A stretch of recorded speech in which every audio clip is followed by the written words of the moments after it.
Welcome back everyone, it's Eric from Rare Candy, and today Xander and I will be giving our set review of the latest Sun and Moon expansion, Unified Minds.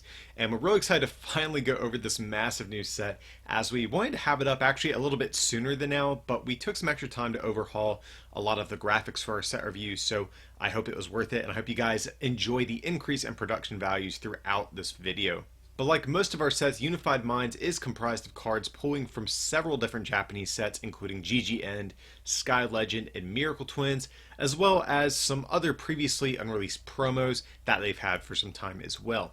All of this totals up to over 236 cards, making it take down Lost Thunder, which was previously the largest set in Pokemon TCG history. So needless to say, this is going to be a pretty long set review. And of course, to make things easier on you guys, I've also pinned timestamps to the top of the comments section of this video. That way you can easily jump to any card in the set review. And also, I do want to briefly point out that most of this set review was recorded prior to having the official English set list and names for all of the cards. So there might be a few names of cards here and there, especially more towards the beginning of this set review, that might be incorrect by the time you watch this video, but I have faith you guys will follow along just fine.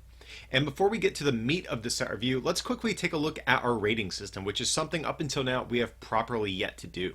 So as you guys can see, we have three different ratings we're going to be grading these cards with. The first of which says they have anywhere from no to limited competitive potential outside of extremely niche and select uses. So these are largely going to be cards that most people would consider bulk, or their use might be so highly specific that we can't just generally call them good cards. So our second middle of the road rating that we have says these cards have some competitive potential, but their viability might be stifled by other factors in the current metagame. So a common example of cards that will get this rating are going to be cards that might be in a vacuum good like on their own, but once you look at the metagame, maybe there's something in it that has a hard counter to it that's very popular already and might force them into this rating despite otherwise being a fairly good card. So for our third and final rating, these cards have high competitive potential existing on a spectrum ranging anywhere from seeing some play to seeing frequent play. So if you guys are more familiar with like a 1 to 5 rating scale, these cards are going to exist somewhere on that 3 to 5 rating. The reason for a more vague rating like this is because whenever we do these set reviews, we typically have limited testing with a lot of the cards in the set. So for us, it didn't feel quite right to give a firm hard rating on cards that we have yet to actually put time into and test with. But with that being said, we have a lot of ground to cover, so get comfortable and let's take a look at what Unified Minds has in store for us. Alright guys, so first up we have Rowlet and Alolan Exeggutor GX. We're going to kick things off with a tag team here. So of course, much like the other tag teams, this guy is pretty beefy, 270 HP, so definitely on the higher end of HP from our Wailord tag teams. But 3 different attacks here, and much like a lot of the other Alolan Pokemon, we have an attack here for 0 energy, and this is really I think the attack that makes this card kind of worth talking about. So for 0 energy, you search your deck for a card that evolves from one of your grass Pokemon and put it onto that Pokemon to evolve it. If that Pokemon is now a stage 1, search your deck for a stage 2 that evolves from that Pokemon and put it onto that Pokemon to evolve it, and shuffle your deck. And it has 2 different attacks. The first is going to be 2 grass and a colorless, 150, and heal 30 from this Pokemon. And then its GX attack is going to be 3 grass for 200, but if this Pokemon has at least 3 extra energy attached to it, then your opponent shuffles all energy from all of their Pokemon back into their deck. So this is an interesting card that we have here. It's kind of like a forest of giant plants almost, built into the form of an attack here. And I think this first attack is actually pretty interesting in both the standard and expanded formats. I think the big card that they're really pushing with this Rowlet and Alolan Exeggutor is going to be a new Serena that accelerates grass energy from the discard pile. So, the obvious combo here we do is we get this guy into play turn 1, and we get our Serena out on turn 1 as well. And Serena will be our energy acceleration throughout the course of the game, and we just try to kind of tank hits with this Rowlet and Alolan Exeggutor just by 2-shotting everything. So I think both these attacks are decent. The first damaging attack is just a nice little 2-shotting attack with a little bit of tanking built into it, and the GX attack isn't too bad either, especially against some of this deck's more unfavorable matchups. Think of something like Reshizard. If you're able to kind of pull off this GX attack, that actually can kind of keep you in the game. So I don't know, I kind of like both of these attacks, despite the numbers just not kind of being where they need to be, especially now that we don't have choice band. So those are kind of like some of my initial like combo thoughts on this thing for standard. Xander, how you kind of feel about that type of idea? I think it's all right. I think that Venusaur rotating is going to hurt this a lot, the Shining Legends Venusaur that doubles grass energies. I think that I'm more interested in thinking about this in expanded with Vileplume. You could Yes. use this to get Vileplume on your first turn out, so kind of like how Trevenant could have Wallied, they don't really have that approach. So this is like the ascension for that style deck. So I think that this is actually pretty sweet in that format. And with 270 HP, you're not dying. So maybe you can take a slower approach to that and then get Vileplume and then get like Venusaur. And then you can do some stuff where you only need to attach 2 grass to use these attacks and just kind of tank your way through the game. In Standard, I'm a little bit more scared for this because both Reshiram and Charizard and Arcanine don't rotate. And I see both of those as some decent threats going into the Worlds format. But I do think that the GX attack is big game against both of those decks, honestly. It kind of messes up the chain for everything that they're doing. The problem is that I don't really see a situation where you're getting 6 energy as your grass weak. But I think that it's solid if the metagame is slow enough to allow for a deck like this to exist, or if we ever get like more water Pokemon that phase the fire types out of the metagame, I think this could be good. But my initial reaction is that for Worlds, with Reshiram and Charizard being as dominant as it is right now, I think that people are still going to continue that. And since Welder doesn't rotate, I think it's going to be hard to beat that strategy. Well, there still are a couple ways to kind of get around the fire weakness a little bit. There actually is a new Frostlass that's in the set, which we'll talk about later, that's actually on the same unit energy. So there's that as a potential tech attacker. We have the new Tapu Fini, maybe to help deal with Blacephalon. And there's actually a Cherim, I believe is the evolution line back in Ultra Prism that can eliminate your fire weakness. So I think there's actually like some ways to kind of get around fire a little bit here. It definitely you definitely don't want fire weakness, coming right off of Unbroken Bonds where fire just had, utterly insane support. But I mean, I think this first attack is like good enough to where it can kind of carry this card. I see this more of an attacker in standard and more of as like a support role, maybe in expanded, maybe just to get up the Vileplume and set up like a locking strategy. But I think the card's okay. I think I'm probably kind of in the middle on this, just because fire is kind of so prevalent in the current format, and I think that won't change too much going into Worlds. But the fact that we have a lot of like fire counters, the GX attack is good against a lot of the big decks. I think that are looking to be early contenders in Worlds format, like the fire decks, like Pikarom, etc. Being able to just shuffle all those energies back in seems pretty good. So I'm not blown away by this card, but I'm like kind of cautiously optimistic. I think I agree with you. I think that the Cherim getting rid of the weakness is nice because you could do that on your first turn and then maybe just take a slower approach to the game. But one thing I didn't think about for expanded though, this could kind of just be like a Wailord deck that also gets to fit in item lock. You have 270 HP and you can get out the Vileplume turn 1 and then just play Acerolas and a bunch of other crazy stuff. And since the attack doesn't need energy, you don't need to do anything to get that really going. So it could just be big basics with a Vileplume line splashed into the deck, and that might be something neat that you could do to kind of revamp that archetype. So all in all, I'm finding reasons to justify other cards over playing this as an attacker. So I'm still flat in the middle. Alrighty guys, so next up we have a new Celebi. So Celebi here is going to be basic Pokemon, 80 HP, 2 different attacks, both for just a single grass energy. First of which is going to be Time Spiral. De-evolve one of your opponent's evolved Pokemon by having them shuffle the highest stage of evolution card on it into your opponent's deck. And then the other attack's just going to be, like I said, another grass energy, 20 damage. Your opponent's active is now confused. So it's pretty clear which is the attack we're really going to kind of hone in on here, and that's going to be the first one, the de-evolving one, since we really don't have any great methods of doing that right now. We had Espeon EX rotate this past year. We have the Porygon Z, I think it rotates if I remember correctly, but it's one that like de-evolves on ability coming into play, which has been kind of clunky, hasn't really seen much play. So the fact that we have another basic, much like Espeon EX of the past, to de-evolve Pokemon is actually pretty promising. And one thing that's actually better about Celebi than Espeon is that it puts the card back into your opponent's deck which is actually really cool. Whereas Espeon always put the card, back into your opponent's hand. Now the trade-off here is this requires a grass energy, whereas Espeon EX was very splashable. You could play it just with, any decks and set attack for colorless energy. And so Celebi, its use is going to be a lot more limited. You're going to have to play this in a grass deck or a deck that plays Rainbow Energy or something like that. But really, I think this attack is only as good as the quality of, evolution Pokemon in the format that you want to de-evolve. And right now, we really don't have, I think, too many that we really want to be de-evolving. We're in a really tag team heavy format right now, and we'll have to see how the Worlds format ends up solidifying. But I definitely think tag teams and basic GXs are unfortunately going to be a big part of the metagame. And even beyond that, we're losing DCE, we're losing counter energy, Tapu Koko. So a lot of our spread options to kind of do this whole spread and de-evolve strategy that we've seen in the past are just really lacking right now.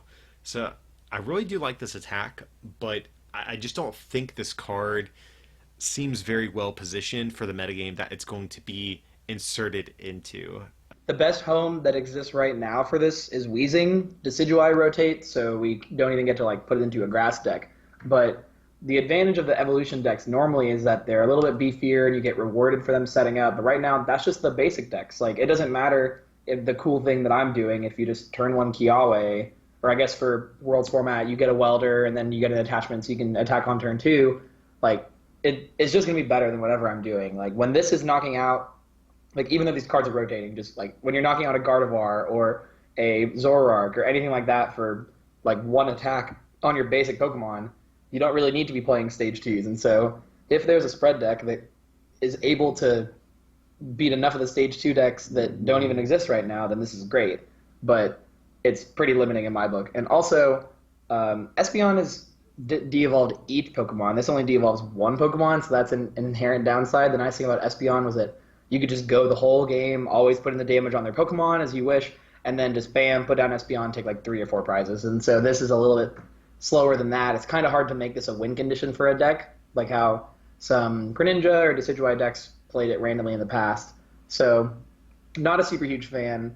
It could change at any moment if we get some spread archetype that wants this effect, or if we get really powerful stage 2s, we can put Shrine of Punishment back in decks. So could be great, but just right now I got to give it a hard no. Yeah, also too, like, I don't, Xander, maybe you could think of something. I can't recall a good grass spread deck as long as I've been playing. I feel like most of the spreading archetypes I can remember in the past have not been grass at all. So like, I mean, Decidueye Vileplume, like, that was a great deck. I would put the spreading Decidueye Vileplume in a heartbeat. Yeah, but even in the case of Decidueye Vileplume, it really wasn't like a spread deck. It just kind of used Decidueye to make the math a little bit better for its attackers. So like even that's kind of pushing it, I think. But yeah, I guess that's probably the closest we've had in recent memory. Unfortunately, guys, you can probably tell we're going to have to pass on Celebi, just not in a good format for this type of attack right now. Alrighty guys, so next up, speaking of stage 2s, actually we do have a new stage 2 grass Pokemon. This is going to be Leavanny. So this is stage 2 with a pitiful 120 HP, so this is definitely going to be on the weaker side. But it does have an interesting ability we are going to be taking a look at. It says your grass Pokemon take 40 less damage from your opponent's attacks after applying weakness and resistance, but you can't use more than one of these abilities at the same time, meaning if you get 2 or 3 of these Leavannys in play, you're not going to get an 80 or a 120 damage reduction. You're just going to have the constant 40, which is still a decent amount of damage, and then just has kind of a mediocre attack, grass colorless for 70. But as you can see, the ability is really the thing that's like kind of worth talking about. And so we have to think, what are the grass Pokemon that we want to reduce damage on? So if we're playing a stage 2, more than likely we are playing some sort of basic attacker to go with this. So something like the Rowlet Alolan Exeggutor we just looked at, which actually can get this into play. Maybe Buzzle Pheromosa, maybe Celebi Venusaur, just as an example. So there's definitely no shortage of grass Pokemon that look to, try to tank some hits here. But the question is this worth committing, an entire stage 2 line to your deck? That's really kind of the question. And, I'm just not quite sure about this. Granted, we do have a ton of healing options in the format. We do have this to reduce damage. We have mixed herbs. We have the new Great Potion, which we'll talk about later in this set review. We have Life Force Prism Star. So there are definitely a lot of ways to keep your grass Pokemon, taking hits and things like that. But, a lot of these Pokemon that we're talking about are going to need a lot of energy to attack, most notably the Rowlet tag team we just looked at, and also Selby Venusaur. Buzzle Pheromosa, not quite so much, so I guess maybe there is some consideration for this and that. But it just seems like a lot to ask for to get this thing into play just for this 40 reduction. So at a glance, I'm not too excited about this. Maybe you could play this with Buzzmosa. That probably seems like one of the better options to me, just because you don't need a form of energy acceleration to go with this, unlike something like Selby Venusaur or the Rowlet Alolan Exeggutor. So that's kind of where my mind is taking me, but I still think if I'm playing Buzzmosa, I'd rather just play other cards to go alongside of it. Did you have any other ideas for this guy, Xander?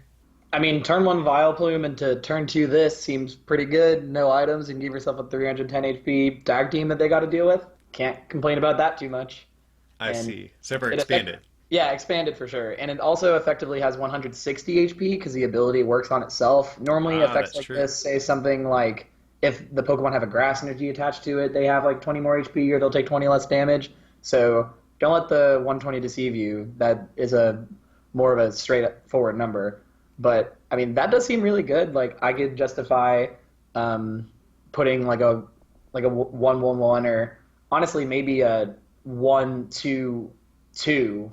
Call me crazy, and like expanded because you find the basic and then you can just get the chain up there. So I think it's neat. I would consider putting this into that kind of stall deck, and I would probably take it out soon after because I'd want more space.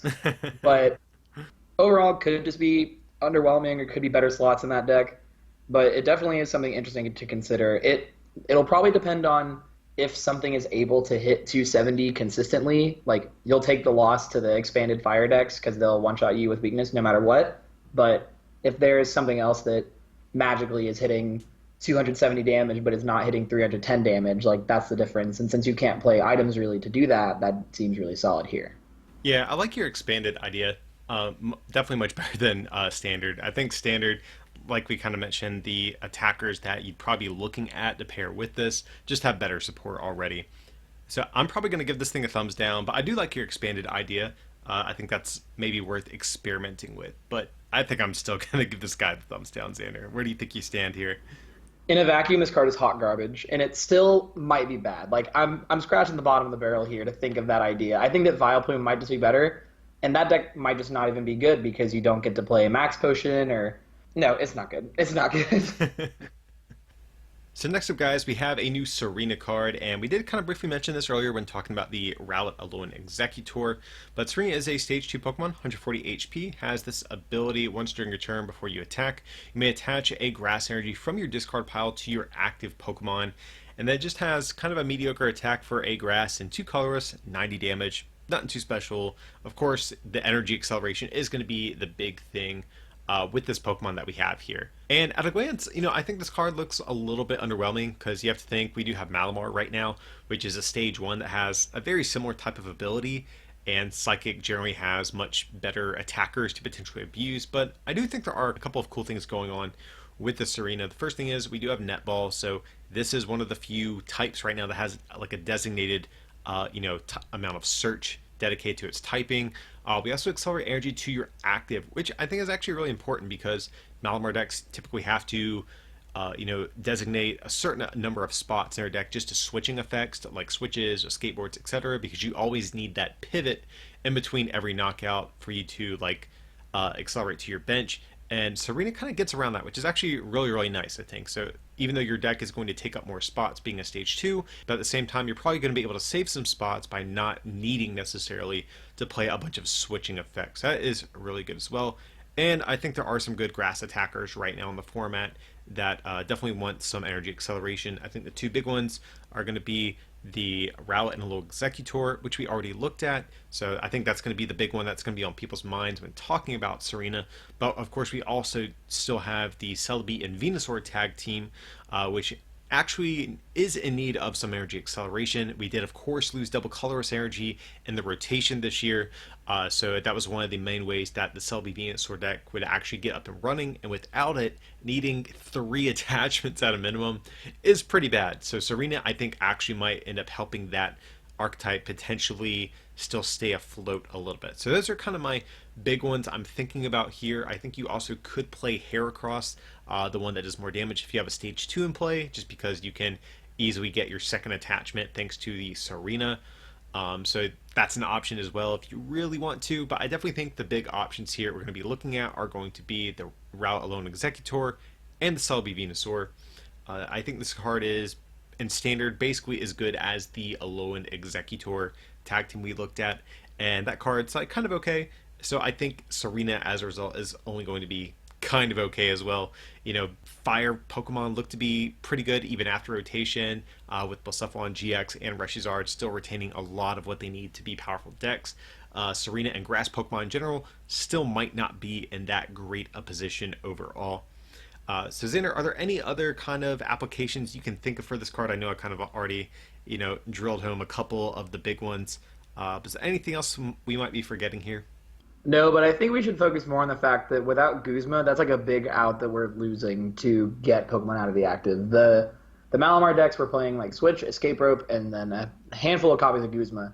And so being able to use this without that effect does work out really well. It means you can just always promote your attacker to get what you want, to have the energies on it.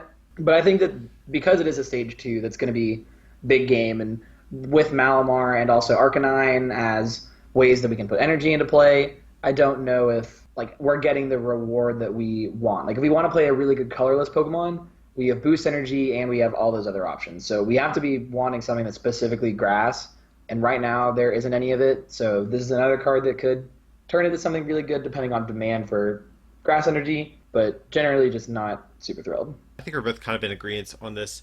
Just setting up multiple stage 2s is going to be definitely a little bit tricky, but no, we have seen this in the past. We have seen the old Reshiflosion deck from many, many formats ago, which relied on setting up multiple Typhlosions to accelerate energy kind of in a similar way as this Serena. And even that deck saw some play in a very, very aggressive format, so that leads me to believe Serena might have kind of a place at some point. But right now, it's just kind of sketchy with this kind of undefined format that we're walking into that fire looks to be so prevalent in. So I think this card's okay. I'm just going to remain a little bit in the middle on this one. Alright guys, so next up we have a new Pokemon GX we're going to be taking a look at. It's going to be Heatran GX, a new fire Pokemon. So it has this ability, Burning Road. Once during your turn before you attack, this was on your bench and became your active this turn. You may move any number of fire energy attached to your Pokemon to this Pokemon. Then 2 different attacks, first of which is going to be 2 fire and a colorless for 130, and then the GX attack is going to be a single fire energy that does 50 times the amount of fire energy attached to this Pokemon. So I think at a glance this actually kind of looks very similar to like a fire version of Tapu Koko GX. Kind of has the ability that lets you cheese it into the active and sucks a bunch of energy from other things. Has kind of like a vanilla 130 and then kind of like a big GX attack that can just blow something up. However, I don't think this card is actually nearly as good as Tapu Koko GX. So, we saw Fire get a ton of support in the last set Unbroken Bonds. So if you're a new Fire Pokemon being printed, you have to contend with things like Reshiram Charizard GX, Arcanine, Blacephalon GX, even Baby Blacephalon. And so when you stack this up to a lot of those other cards, I think this Heatran actually looks a little bit weak here. Just because, for example, let's take a look at the GX attack. If you have 4 fire energy on you, you're going to do 200, but guess what? Charizard can do the same thing, and it has 270 HP, and it can do it for 1 fewer energy. The ability also not that great too, especially in comparison with something like Tapu Koko, because Tapu Koko, when you bench it, becomes your active, whereas this, you have to find a way to get it into the active. And unfortunately, a lot of the fire Pokemon don't have manageable retreat costs. They all are kind of big and clunky, so you're going to have to actually hard retreat a lot of the time, and that might strip you of some of the energy that you need to get like a big one-hit knockout with this GX attack. Also, similarly, even for its, kind of vanilla attack, we just have better attackers. Arcanine, I think, is just going to be much better. Yeah, it's a stage 1, but at the same time, it does a relatively similar amount of damage and keeps energy in play at the same time, and only gives up 1 prize. So I think this card is just like super outclassed by all of the other fire Pokemon that we currently have. But I don't know, Xander. What do you think about this guy? I know I've been kind of harsh on it thus far. Do you see any place for this in any of the fire archetypes that we're going to have? So what I was randomly trying to think is that if is there a situation where this GX attack is better to use than Reshiram Charizard's? And I think that if you need to do 250 damage or less, this is better than Reshiram Charizard. So if you have a fully powered Reshiram Charizard, you can bench this, attach, switch it to the active, move all the energy, and you do 250. But if you had a Reshiram Charizard, you wouldn't be able to do 250. You'd only be you wouldn't have the extra energy to use the GX attack for the 6 energy cost. But if 230 didn't cover it, like it's a very small margin between like the 230 on the main attack from Reshiram Charizard not killing anything that you need to hit, and then the GX taking over the rest. Because for 6 energy, both of them are going to be able to do the same thing. So I don't necessarily see a situation that this is good. Maybe if you wanted to focus more on like the Arcanine deck, if you have like a bunch of Arcanines that have energy in play, this can be just like your nuke that you bench, switch, and you do that. You can't really do the same thing with the Reshiram Charizard. But I do think that in that way it's good. But like if the best fire deck continues to be Reshiram Charizard, it's not going to be great. Yeah, I think one of the other key cards that would make this a little bit better is actually both, I guess, Kiawe, but also Wishful Baton. I think that's another card that would potentially give you the option for like a really big late game one shot, especially in the case of something like an Arcanine deck, though you'd probably just play greens in Arcanine, which means you couldn't play this. But nevertheless, this would give Heatran a potentially bigger like damage cap just by being able to preserve your energy after every knockout. That could potentially allow you to set up like a big heat bomber, but of course that's not the case. So I don't know. I just really don't see any situation where I want to play this. If I'm playing this, I can't play greens. It doesn't hit as good as Reshiram Charizard. Even the Turtonator from Dragon Majesty can hit harder than this thing if there's a lot of energy in play. So I think this is just an absolute hard thumbs down for me. I am not enthusiastic about this thing whatsoever. I'll give it the middle of the road because you can like I think you can still play this with greens and you just tempt fate that you don't start it. So I think that that's an option that you're willing to do because in a situation where you need to just take a humongous knockout, this is going to work if you have a switching effect. And you can greens for this and switch, and that works out in that style of deck. And the big upside that this has against Turtonator is that Turtonator, you have to put the energy on it before with Wishful Baton rotating, which is a card that would have helped this card out a lot. You're not really going to be able to power up Turtonator as efficiently unless you put the energy on it before and they know it's coming. So without Guzma, they don't have as much of a way to deal with it, but this could truly be like this comes out of nowhere and takes a big knockout. So I think that has some upside that some other cards don't, but I could still see this card just not being great. So next up we have a new Victini we're going to be taking a look at. So Victini, base Pokemon, 70 HP, has 2 different attacks for just a fire energy. The first of which is going to be the main attack we're really going to be focusing in on here. So Victory Sign, you search your deck for 2 basic energy cards of different types and attach them to your bench Pokemon in any way that you like, and then shuffle your deck. Unfortunately, we are not getting it in this set. It did get withheld to be included in Hidden Fates, but the new Articuno Zapdos Moltres Tag Team GX is the main card that looks to be partnered with this Victini. So I guess just a quick point in terms of our rating, I think we have to rate this card for how good it is going to be in this format when Unified Minds comes out, not how well it's going to be in a future format when another set comes out. So just will briefly point that out. I do think this card gets a little bit better as we do get that new tag team, but I think for the moment this card is not quite as good, unfortunately. Being able to accelerate this energy is good, but you do need a fire energy attachment, which is kind of annoying, which means you have to run basic fire energy. So if you're accelerating fire energy, at least there's already a bunch of good ways to do that. We have Welder, we have the Baby Volcanion that we just got in Unbroken Bonds as well. So I think if you're looking to just accelerate fire energy, there's already cards that do that better. But so I kind of wish this was a colorless attack cost, just because this would be much more flexible, especially for Dragon Pokemon. I think that would have been one of the big things this card really could have helped a lot with. But really, outside of the Legendary Bird Trio tag team we're getting down the road, there's really not too much to talk about with this card. You know, me and Xander, we actually did kind of comb through the card pool to see if there was anything else. And probably the best attacker we found was actually going to be the new Haxorus that we're going to be talking about later on in this set review, since it does attack for fire energy and is more damage based on the energy it has in play. So I think this is a potentially viable starter option for that deck, maybe, but really we're kind of scraping, I think, the bottom of the barrel here.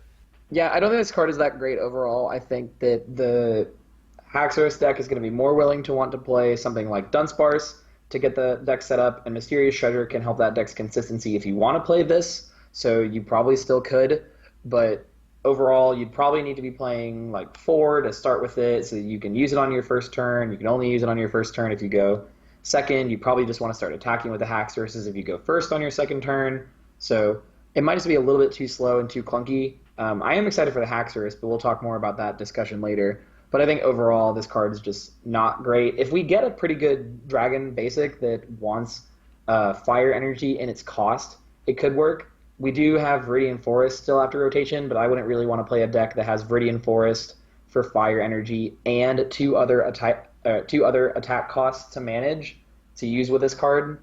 So overall, I'm not that excited, and maybe it does get better with Zapdos, Articuno, Moltres decks, but I do think that for now, this card's not great. Yeah, I'm right there with you. You know, once the Legendary Bird tag team comes out, I think this card is actually decent, but until then, not so great, unfortunately. Next up, guys, we have actually one of my favorite Pokemon, just like, not necessarily this card, but just one of my favorite Pokemon from Gen 5. It's going to be Chandelure, so definitely excited to take a look at this card here. So Chandelure, it's a very interesting Stage 2 Pokemon that we're going to have. 140 HP, Fire type, and it has just one single attack for a Fire Energy. It does 10 base damage, then you discard the top 5 cards of your deck, and then this attack does 60 more for each Pokemon you discarded.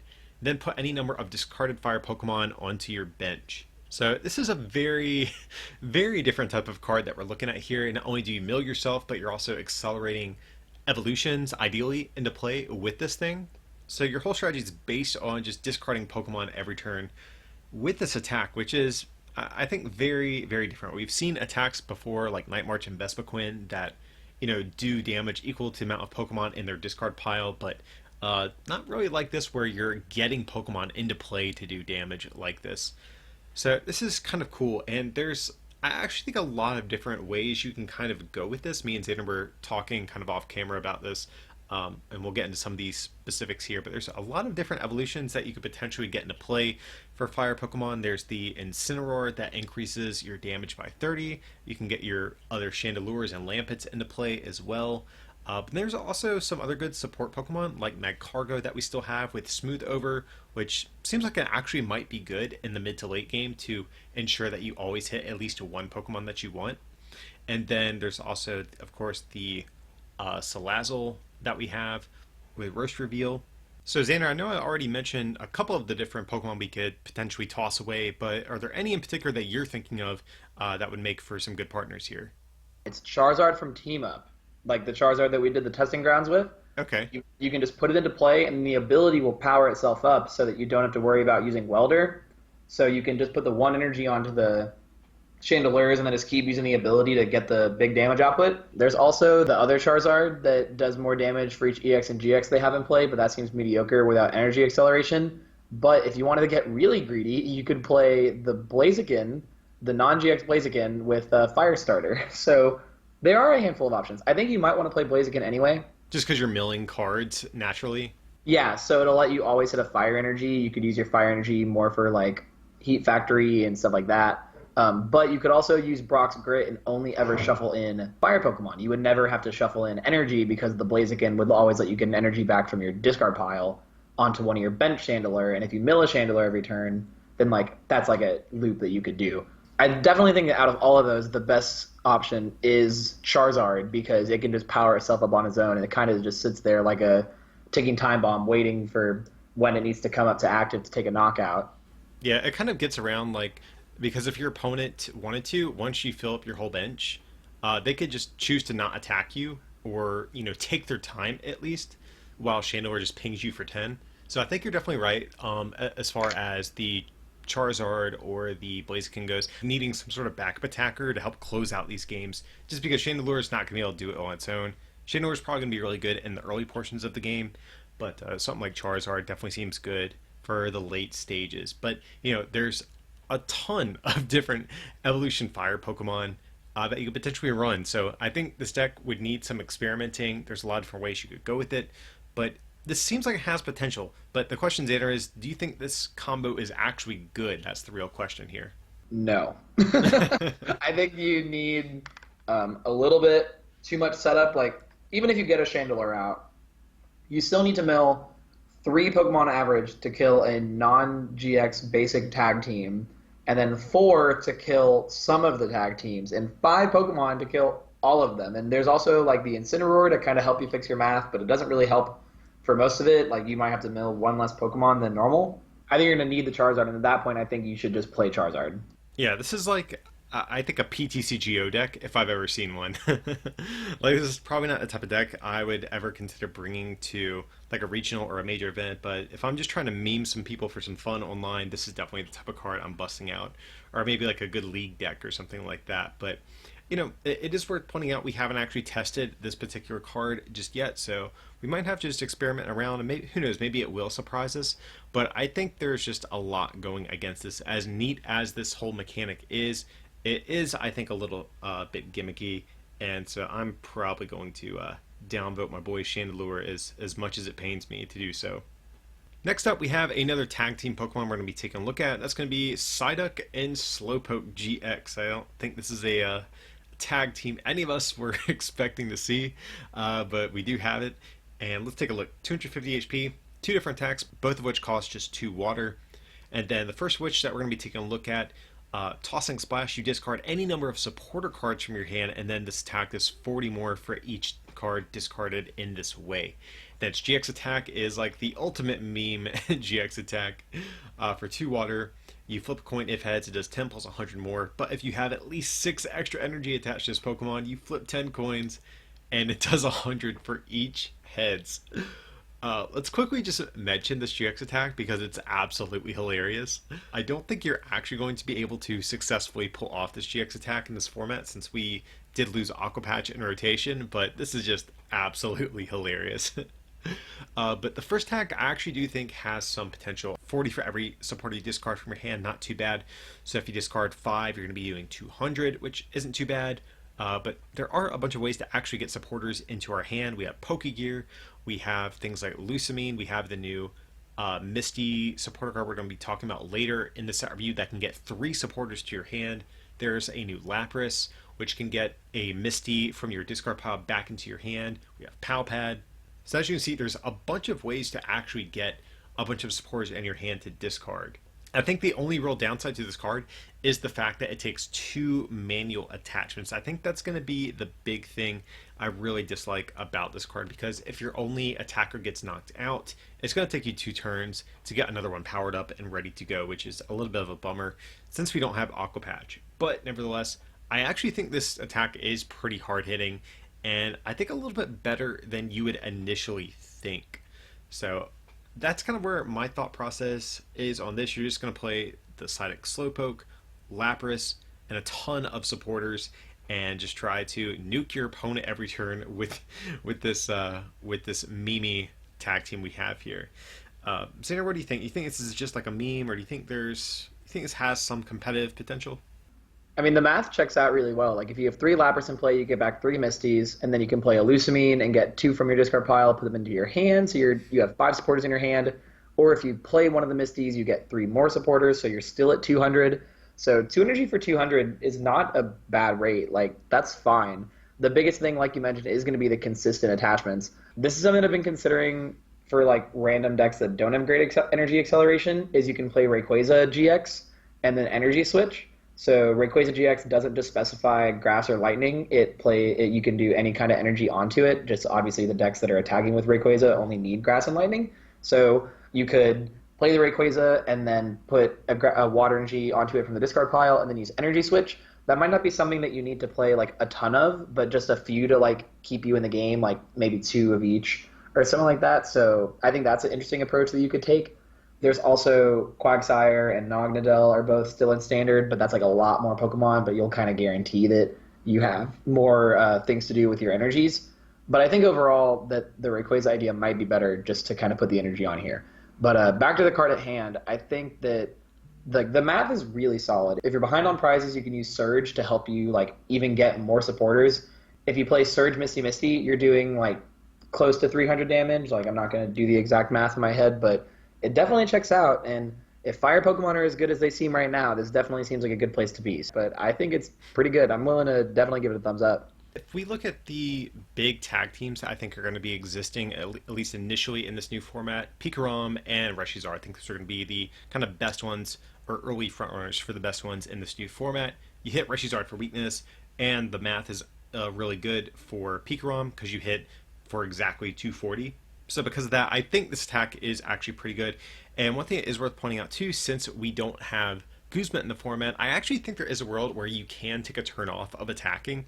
If they do knock out your only Psyduck Slowpoke, you just throw a Lapras up ahead, attached to your benched tag team, and then next turn after they knock out your Lapras, you just attach and keep attacking, and the Lapras actually doesn't affect your opponent winning since you're going to be forcing a 7 prize game at that point. So the fact that Guzma is gone actually makes this, I think, less bad, needing the double attachment.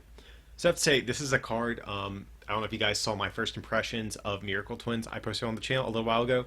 Wasn't too excited about this, but I've kind of come around, and I actually think this card is pretty solid. It's not my favorite card in the set by any means, but I think this is good enough to give it a thumbs up. Next up, guys, we have a new Frostlass. So Frostlass is a Stage 1 Pokemon. 2 different attacks, both for just a single water energy. The second one, let's just get that one out the way real quick. Icy Wind, 4 damage your opponent to sleep. Nothing too special, but really the star of the show here is going to be this first attack. You put up to 7 damage counters on this Pokemon. This attack is 20 times the amount of damage counters you put on this Pokemon.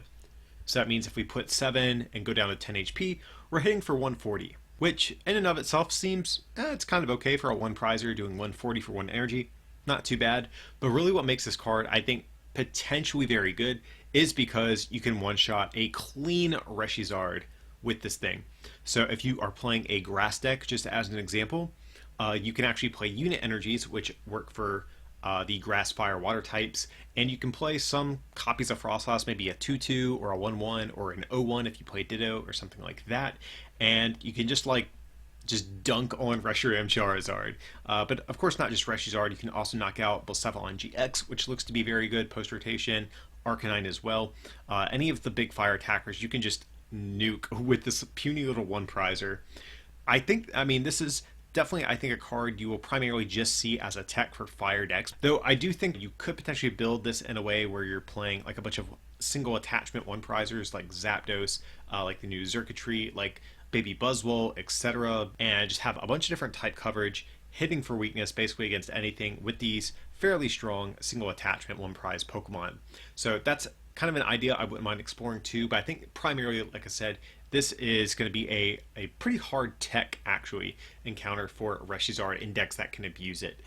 There's a part of me that's thinking about just making this like the deck. Like this, most Pokemon are doing 80 damage, the same as they're doing 10 damage. So this could just be 1 water, 140 non-GX flat. And that's a pretty good card. And so if the metagame ends up being like these bigger decks that don't have just like little dumb basics that can do colorless 10, then this could be really solid. And if they are playing those Pokemon, you could just do 1 for 120.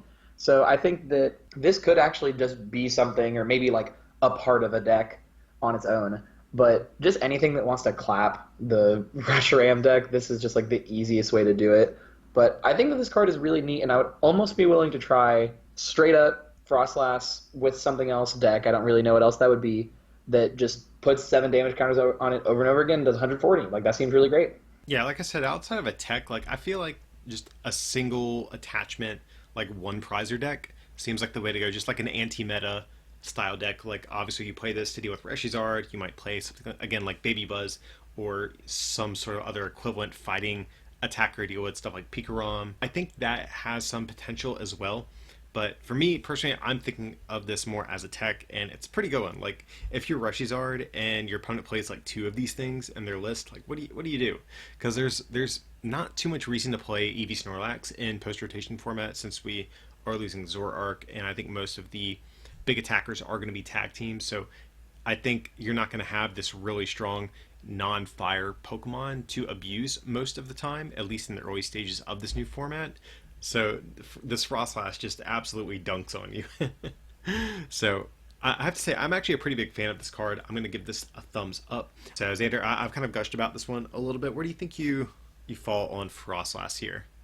I think it's medium, but I think it could definitely be good. I mean, like, you just crush the big fire decks, and you'll continue to crush them for as long as they print good, decent fire Pokemon. So, I mean, I like it, but I'm still going to put it in a flat middle ground just because even though I want to see where this is as, like, an attacker, I think that for now it just becomes, like, the best friend of something that isn't great against fire.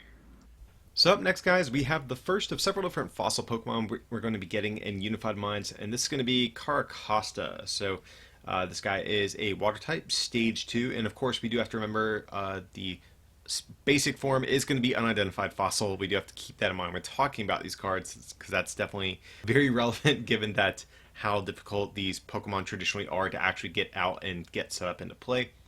But here, this has this ability: as long as this Pokemon is in play, each of your opponent's Pokemon tool cards has no effect. Then it has just one single attack for a fighting and 2 colorless, does 80 plus 20 more for each colorless energy and the retreat cost of your opponent's active Pokemon. Grass weakness, 3 retreat, nothing too noteworthy there. But this ability, I think, is actually pretty solid. You know, being able to shut off skateboards definitely looks to be pretty good. Of course, shutting off spell tags. You can actually shut off Shedinjas, which might be relevant for the Worlds format, since I know Shedinja has had a little bit of hype for in some of the early days here of the post-rotation format. So I definitely like this ability. The attack is a little bit underwhelming by comparison. You know, on average, you're probably going to hit around, you know, maybe 100 damage with this thing. And the attack cost is a little bit clunky. You know, fighting double colorless, you know, is a much harder to fulfill in a format without double colorless energy. Like, of course, we do have triple acceleration energy, but since you discard it every turn, you're never actually in a spot where you can fully power up a Carracosta and start powering up another one. You're always committing energy to your active, which will inevitably go down, which honestly feels kind of bad and kind of deters me from wanting to play this as kind of an attacking role. But I will briefly point out there is a new tool card that we look to be getting in the set Black Belt, and it will reduce your attack cost by a fighting energy if you are behind on prizes. So that is something you can point out. Even though this is not a fighting Pokemon, it does still benefit from that tool card. I'm not a big fan of this as an attacker, but there are some other pretty solid fossil Pokemon that we're getting in this set where Carracosta could maybe play a supporting role, maybe just as like a 101 or like a 111 line in that type of deck. So that's more of where kind of my head is at. I think both the Aerodactyl GX that we are going to be getting and the Archeops are much better attacking options. But Xander, what do you think about Carracosta here? Do you think I'm being a little bit too hard on this attack, or do you think it's just hot flaming garbage? Definitely hot flaming garbage. This is one for Kenneth Binder. Yeah, for sure. With double colorless out of the picture, there's just no way that you're getting this attack off consistently, and it's like you're putting 3 energies on your stage 2 to do like 100. Like, tell my Reshiram Charizard that, and they'll just like scoff in your face. And I just don't know what tools you're really stopping with this. Like, Choice Band rotates, and that's like one of the biggest ones that we see like a lot of decks play. You stop a skateboard, counter gain still exists, and then spell tag, but those cards aren't really like such important parts of a strategy, really, that this is something that's worth it. Like, even like decks that were playing Absol, like, that's still a good card, but all the other decks that are playing the Jirachi engine just play Switch or Escape Rope no matter what. So it's like decks have ways out of this, and I just don't think it's really worth it. I think the other fossils are definitely solid, or at least like worth considering, but I'm just not super sold. Yeah, so since we're not attacking with this, Lysander Labs is generally going to be a more consistent method of shutting off tool cards. So I think that just kind of outclasses something like this. Like I said, I do think there is consideration for this as kind of like a one of in the fossil deck that we are kind of alluding to, but even then, it's going to be probably around your 60th or 61st card in a lot of situations. So I'm probably going to give this guy the thumbs down. If we had more reliable ways of attacking with it, we might have a different story on our hands. But for the moment, Carcosta is probably just binder fodder. So next up, guys, we have another water Pokemon we're going to be taking a look at. It's going to be a new Cryogonal. Not entirely sure of the pronunciation of this Pokemon, even after all this time. But it's base Pokemon, 90 HP, just one single attack here for a water energy, does 10 damage, and your opponent can't play any item cards from their hand during their next turn. I'm actually going to pass this one over to Xander. I really liked how he put, how he described this card to me whenever we were kind of brainstorming about what we thought about this guy. So Xander, I'm going to pass this one over to you. What'd you call this card whenever you took a look at it? This card is the biggest trap I've ever seen. Like, this card is not good. So the inclination with item lock generally is, one, how good are the items, and two, how important are the items to your consistency. And both of those are things that made Seismitoad as a deck really good. You had Laser to speed up your clock, you had Crushing Hammer to help you close out the game, and other decks relied on Versus Seeker and Trainer's Mail and a lot of really potent items to get set up. Ultra Ball, which even that rotates this year, so our item search is just generally overall going to be worse.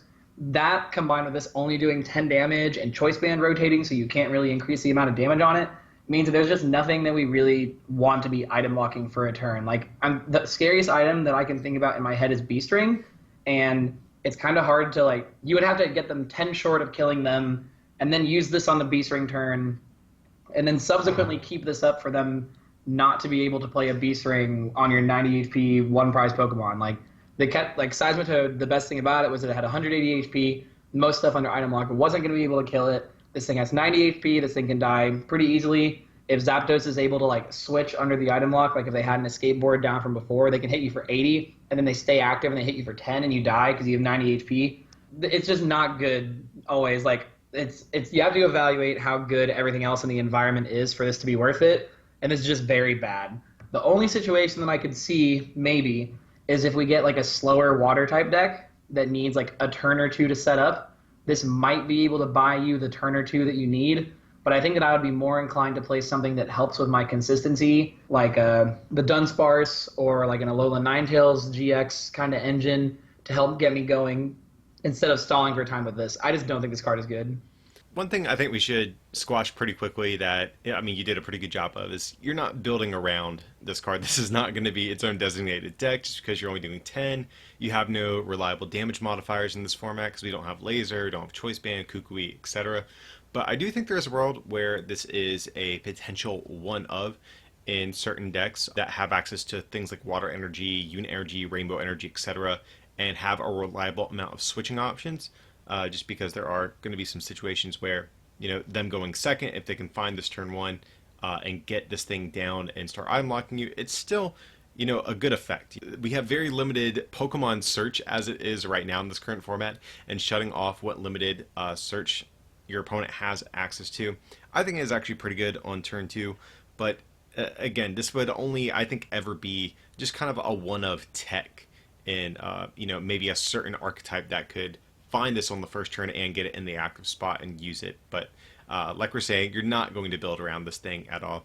I'm kind of in the same boat with Xander. I don't think the card is very good right now, but like I said, I do think there are some very specific situations where this card actually does have some degree of potential. So that's a card, like, it's not terrible to have like one or two of these on hand just in case the time ever comes. But yeah, it's definitely not going to be the next Seismitoad EX or anything like that. So unfortunately for this one here, it's going to be a pretty hard pass. Next up, guys, we have another Pokemon GX, and that's going to be Keldeo GX, finally getting its first GX debut. Has kind of a lot to live up to. Of course, the old Keldeo EX, very, very good card. And Keldeo GX, also very interesting here. So it has this ability to prevent all effects of attacks, including damage done to this Pokemon by the attacks of your opponent's Pokemon GX and Pokemon EX. So the return of the like Safeguard, Scoundrel Guard style ability here, very, very important. Its primary attack for 2 water and a colorless is 110, and then the attack's damage isn't affected by any effects on your opponent's active Pokemon. And then its GX attack, same attack cost, and does 50 for each of your opponent's bench Pokemon. So we have kind of a mashup of a bunch of different cards. We have the ability of, the Hoopa from Shining Legends. We have this like Shred style attack that's on Altaria GX. Currently, we have what's essentially Dangerous Rogue GX as the GX attack. So we have this hodgepodge of, kind of interesting things going on here for this Keldeo. And these abilities historically have been, very, very good. I think pretty much all of these Safeguard style Pokemon have seen some degree of play during their lifetime, and I don't really see that changing too much in the case of Keldeo GX either. I think this card's actually pretty solid, especially in a vacuum. I think if you just look at this card, read it, it's like, okay, this is blatantly good. Once you start getting into practical applications for us, I think in Standard right now, since we lost a lot of the support for this, I think maybe initially Keldeo might struggle a little bit because we lost things like Aqua Patch. We still have, of course, the Quagsire Naganadel engine, but that engine gets substantially worse without things like Ultra Balls to reliably pitch away energies. I'm not sure, right when Unified Minds releases, if Keldeo is going to have like the perfect home, but we do still have the Quagnag engine, so that is a potential home for this. Xander even pointed out to me there's an old Abomasnow from the Forbidden Light set. I'm pretty sure it's Forbidden Light is where the water one is, but it allows you to accelerate water energies from your discard pile, so that's a way you could potentially power this thing up, get it going. And honestly, I think there's even some merit to maybe even just going in with manual attachments. There's not too much that's really going to be able to hit you for a lot of damage. It remains to be seen what non-GX decks might be prevalent in the early stages of this post-rotation format, but most of the heavy hitters are going to be Pokemon GX, so there might even be a world where you can just, like I said, manually attach until you're ready to start swinging with this thing. We have the new Great Potion later in the set review, which we'll get to, so you can even heal off like a lot of the chip damage that your opponent might try to scrape together to do to you. So, I don't know, I like Keldeo here. Xander, I know I'm not super optimistic about this card right when it releases. Do you see any applications for it, or the any that I mentioned that you think might have some potential? Okay, so I've said this a few random times, and I think it might become more popular with Aqua Patch rotating, but Rayquaza can still get back energies that are not the same type as Grass and Lightning, just not used very frequently. Play Rayquaza, mill over a water energy, or like discard one of the Mysterious Treasure if you decide to go that route, and then you can attach it in Energy Switch. Outside of that, though, I think this card is just really suffering from a lot of the cards that are rotating. Losing Aqua Patch means that you're not going to be able to power this up on its own. If you want to play Soul Valley, you lose double colorless, so you, like, even though you still have boost energy, you're not necessarily gaining attachments onto your bench Keldeo to help you get this attack off. I think the Abomasnow idea isn't terrible. It is very consistent, and you are just playing a stage 1, so you can probably get that out by turn 2. And worst case scenario, if you're not attacking by turn 2, you're not necessarily at fault because you are your GX can't be hit by GXs or EXs. So I don't know. I think that there are more options for this card than some other cards that we have talked about. And it's hard for me not to say that this card is good, because at any moment that we get some decent water type support, this card is fine. But I think that as of right now, it's mediocre. It's definitely good, but like looking into the perspective Worlds meta, I'm not that excited about it. But I feel like this card will definitely see play sometime during its existence in Standard. Yeah, I mean, like I said, historically these abilities have been super busted, and pretty much all of these types of Pokemon usually see some degree of play. There is another idea that I remember we talked about a little while ago off camera. There is still Porygon Z, which is, one of the few ways to kind of create energy acceleration for types that don't have it. So you could potentially just play Porygon Z with a bunch of rainbow energies, unit energies, etc. To get this guy up and running. Or if you're playing some sort of Porygon Z box, if that's even a viable archetype for the post-rotation format, Keldeo definitely would have a home in something like that. So I know we've listed a couple of different ideas, none of which stand out immediately as being super busted, but like we both said, it's kind of hard to not say this card is good, just because of historically how good these types of cards have been, and also the attacks on Keldeo are also pretty solid as well, not just the ability. So next up, guys, we have a new Golisopod card. It's funny, we're losing a couple of Golisopods, but we're gaining one after the rotation as well. And this one's actually a little bit similar to the Golisopod GX that we've had for a little bit now. But it has this ability here: if this Pokemon has 2 or less energy attached to it, it has no retreat cost. Then just one single attack for a water, and a whopping 3 colorless is 120. And if this Pokemon was on the bench and became your active Pokemon this turn, this attack does 60 more damage. So you guys can probably see the synergy that they've kind of created here with this card. You're going to have a water energy attached, and then from there you can just attach a triple acceleration energy to fulfill the rest of the attack cost. And after it gets discarded, guess what? You have no retreat cost, because now you have only a single energy on you. And then from there, you just cycle between these different Golisopods in an attempt to kind of take your prizes in that fashion. But the issue with this card is that you're eventually going to run out of triple acceleration energies. You only have 4 in a deck, so you're going to have to take a turn off at some point to maybe play something like a resource management Oranguru to get them back in your deck, or something like that. Just because I don't really foresee you putting 4 manual attachments on this thing, like 4 manual water energies to actually attack. So that's definitely going to be a big challenge, I think, with this card.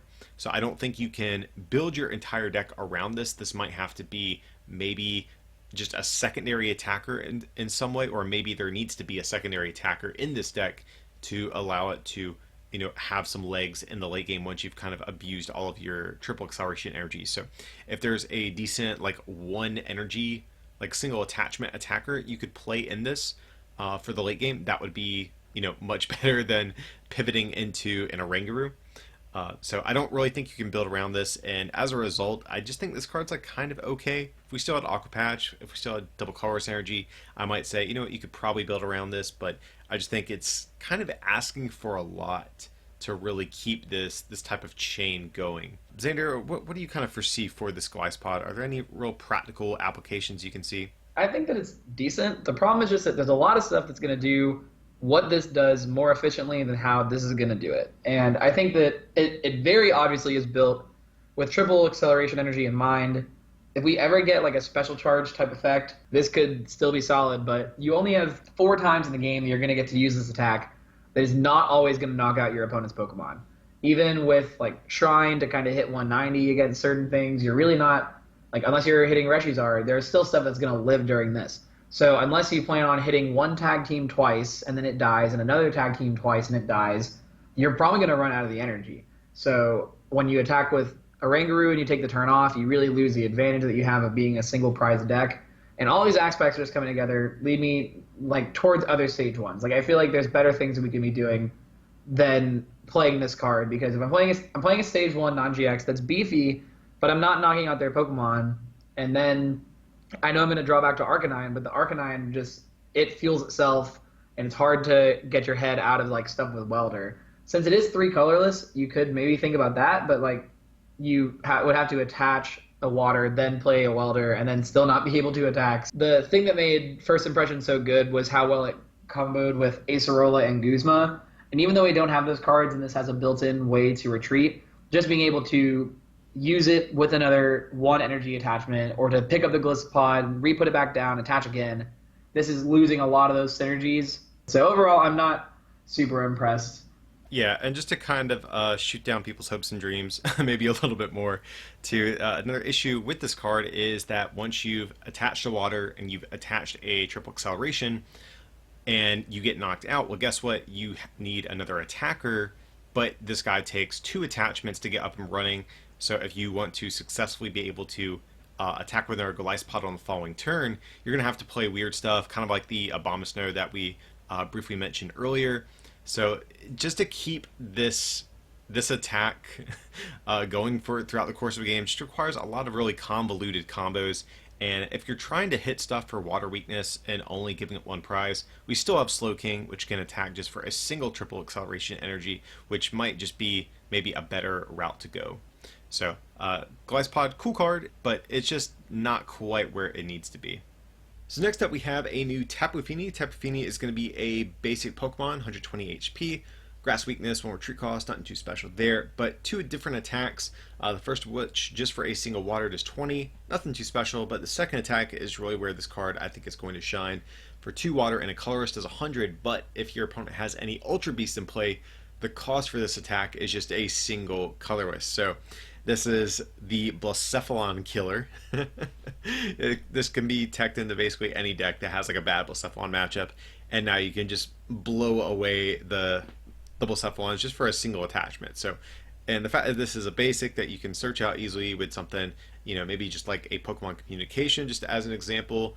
I'm actually a pretty big fan of this card, especially because I think Blacephalon GX in particular as a deck doesn't lose a whole lot after rotation and looks to be one of the kind of remaining archetypes from the previous format that might endure in this new format.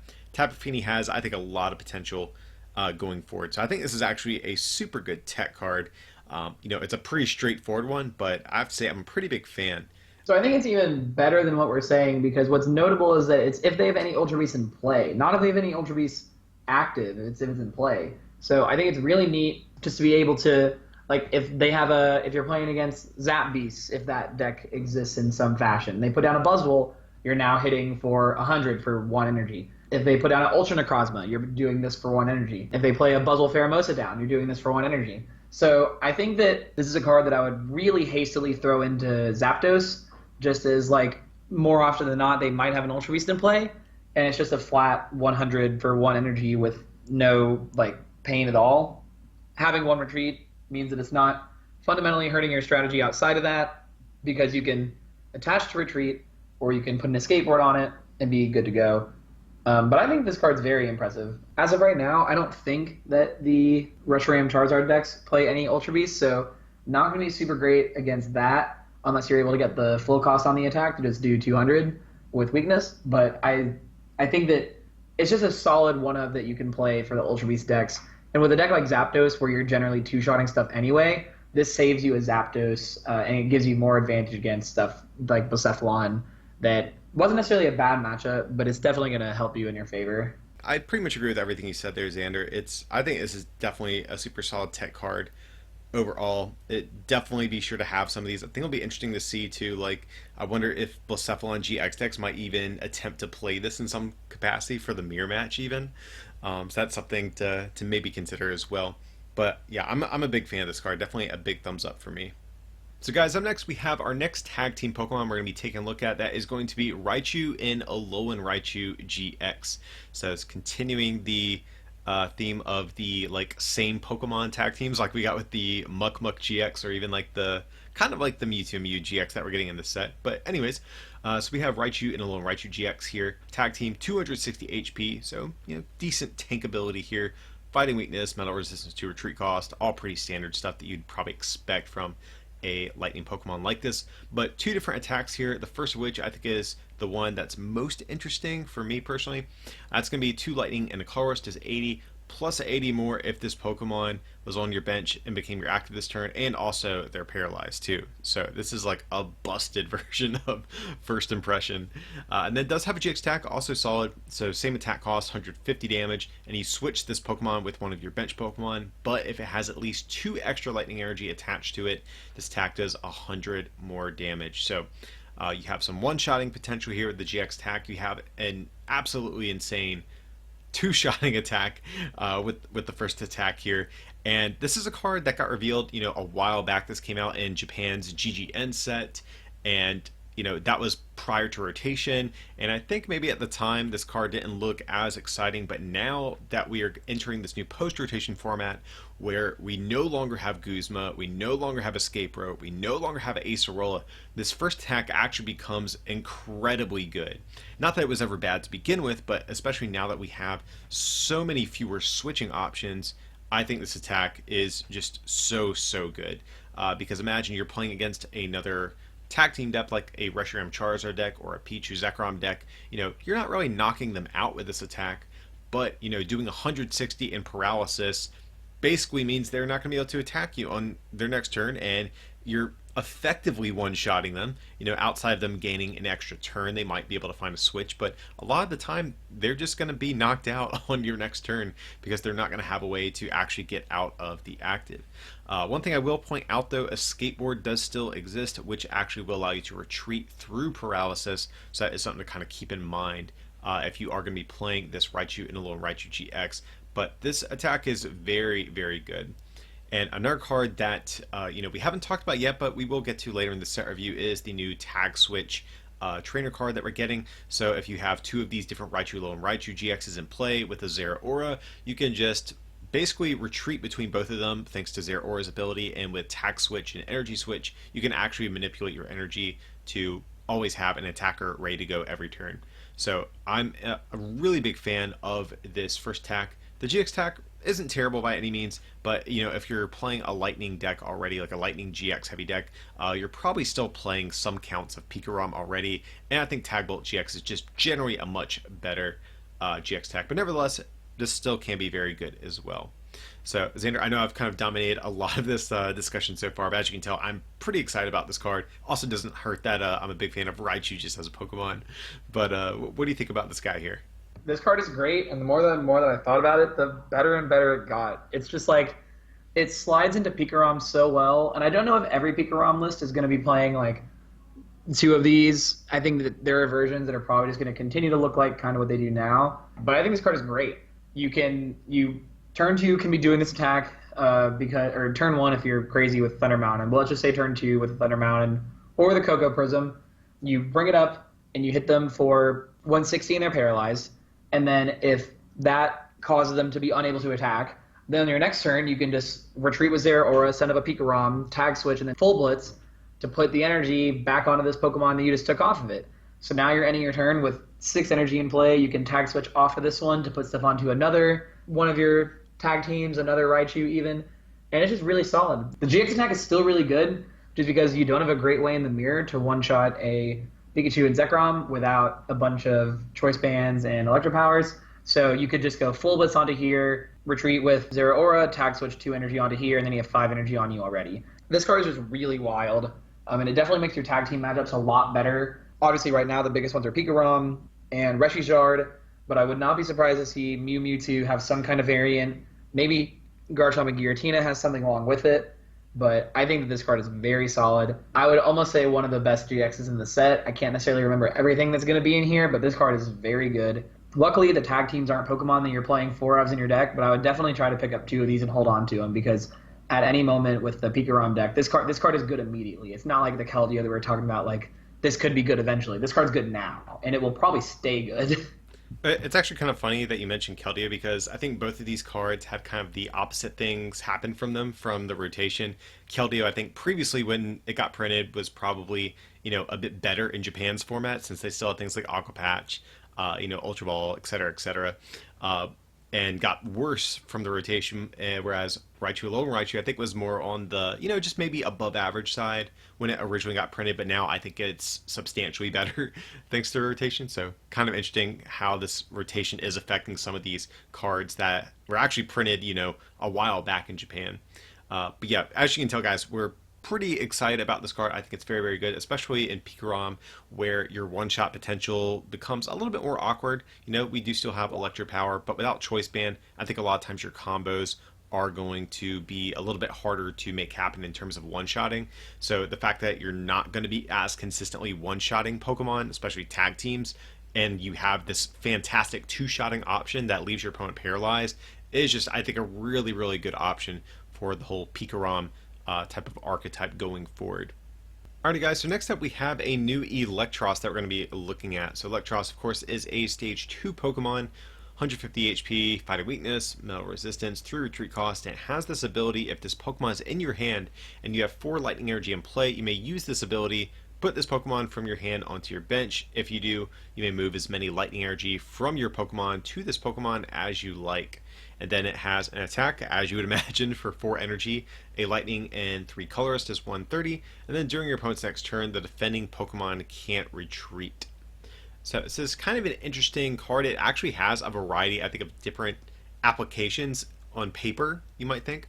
Just because you can play this theoretically as a card in something like Pikarom or Zapdos, where they have, a bunch of energy in play, more so Pikarom as opposed to Zapdos, and you can kind of throw this down, much like the Tapu Koko GX that we are losing in rotation. So I think some people might initially look at this and be like, huh, this can maybe be your Koko replacement, but unfortunately, I don't think this is quite as strong as something like Tapu Koko GX. The attack is much, much worse. 130 is a decent number to be able to hit, don't get me wrong. But for 4 energy, I think there's much better options. For doing this, we ideally want to be getting like a big one-hit knockout, much like we would normally get with Tapu Koko GX. But I will also briefly mention, if you do want to play this kind of as its own deck, we do have triple acceleration energy if you want to go that route, but I don't think this is nowhere near as strong. If we're playing Lightning Pokemon, I don't think there's really a reason to play a Stage 2 Lightning Pokemon when we already have so many very powerful attackers like the Raichu Alolan Raichu we just looked at, like Pikachu Zekrom, Zapdos, etc. So I think this is really only a consideration for, like a Tapu Koko style effect, and I just don't see that effect being strong enough to actually merit this card seeing some play. The thing about it is that if you're taking 4 energy off of your tag teams that are generally very safe and putting it onto this thing just to do 130 damage, like that seems like a rate that's not that good. And so overall, I think that the concept is really interesting. You get to throw the stage 2 down for free, and you have enablers for sure between Pikachu, Zekrom, and Tapu Koko. But like 4 energy to do 130 damage and they can't retreat, like I just am not super impressed. Maybe you could play this if the Raichu gets really, really big for the mirror, but the Pikarom decks, they still play Switch, so they could probably get out of this. It would be nice if you could use this, then you stop the Raichu from retreating so they can't paralyze your attacker again. But like since Switch still exists, it's hard. It's a really hard sell. The biggest thing is that you're taking 4 energy off of your Pokemon that are very, very good and putting it onto this threat that's mediocre for what value? And that's where I get stuck. Well, also, too, the way the card's designed, it's like, okay, you're hitting for 130. It's basically a pretty safe 2-shotting number once you factor in Electro Powers. And then since your opponent can't retreat on their next turn, you can finish them off with, this guy or whatever else it may be. But we just looked at a Pokemon that is substantially better at doing that. Raichu Alolan Raichu accomplishes the same thing since it paralyzes your opponent. It basically makes it to where they can't retreat since they're paralyzed, and you're a much tankier Pokemon, your attack cost is lower, and I think paralysis is going to be a little bit more annoying to deal with than simply a cannot retreat type of effect. So I think if you are looking to force like a 2-shot, Raichu Alolan Raichu I think is just generally better, and I think most other Lightning Pokemon you could potentially play in like a Pikarom style deck are going to be better. So not too impressed with Electros here, unfortunately. So next up, guys, we have another lightning attacker, and this is going to be Xurkitree. With Xurkitree is going to be an Ultra Beast, basic Pokemon, 120 HP, has 2 different attacks, the first of which is really, I think, the one we're probably going to focus in most on here. So just for a single lightning energy is 30, plus 90 more if your opponent has exactly 3 prize cards remaining, and then the second attack is going to be 2 lightning to do 50, and your opponent's active is now confused. So, like I said, though, I think the first attack is definitely going to be the one that gets this thing the most attention. This is basically just Sledgehammer that we've seen on Baby Buzzwole. The Kartana also that we got not too long ago also has a very similar attack. So this is just another way at forcing your opponent to take 120. And being on a Lightning Pokemon really isn't too bad either, just because we do have things like Electro Power at our disposal to kind of ramp up that damage and hit for some even bigger numbers against some other Pokemon. So with 1 or even 2 Electro Powers, you're hitting 150, 180, etc., etc. And, I think this attack is pretty good. And I think this actually is a card that you would potentially consider playing in your different Lightning variants, whether it be Zap Beast or Zapdos or whatever a Zapdos deck might look like after rotation, or even Pikarom. So Xander, how do you feel about Xurkitree? Do you think this is going to be worth the spot over some of the other Ultra Beasts that we've seen in Zapdos, or in addition to, or what are your thoughts on this guy? I think generally in addition to, just because you can kind of work your way down the food chain of each of the different like prize mechanics that your opponent has to deal with.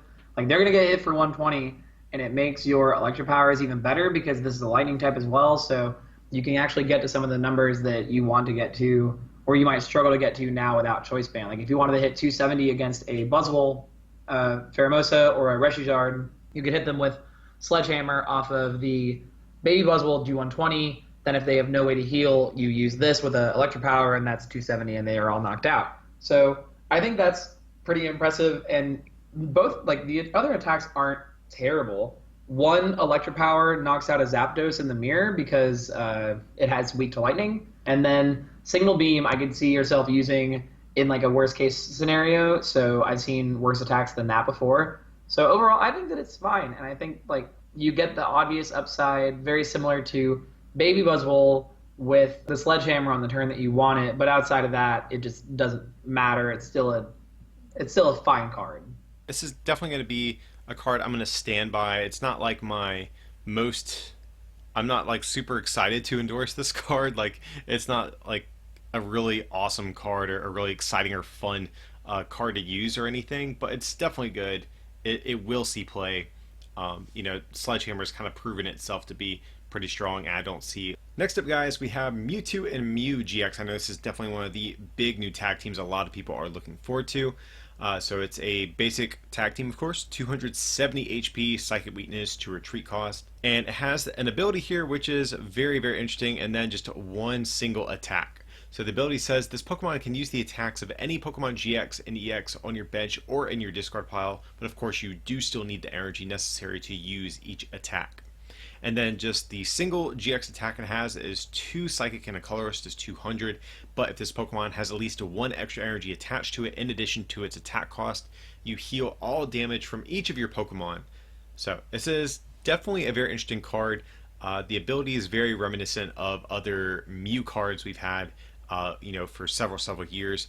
And this is definitely, I think, a very, very strong card. I think you can build around this in terms of making this just kind of its own deck in like a toolbox of different GX attacks. But also, too, I think this is just a very, very good tech card in a variety of different decks. So think of something like Pikachu Zekrom GX, just as an example.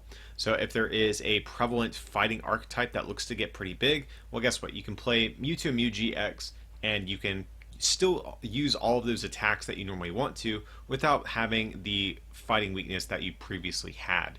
Also, too, it's good against other Mewtwo and Mew GXs as well.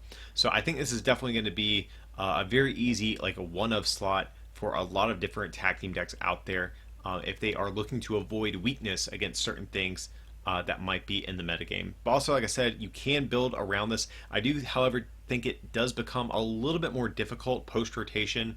I know this card came out in Japan prior to rotation, and they had access to things like Ultra Ball and more reliable ways to pitch away some of these GXs into the discards, specifically Evolution GXs. And I think that's another area where this card is very, very good in comparison to even some of the other Mew cards that we've had recently. Without Ultra Ball, we still do have Mysterious Treasure, and we do still have some other slightly more cumbersome ways of discarding cards, but you can even pitch away Evolution GXs into the discard, copy their attacks, and bypass evolution mechanics, which I think is really, really cool about this card. It basically means you have to keep your eye on any GX that ever gets printed, as long as they keep doing this entire GX mechanic. So I think even expanded, there is a ton of potential for this card as well. I know Xander, that's kind of where his head has been on this. But for standard, I think Mewtwo Mew, it's pretty solid. I think both as a tech option and in terms of building solely around it. But Xander, I know you had some ideas for expanded, so I'll pass this one over to you. Yeah, so this card is wild, and Eric can talk about his expanded ideas, but my head went immediately to like Seismitoad GX or Sylveon GX, just ways to disrupt your opponent in kind of like a stall-like deck. You can also use Soul Burst GX on the first turn of the game, which would really easily allow you to combo into other stuff. Or since you're playing so many Battle Compressors, you can use the new Solgaleo to attack. You can just kind of do the Mega Manetric thing of attacking and then retreating, whatnot, stuff like that. So I think this card is very solid in that format. In Standard, it seems good too, but I struggle to find a way to kind of abuse the toolboxy factor, partially because our options in Expanded are so good that I don't think I'm looking hard enough for it. But we still have like Ingo and Emmett to discard our hand and draw a new card. We still have Sightseer. Since you're a psychic type, you still have Mysterious Treasure. So your options aren't completely awful for getting 7 in the discard pile. The question that I have is just like, with what level of consistency are we doing this? I think that this probably replaces like the Marshadow effect in Malamar decks, unless you specifically want to copy Giratina. But overall, I think that this card is not necessarily meant for standard as of yet. But in expanded, this card is going to get something banned and expanded. I'm gonna guess Dimension Valley, but this card is wild. Yeah, I think Expanded is definitely the format where this card shines the most. I definitely think it's still solid in Standard, especially in terms of it being a tech option. I think that's where it's going to probably see the most play, maybe initially. But Expanded, there's just so many degenerate combos since we have Battle Compressor still at our disposal. You can compressor away some of these evolutions, like Xander mentioned, like the Solgaleo GXs, which is actually pretty spicy. I hadn't even thought about that one. But there's also a bunch of very good like wall disruption style evolutions you can compressor away. So think of like Noivern GX or Altaria GX. These are, I think, some of the better potential options. Just because with Dimension Valley, you can abuse Distort on the first turn of the game, but also you could do that with Seismitoad EX if you wanted to do that as well. But Noivern also gives you a really busted second attack to lock out special energies if you want to go that route. Altaria GX will allow you to wall against other GXs. You can even play Jolteon in here as well and get that down to wall against basic Pokemon. So there's a bunch of different ways you can I think abuse this card. Even if you can manage to set up some sort of lock with maybe Vileplume, even since you can copy the Rowlet Alolan Exeggutor's attack, if you can just set up a Vileplume and then a couple of these Mewtwo's, you can even just like Sky Return loop your opponent. If you're sick of walling them with other effects like Altaria's Bright Tone attack or whatever else it may be. There's just a really, really absurd amount of different options to build around this and expanded. Like I said, standard, I think the card is still good. I think it is a solid tech option, especially depending on how the format ends up, shaping up. A lot of decks might want a non-water weak way to use Flare Strike in their Reshizar deck, just as an example, or Full Blitz without being weak to fighting. So there's definitely applications in standard, but I think people's creativity is really just going to go wild whenever we get a chance to actually use this in expanded. So I think it's an okay card in standard, but a really busted card in expanded. I think this card's super, super good. Alrighty guys, so next up we have another tag team we're going to be taking a look at. It's going to be Espeon and Deoxys GX. So of course, tag team, basic Pokemon, 260 HP, Psychic Weakness to Retreat. Has 2 different attacks we're going to be looking at, the first of which for a Psychic and 2 Colorist is 10, plus 30 more for the number of Psychic Pokemon on your bench. And then its GX attack, same attack cost, put 10 damage counters on your opponent's Pokemon any way that you like. So just like the old Espeon GX. But if you have at least 3 extra energy attached to this Pokemon, put 20 damage counters instead. So kind of an interesting little card that we have here. The Divide GX attack is literally just Divide on steroids, and we've seen Divide GX be pretty decent in the past, so that is worth pointing out. Psycho Circle, we do need to kind of run through the math on this. If you do have a full bench of exclusively Psychic Pokemon, you're going to be capped at 160, which is like an okay number to hit for, I suppose. You can knock out Dedennes, if you have custom catchers, you knock out pretty much any non-GX Pokemon. As far as GX Pokemon go, it's the numbers are pretty bad though, and that's kind of where my enthusiasm for this card kind of dwindles. Now Cross Divide, on the other hand, I think is still kind of a decent attack. At the same time, I'm not sure how many evolution cards are going to be in the format whenever this card finally gets to see tournament play. I think this attack is better the more evolving basics there are in the format. So if we're in a tag team heavy meta, this GX attack isn't too great, but it's still okay, making sure that none of your damage counters go to waste. But my thoughts on this, it's just kind of meh. My biggest thing with it is that if you're playing something with Malamar that's good post-rotation, like I know that we haven't talked about Garchomp Giratina yet, but Garchomp Giratina will do 160 flat without having to have your bench completely filled with Psychic Pokemon, and then it can do more on top of that if they have more damage on them. I think just in terms of decks that are attacking with Malamar, like this is not necessarily the place you want to be, and maybe you play 1 to Divide GX. Like this is kind of nice. If you're in like the Malamar mirror, you can kill 2 of their Malamars with this, which both puts them behind in setup and gives you 2 prizes. So that might be something worth doing if you have the extra energy requirement. But outside of that, I'm not super impressed with this card. Lele rotating is also a big deal because the decks are probably going to move more towards the Jirachi engine, and you could just play like 4 Leles, your consistency if that existed, but it doesn't. So just overall not super enthralled with it. Yeah, I'm right there with you. Now, I will say this, talking about Malamar, which would be the obvious partner for this, if you are playing like a Psychic Malamar build that's geared around things like spell tags, Giratinas, etc., this does kind of have a home in that because between all of your spell tags and with Divide, you actually are very efficient with your damage counters that you have. So this could be your potential GX hitter. Since Necrozma GX is gone, you don't really have access to that, like Black Ray GX as a big like finishing move. So this kind of fills a similar role as that. So you could theoretically see this pop up, but as no more, I think, than a one of. And even still, I don't even think a lot of Malamar lists are going to be begging for a card like this. So I don't think this card's terrible. Like neither of these attacks are like blatantly bad or anything, but they're just I don't think quite good enough given the other pool of attackers that Malamar decks have access to. So even though it's a card I think theoretically might see play as a one of, like I kind of alluded to, I'm still probably going to downvote this thing just because I think most of the time this is not going to be one of your preferred attackers for Malamar.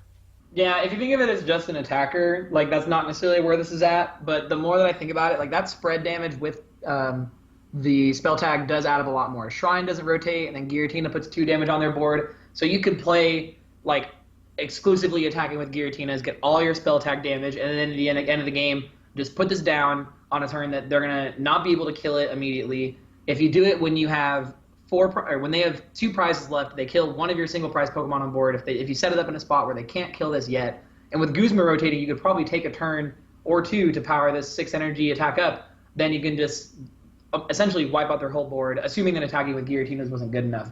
One thing that does think about it though is that it's weak to Psychic, so Giratina one-shots it.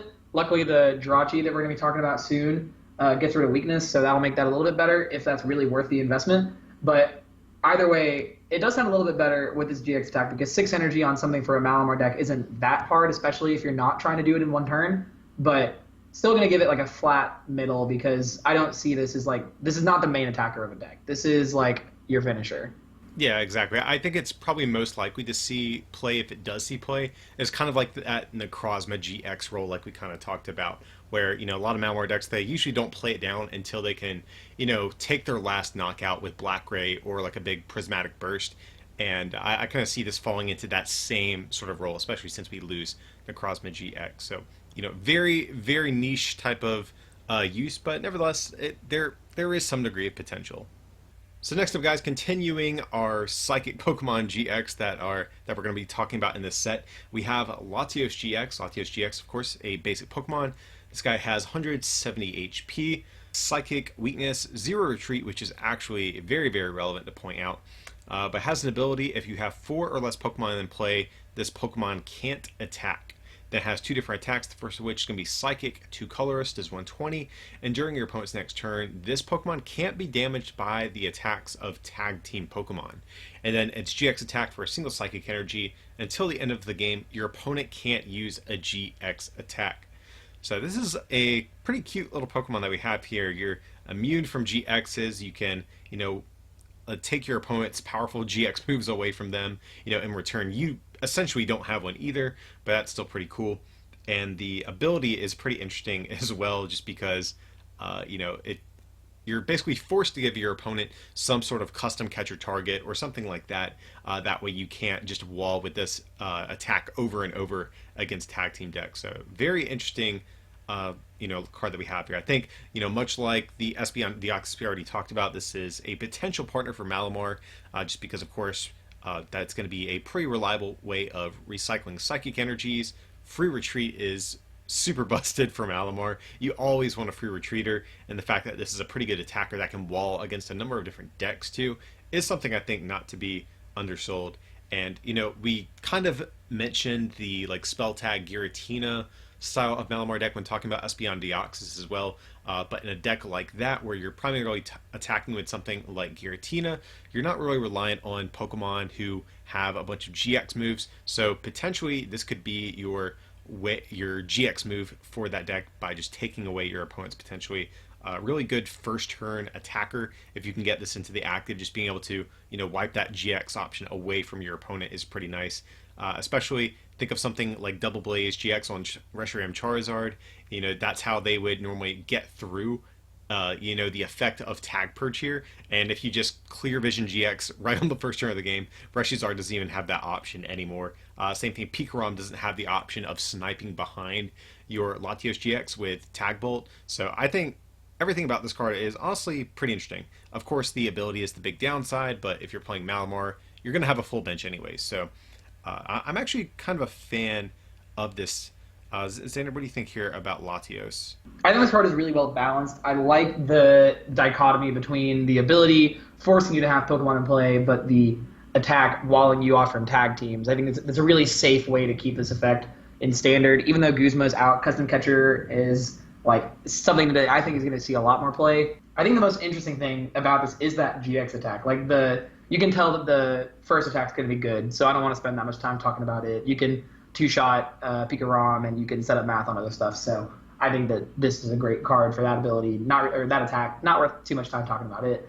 But the GX attack, it's really interesting. It's basically how good are your opponent's GX attacks. Like I'm trying to think what all I'm really stopping here for GX attacks that are scary. Maybe if Gardevoir Sylveon gets better, that GX attack can normally be pretty scary. Unfair GX, this might be a way to stop that if they're playing like the turn 1 version of that deck that's trying to do something silly and get your hand down really low. But it just depends if they get a deck that revolves around the GX attack. Like I would have loved this whenever like the Ho-Oh Turtonator deck exists because they Kiawe and then they have to use Nitro Tank, and this would have just not let the Nitro Tank and they just wouldn't have had anything better to do. So I think it's really interesting, but it's essentially saying you're using an attack so they can't use their one GX attack, but they still have pretty good attacks on this tag team. So it depends on if the GX attack is going to be the make or break thing with their strategy. Definitely gets a thumbs up for me, but I would not expect to see Liz playing much more than one of this card. I might disagree. I could see them maybe playing 2 copies just because this attack is so good. Just walling against tag teams. But of course, it's completely dependent on what decks see a lot of play. Like we've kind of mentioned for some of these cards, Unified Minds at the time of filming actually hasn't even come out yet, and we don't have a clear vision of what the post-rotation format's going to look like. But nevertheless, right now, there's a lot of tag teams that still look to be very powerful. Like I kind of already mentioned, Pikarom and Reshizard are both still very powerful cards. Even Xander mentioned some kind of, more slightly under the radar ones, like Gardevoir Sylveon, just as an example. And of course, we're getting Mewtwo Mew in this set, Umbreon Darkrai. So there's a bunch of tag teams that are definitely worth walling against, and it might be enough to warrant playing 2 of these. And I could maybe even see a world where you're primarily a Latios GX deck, and forcing your opponent to find suboptimal ways of doing damage, and you can maybe even play things like Great Potion to just tank hits with this thing, and just wipe away some of that chip damage your opponent manages to scrape together sometimes. So I don't know. I think there's a lot of potential for this card. This seems definitely like a no-brainer for Malamar decks, and I'm a fan of it though. It's definitely a thumbs up for me. Sarah, did you have any other closing thoughts on Latios here? Yeah, I think the thing that I was thinking with only playing one of these is that the point of it is that you're trying to inconvenience them long enough to make them not go around using their tag team immediately. And so once they've powered up something that can deal with this, it's still going to be powered up because you're only doing 120 damage, so it can probably still deal with what you're doing. More often than not, Giratina essentially walls tag teams because you're two-shotting their 3-prizer while they're hitting you twice and taking 2 prizes. So you're keeping up pace. So what this is doing is this is just kind of giving you a little bit more time to kind of get your board established while forcing them to have to power up another threat. If they go first and they welder onto a Reshiram Charizard, if they go second and they welder onto a Reshiram Charizard, you evolve into 2 Malamars and then attach double Psychic Recharge, you've kind of time locked them. They're not going to have another turn or they lose their first turn of the game because they are powering up another Pokemon. So you're kind of just slowing the pace of the game down a little bit. But since you're playing 1-prizers generally in the Giratina style, I don't really think that you're going to need many of this effect. essentially you're just trying to inconvenience them. And I think one of these is good enough to do it because they have to play around it. They don't have any other options. I'm right there with you. I expect this card to see play.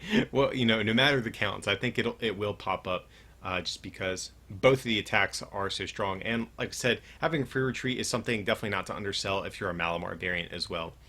Next up, we have Jirachi GX here, continuing our streak of an insane amount of Psychic GXs, it feels like, in this set review. But Jirachi GX here, 160 HP. Base Pokemon, Psychic Weakness, 1 Retreat, but it has this ability: if a Pokemon with Psychic Weakness receives damage from an attack, don't apply Weakness. Its first attack for a single Psychic Energy, you search your deck for an energy card and attach it to one of your Psychic Pokemon, then shuffle your deck. And then its GX attack for 3 Psychic Energy is 100, and you prevent all effects of attacks, including damage done to this Pokemon, during your opponent's next turn. So this isn't too shabby of a card, I don't think. We do have a lot of Psychic weak Pokemon floating around. We have the new Mewtwo Mew GX. We have the Latios that we looked at, the Espeon Deoxys we looked at. So there's definitely some Pokemon that are, you don't mind shutting off their weakness, especially since Mewtwo Mew looks to be such a strong card. Being able to shut off your own weakness, and prevent like Mewtwo Wars from happening, and just one-shots between both you and your opponent's Mewtwo tag teams could be something that's worth devoting a spot to your deck too. I don't think either attack is really too terrible either. I'm assuming you're playing this in a Malamar deck, so you definitely have the option of using this GX attack if you want to. I think all around, it's like kind of an okay card. Even the first attack, it does say you can search your deck for an energy card, not a basic. So if you are even playing one of the like Dragon Malamar variants like Garchomp Giratina or Ultra Necrozma, you can even search for the odd energies for those types of decks, which is pretty nice as well. So I don't know. It's, to me, it just kind of screams okay. Zaren, do you think I'm maybe being a little hard on Jirachi? What are your thoughts here? No, but generally, Pokemon that give no weakness have never really been good. The biggest catch with this is that the GX attack is not trash, and Guzma rotates. I think that both of those are necessary pieces to this, because this is something that you can attack with if in an urgent situation, and actually it could be pretty good just to kind of like, in a very similar way to how we talked about Latios, just like a get off me for a turn. But with Mewtwo weak to Psychic, and Espeon Deoxys weak to Psychic, and Latios weak to Psychic, I think that this might be something good if you expect a ton of the Malamar Mirror, especially because Giratina is such an efficient attacker in all of those decks. So this might be something that you need to play if you expect a ton of Malamar in your metagame. But otherwise, it's just not great. So I'm actually going to give it a middle, even though I just said these cards are normally never good. But just because Malamar is obviously a good deck, and you're obviously going to face the mirror probably once a tournament. So I think this is worth considering at least. Yeah, I'm exactly in the same spot. This is better than most of the other types of cards we've seen like this in the past. The fact that there's prevalent Psychic weak Pokemon that we have in this format and in this set, combined with, 2 actually pretty decent attacks if you are forced into a position where you do need to attack with this thing, I think gives it enough legs to kind of stand on here. So I'm going to kind of remain in the middle. I could see this card seeing play, but I could also see it not seeing play. It could really go either way on this one. Next up, guys, we have a new Drifblim card. Drifblim is going to be a Stage 1 Pokemon, 100 HP, Dark Weakness, Fighting Resistance, 1 Retreat cost, and we're looking at primarily for this ability. Once during your turn before you attack, you may switch your active tag team Pokemon with one of your bench Pokemon, and it does have 1 attack for 3 colorless, 70 damage, so that is just a triple acceleration energy away from getting powered up if you do want to attack with this thing, but more likely you are considering playing this for this ability. It's basically just a built-in switch for tag team Pokemon, which isn't too bad. Having just a built-in switch at all times is, I think, pretty nice. But what you have to think about is what tag teams want to abuse this. And I think the most likely one, as you can see in the artwork of this card, is going to be the new Raichu and Alolan Raichu GX, just because you need to cycle between 2 different Raichu tag teams every turn to fulfill the requirement of its first attack. So that's definitely the combo they're trying to push here. But the issue is the Raichu tag team already has Zeraora GX in addition to normal switching cards. And I just don't think a Stage 1 is going to be worth the space when you already have much more consistent methods of, doing the like cycling combo between your multiple Raichus. And, don't get me wrong, being able to switch between your other tag teams isn't bad by any stretch of imagination, but it's just, is it good enough to warrant playing a stage one in your deck when you already have access to other switching cards like Switch, as an example? And that's where this card really starts to lose me. I personally don't think it's quite worth the space. It's just like play Switch. Like you're putting a stage one Pokemon onto your bench, so it's at least 2 slots that you're playing, and you're probably playing a 2/2 if you want to get this out consistently. And so you're wasting a bench space to get this every turn when you can just play 4 Switch. So like I don't think this is good. This card's not good. That's all I gotta say. Just play Switch in your deck. If you're at the point that you want to play a skateboard and Switch and this, like I don't know what you're playing. Yeah, it's not that the ability is bad. There's just more efficient ways of doing the same thing, more efficient and consistent ways. So it's going to be a hard pass from us on Drifblim here. So next up, guys, we have a new Mesprit that we're going to be taking a look at here. Mesprit is a basic Pokemon, 68 HP, Psychic Weakness, 1 Retreat Cost, and we're really just looking at for this first attack for a single Psychic Energy. Search your deck for up to 3 basic Pokemon and put them onto your bench, then shuffle your deck. So the reason we're taking a look at this is, we don't really have much powerful generic search in the post-rotation format. We do still have Pokemon Communication. We also lose Lele, so we can't as easily get like a first turn Professor Elm's lecture or a Pokemon fan club or something like that. So I think these styles of starter Pokemon might potentially have a place. That's kind of another video topic, in its own. But nevertheless, I think this attack is good enough for this new format to where we can discuss Mesprit here. Now, we do have another Pokemon like this already in the format. It's called Dunsparce. Very similar. Dunsparce has a couple of things going for it and against it. Dunsparce can attack for just a single colorless energy, also gives you the option to switch after your attack, but the big upside to Mesprit is that it is searchable by Mysterious Treasure, whereas Dunsparce is basically only going to be searchable by something like Pokemon Communication or Elm or something like that instead. So the fact that we are a treasure searchable Pokemon that can set up our board, if we're playing Psychic Energy, we might be playing Malamar or something like that, or maybe even the new Aegislash, which we'll talk about shortly as well. So I think there's enough application to where we can entertain the idea of this thing. However, in my personal experience so far, I've done some testing for the Unified Minds format. A lot of my list, I've just been kind of preferring Jirachi. I've actually done a little bit of testing with Mesprit as well. It's been kind of hit or miss for me personally. I'm not sure if Xander if he's done much testing with any of these cards just yet, but like I said, in my personal experience, this card was very hit or miss with me. But nevertheless, I think this is one of the better like starter Pokemon options that we're going to have. But Xander, are there any sort of applications for this I kind of overlooked? Like I said, I think the ones that come to mind for me the most are going to be Malamar and maybe the new Aegislash. But are there any other ones that we might be kind of forgetting here? No, not really. And the one other thing that's such a small point is that this has 10 more HP than Dunsparce, but you can still get both of them off of Elm, which kind of makes it irrelevant.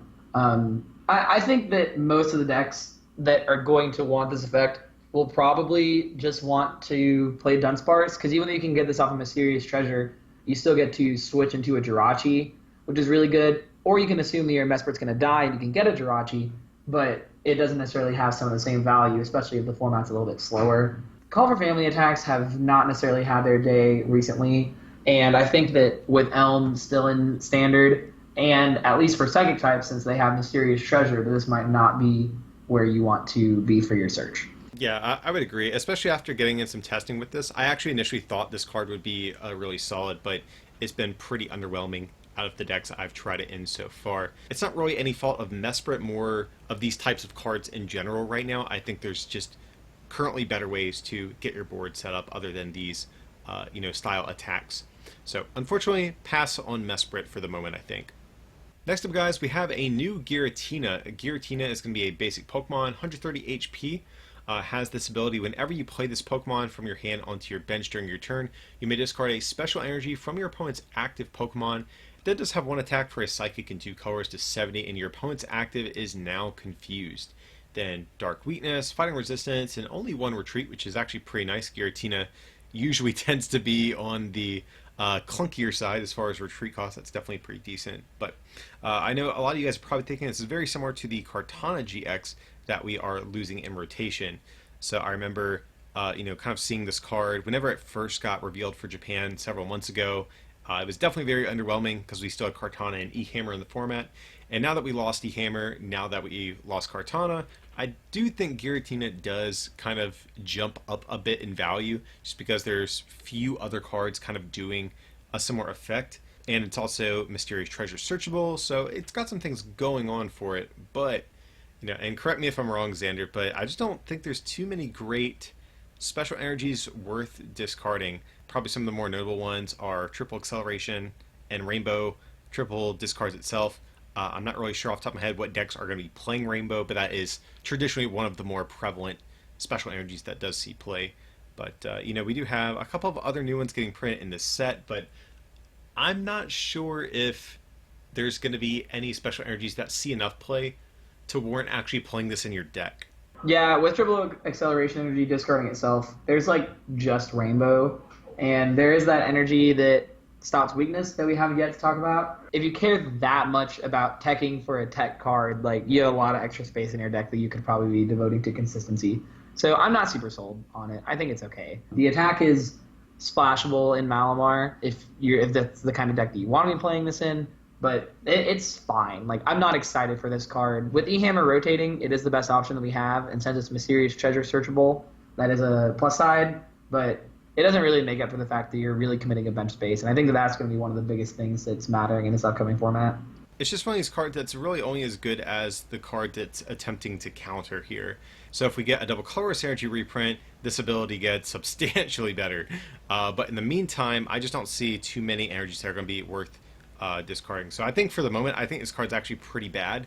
But this is a card that could quickly, see an uptick in value depending on what keeps getting printed in future sets. So it's bad for the moment, but definitely keep your eye on this thing. It's a card that's, I think, probably worth having, in your binder, in your collection, just in case the time is right for it. But for the moment, I just don't think it's going to see too much play. So next up, guys, we have a new Behemoth that we're going to be looking at. So another Pokemon we don't see too often in the trading card game. But Behemoth is a stage 1, 80 HP, Psychic Weakness, 1 retreat cost, 2 different attacks. The first one is not too special, but the second one is actually very, very interesting. For 3 colorless or just 1 triple acceleration energy, it does 90, and you shuffle this Pokemon and all cards attached to it into your deck, and then your opponent can't play any item cards from their hand during their next turn. So this is our first, I think, somewhat reliable way of item locking our opponent in standard for, a decent amount of time now. And of course you do have access to this in expanded, which I know Xander actually probably wants to get to talking about. But this is actually pretty cool because it's worth noting that whenever you do this and shuffle your Behemoth back into your deck, your triple acceleration energy actually goes back in there before it gets discarded. So that's super relevant and actually allows you to kind of infinitely stream this attack with your triple acceleration energies throughout the course of a game. Now, the issue I think that kind of arises from this card, though, is figuring out what you promote after you put this card back into your deck. So we do have a couple of different wall Pokemon that exist in standard format. Some of the more notable ones are going to be Shuckle GX, Keldeo GX, and Xurkitree GX, but all of these kind of have some sort of problem. The big thing about Shuckle that's really good is that it has a 1 retreat cost, which means you can retreat for free with a skateboard or a U-turn board. But the downside to Shuckle is that there's very few Pokemon in this format that it really gets around, especially since double colorless energy is gone. Most of our attackers are going to be energy heavy attackers like Pikachu, Zekrom, like Reshiram, Charizard, etc. So Shuckle's walling ability isn't too great despite it having a good retreat cost. Keldeo GX, on the other hand, fantastic walling ability, but it has a 2 retreat cost, so it's not as easy to get out of the active once you've promoted it in between turns. Same thing for Xurkitree GX. So I think that's where Behemoth is really going to struggle. I think one of the better partners is going to be probably Aerodactyl GX, which we'll talk about in this set review. Has a 0 retreat cost and makes it so that basic Pokemon need 1 more energy to be able to attack. So very, very good kind of walling ability. I think it's standard. That's probably the best option that I can think of. But Xander, I know you were a little bit more excited to talk about this card in expanded. So Did you have any other thoughts on this card in Standard and its viability before we kind of move over to Expanded? No, I don't think that Standard has the tools to kind of keep this engine going. Aerodactyl having Free Retreat is really nice. It means you don't have to worry about the consistency of your deck as much, and you can kind of take a turn off or two to use the Stadium that we'll talk about later with this, so I don't want to delve too much into that ideology. The difference between this and Trevenant Exeggutor, which Eric and I talked about before, just trying to think about what to do with this card, is that Trevenant has a status condition and then switches into the item lock, where this item locks them and then you put a wall up. So the difference being is that in order for them to get out of the item lock, they have to play like a Guzma or a Lysander. And Guzma gets them out of both the item lock and the status condition, whereas this will not get them out of the item lock. They will just get past whatever wall you're doing. So if you have an engine that allows this to be consistent and expanded, where you can get the item lock over and over again, then I think this can work. With decks only having one Guzma to get past the wall and expanded, they have like one shot, and decks are less likely to be playing Ranger than they are going to be Guzma. Every deck's going to play Guzma, but very few decks are playing Ranger. So that's one benefit to this. I think this works really well with Musharna. As a psychic Pokemon, you can get off Mysterious Treasure that helps the consistency of your deck. Easier than like it would in Trevenant Exeggutor, because you can Mysterious Treasure for your attacker and that. And then your walls, you're starting off the game with something that's going to be difficult for them to deal with in the first place. So that might just be good enough while they only have one Guzma. If they play their Guzma early and then you get this going, they're not going to have access to it because of Versus Seeker. So they might just be stuck, not being able to deal with anything. If you send up a Hoopa or a Keldeo, since you have Floatstone in that format, as opposed to a Skateboard only lowering your retreat by 1, then that could just be the game. And so I think this has a lot more potential in that format, where the decks are more streamlined, and so you're able to target more and understand what's happening. And they might just be stuck out of options. If you kind of can get a soul read on what's happening in the metagame, then I think that this could be pretty solid in that format. So I definitely think that I like this more overall and expanded, between having Musharna, like I mentioned, Floatstone for all of your other stuff that you're looking for. And then, correct me if I'm wrong, this has 90 HP? How much HP does this have? 80 HP. 80 HP, so Level Ball gets this boy too. Okay, this is fun. I like it. We're cooking with gas. I'm giving this is like a thumbs up for expanded, thumbs down for standard. Like, I don't really see this working out in standard well. The Aerodactyl deck I think is good, but we'll talk about that more later on. Just maybe not with this Pokemon exactly, but I do like Behemoth in expanded for sure, as like a potential option for maybe a new version of kind of flipping the Trevenant Exeggutor deck on its back. Kind of chiming on the idea that it's like better in expanded and standard.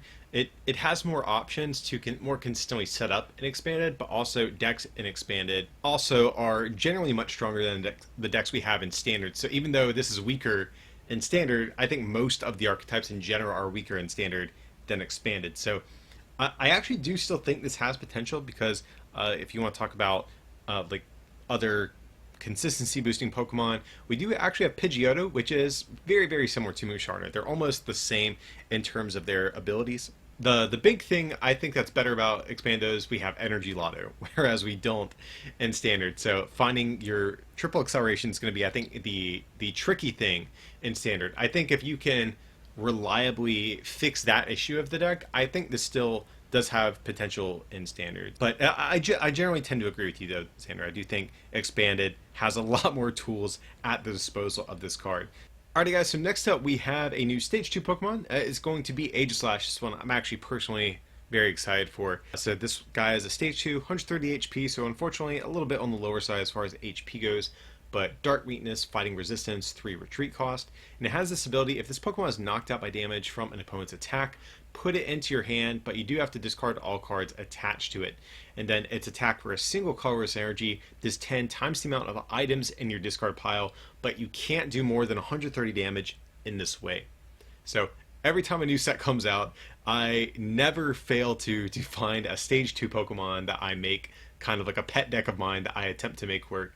And Aegislash has definitely been my deck like that so far as Unified Minds goes. But I actually do think there is a lot to like here. So one of the big cards that we did lose in rotation is going to be Rescue Stretcher, which is a pretty big loss, leaving us only with like Brock's Grit and Lure Ball as some of the more reliable ways of recovery. But even those options really aren't too great. So the fact that we can get our whole evolution line back into our hand, because this works functionally like the old rescue energy or the old splash energy. So even though Aegislash gets knocked out, you still get your Hone Edge and Doublades back into your hand as well. So that's very important to point out here. Also, of course, we got Duskstone not too long ago, which will allow us to evolve our Doublades into Aegislash a little bit more quickly.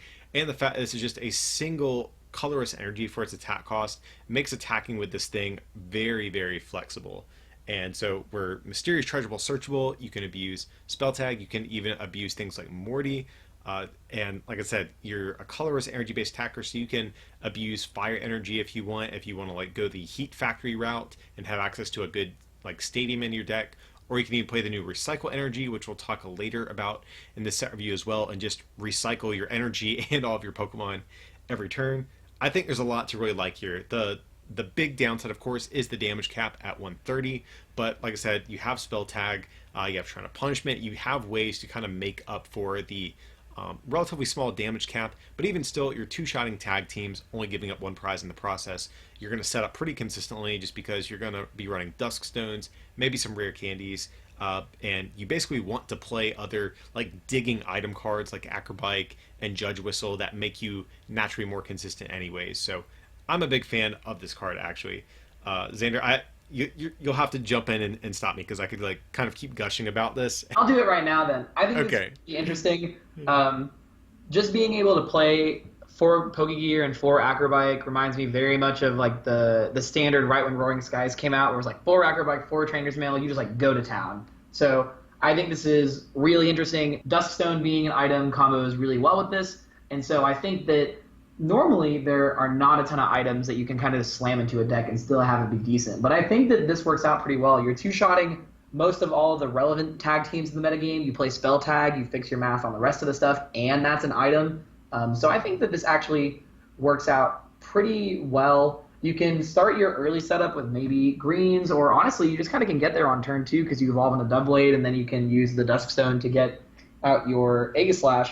So I think this is more consistent than like I give it credit for. And I haven't fully finished watching the testing ground on the channel that you've done yet, sadly. But I'm excited to see if the deck has potential there. Don't tell me now.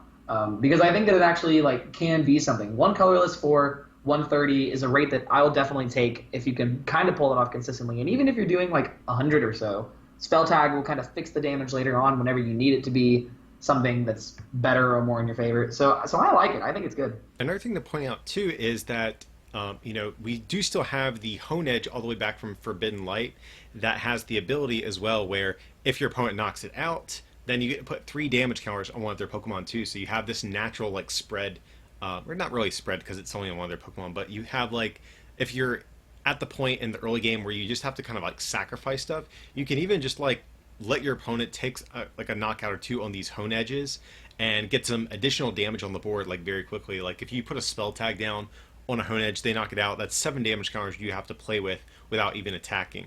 So we have a great Hone Edge that really combos well with this. Now, I think the big challenge for this, assuming you go the Recycle Energy route, is that you're going to be very susceptible to Faba. And again, at the time of filming, Unified Minds has not yet been released, and we don't have a clear picture of what the metagame is going to look like, but Shedinja has already seen a lot of early hype as far as being one of the better decks initially once the rotation goes into effect. And if people start teching Fabas and Orangaroos into their lists in order to beat the Shedinja deck, well then that also drastically hurts Aegislash as well, assuming you're going the Recycle Energy route with this type of deck. So that is something I think Aegislash and people who want to run with this deck are going to have to keep in mind, and just keep an eye on the format and see how it winds up shifting between now and when these cards are legal for play. But assuming players don't start teching in like Fabas and Orangaroos and Palpads and things like that to recycle Faba, I think Aegislash is actually going to be a very well positioned stage 2. So I'm still going to stand by this card. I really love this card. It gets around a lot of the downsides of this new format. It hits decently, has a lot of support, so I'm a big fan. No, I think this is good. Like, there's still Zebstrika in Standard to just kind of churn through your deck, and Pokemon doesn't really stop printing bad items. Like, I think ever since like Acrobike was originally printed, they've kind of just been a lot more willing to throw stuff out there. Hapu, which is a supporter card that we'll talk about later, that can help out this deck because you're discarding more cards from your deck. You put the cards you need in your hand, you mill out the rest. There's still Sightseer in Standard and Ingo and Emmett, which are like they don't really see a ton of play now because we have Cynthia and Lily as good options, but this could be a deck that could really make use of those. So I think that there's a lot of potential for this deck to succeed, and I think it's solid. Like, you can do well against the tag team decks. It always goes back to your hand, so you're naturally consistent. Marshadow rotates. So I think all that's left is Judge, and that's fine. Well, the thing is, Reset Stamp and Judge don't even hurt you because whenever it goes to your hand after they kill you. You're right. Exactly. Yes. So there's a lot going on for this card, I think, and that's another thing it overcomes is a lot of decks. There are a lot out there that are going to be hurt by Reset Stamp and just shutting them out of the game, but this is not going to be one of those, which is really, really nice. So next up, guys, we have a new Steelix, and correct me if I'm wrong, Xander, but is this our first fighting Steelix that we've gotten up until this point? You're right.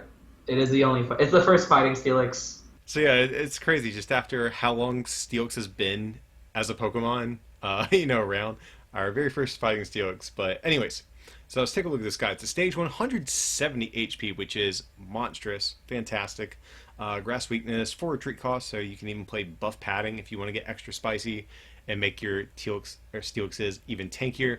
But 2 different attacks, first of which is going to be for a fighting energy 20 attached to fighting from your discard to this Pokemon, and then its other attack for fighting and 4 colorless, 220, and none of your Pokemon can attack during your next turn, including Pokemon that were just brought into play. So this card has like a lot of shock value built into it. It has like this monstrous amount of HP. Like I said, with buff padding, you can even go above 200. You have a 5 energy attack that does a monstrous amount of damage. So all in all, like, I think at a glance, this card is very jarring. But the question is it actually good? And that's what's I'm kind of struggling with a little bit here, because it does have some good things going for it. 1 for 20 on a fighting Pokemon isn't too bad when we have things like Martial Arts Dojo and, of course, Diancie Prism Star. So we can climb that up to at least 50 damage base, and attaching 2 fighting energy from this card to this Pokemon is pretty good as well. And then its other attack, also, again, once you factor in some of the damage modifiers that fighting has access to, we can actually knock out a lot of tag teams as well. 250 base with Diancie and the Martial Arts Dojo. Of course, we can climb even higher than that if you're fulfilling the secondary effect of Martial Arts Dojo. So this attack is pretty powerful, but has some pretty huge drawbacks to it. Of course, the first of the 2 is going to be the 5 energy attack cost. This was 4 energy. This would be a bit better, but there are some ways to kind of get around that. We do have counter gain. We do have black belt, I believe it's called, that we're getting in this set. So there are some ways to reduce this attack cost by 1. And the other huge downside is that none of your Pokemon can attack. That's like so terrible. If this was just Steelix can't attack and this attack cost like 1 fewer energy, I would say we might have something here, because if this was 1 less energy, you could just attach a triple acceleration without the need of something like a counter gain or a black belt, etc. to kind of get around this attack cost. So if it had those kind of 2 things tweaked, I think this card would be a lot better. But Xander, do you think those things are hindrances that are big enough to warrant not playing Steelix, or do you think this does have some potential here? The more that I think about it, the more that I think that we're not building this around that attack, and we're just building a deck that can use it. The more that I think that this might just be better with like Diancie and the Dojo, because that math adds up pretty quick. You're at stage 1 that's doing, I think, 80 for 1, and you're attaching energy to it, which means that you could threaten using that attack. But there still is Mixerb that might allow you to play a longer game and buff padding. So this can live decently. Miltank rotating is one of the biggest things for all these decks that aren't going to be one-shotting stuff, because that just meant that like the Reshizard decks and anything that really wanted to kind of heal could just demolish all these chip damage decks. But I think that this actually has some amount of playability in maybe just like a fighting box style deck. Baby Buzzwole still exists in Standard, so that's something that you can be playing as well. And you kind of just set up some math on your really beefy Pokemon. But I'm not really trying to build around this attack. You might use it, and in the style deck that I just like suggested, you'll probably use that attack like once a game with a boost energy and be fine with it. But I don't really think I'm playing like mono Steelix. I think that there's a few other things that I'd be trying to include in this deck first, and honestly, might just be bumping Steelix out of the deck. So I'm gonna go thumbs down, but it is like interesting to consider. It's more of a thought experiment than I think anything that's actually worth your time to really test. I think the hurdles that it has are just slightly too steep for it to overcome. And we didn't even mention it, but there is a new supporter that can remove the effect of this attack to allow you to keep chaining it over and over. So we should be fair to point that out. But yeah, I'm just not sure if this is quite good enough. To me, this is like just shy of actually being a pretty playable card. The other downside is there's really not a great way of getting cards in the discard pile in this format. So like we have TV Reporter, we have Ingo and Emmett, we have Sightseer, but most of the time those aren't going to be your preferred supporters that you want to use, and we don't have Ultra Ball, so it's kind of hard to quickly set this thing up via its first attack. This first attack is going to be more of like a recharging effect for mid game once a Steelix already goes down. So I'm just really not sure about this one, guys. And Xander, to what you're saying about playing this in a different deck, I think that deck would already have to be playing triple acceleration energy. So that already kind of limits Steelix a little bit, because I don't think there's a world where you're playing this without triple acceleration. This attack cost is just like way too monstrous. I think it's like an okay card, but I don't think it's actually competitive at the end of the day. And so as a result, I think I'm gonna downvote this one. So next up we have Aerodactyl GX. Aerodactyl, of course, is going to be a stage 1, evolves from the unidentified fossil. Very important to keep in mind when we're talking about Aerodactyl here. But 210 HP, grass weakness, 0 retreat cost, which is fantastic. But has this ability, as long as this Pokemon is your active, the attacks of your opponent's basic Pokemon cost 1 colorless more. Then 2 different attacks, the first of which is going to be fighting, 2 colorless is 120. And then its GX attack for a single fighting energy is 50 times the amount of energy attached to your opponent's active Pokemon. So this has been a card that has seen, I think, a lot of talk in the community, especially when it was first revealed. There's definitely a lot to like about this. Right now we are in, I think, generally a pretty basic heavy format with all of the tag teams running around. So being able to have a Pokemon like this that can force them to need extra energy to attack is, I think, really, really cool, actually. So anything that gives us basic Pokemon hate and big giant tag team hate, I'm definitely all for it.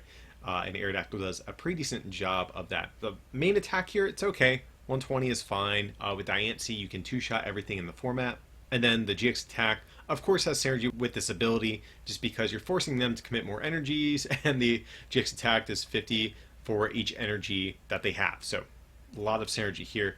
And I do think there are a couple of different potential partners for this. You've probably heard us mention a few. We kind of mentioned when talking about Beheeyem, you could potentially play this as like your wall that you promote in between turns and not even worry about attacking with it. There's a new Archeops, which we'll be talking about not too long from now as well. That also has some pretty good synergy. Both of them evolve from the different fossils. So that's definitely, I think, a deck that a lot of people will probably try to try out. Believe it or not, I actually think Malamar is a potential partner for this Pokemon, because one of the big issues with this card is that we lost double colorless energy in rotation, and as a result, powering this thing up with triple acceleration energy isn't that reliable, because you can never basically start attaching to a second Aerodactyl. You're always continuously committing energy to your active, and then whenever it gets knocked out, you have to take 2 turns to power up another one. So I don't think you can play like lone Aerodactyl. This is definitely going to have some sort of other single attachment attacker in the deck with it, or it's going to play some sort of energy acceleration like Malamar, just as an example. So when talking about Malamar specifically, you can probably build this very similar to how we've seen decks like Ultra Necrozma, where they play, maybe around 4 of the odd type of energy with Viridian Forest to potentially search it out, and then just a bunch of psychic energies from there to fulfill the rest of its attack cost. And then if we have the new Stadium, which we'll talk about later as well, that can actually get these Aerodactyls out in the first turn of the game as well. So there's a lot of different support for this card here. So Xander, out of those kind of ideas I just mentioned, which ones are you kind of gravitating towards, and are there any other ones that we kind of left out there that you want to touch on? No, I think you covered most of them. I think the Archeops one is a little bit better than you're giving it credit for, as opposed to the Malamar one.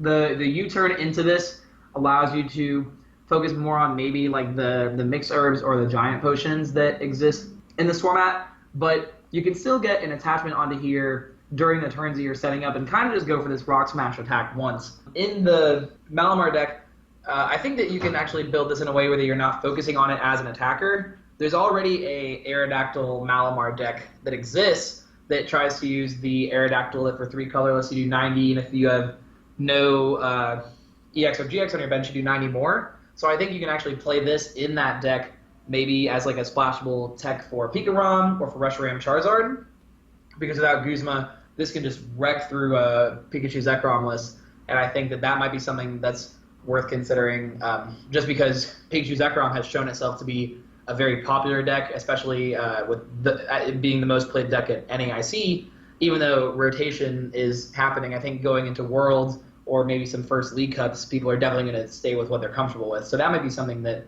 this is good for. We haven't talked about the GX attack a lot, but the GX attack is also really solid against like Reshiram Charizard, because if they put extra energy on their Pokemon to knock this out, if you play Diancie, which I would expect that you would, if they have to put 5 energy on it to kill one of these, then you do 270 straight up to knock one of these out if they've put the extra energy on it to use Flare Strike. So I think this is actually pretty solid. I think Malamar might have better options, especially kind of like how I mentioned earlier. There's that Garchomp Giratina that we'll finally get to whenever we get to the Dragon Pokemon. This set's very large.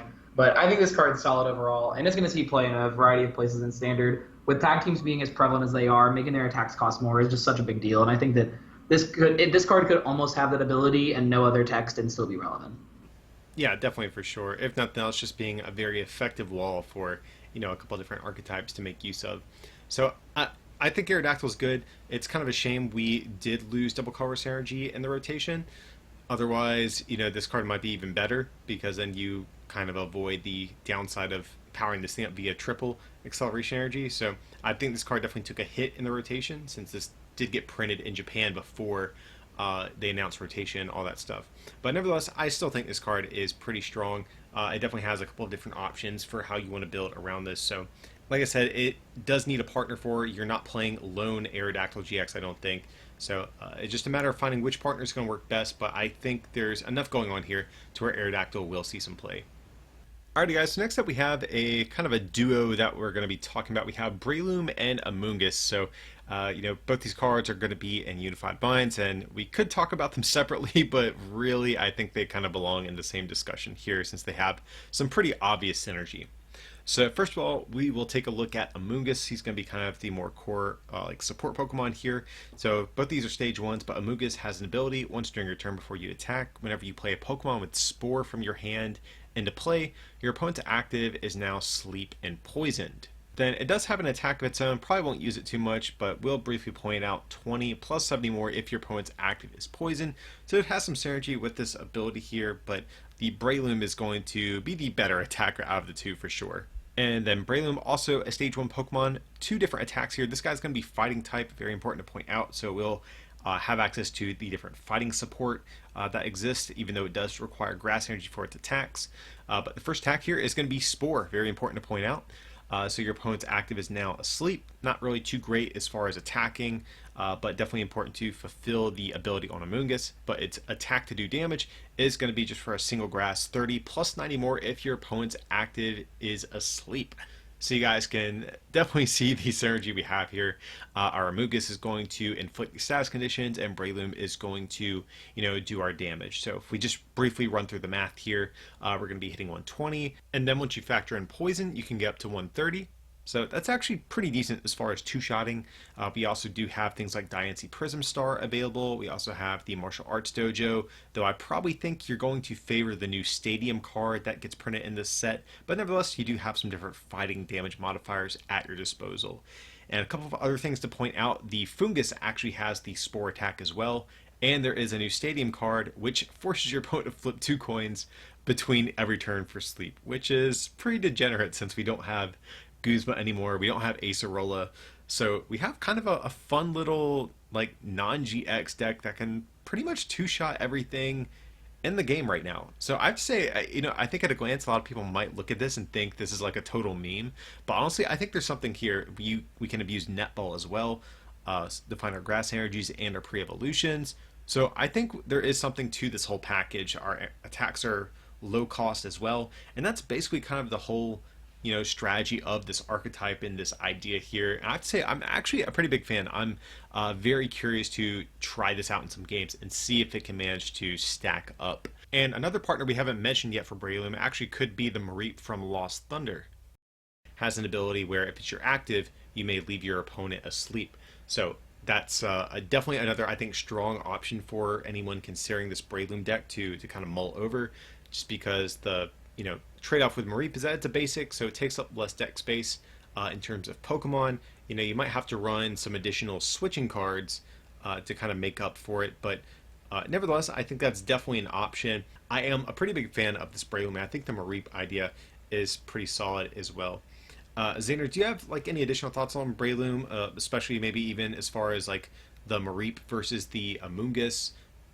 Yeah, I'm glad that you mentioned that the Mareep exists, because that sounds a whole lot better than playing Amoonguss. You can start with it, and you can really slow down their game, especially against the tag team decks, because they're not taking the turn to evolve. And even though a skateboard lets them get out of the sleep, you just need them to be asleep during your turn. So you play 4 Mareep, you play 4 skateboard, probably 4 switch too, in case you don't knock them out in one shot. And I think that this definitely can add up. Diancie Prism still exists, there's the Dojo, so you really do end up in a position where the math checks out more overall. And between playing 4 skateboard and 4 Mareep over maybe a 4-4 of the Amoonguss line, you definitely are better off playing the basic and some trainers.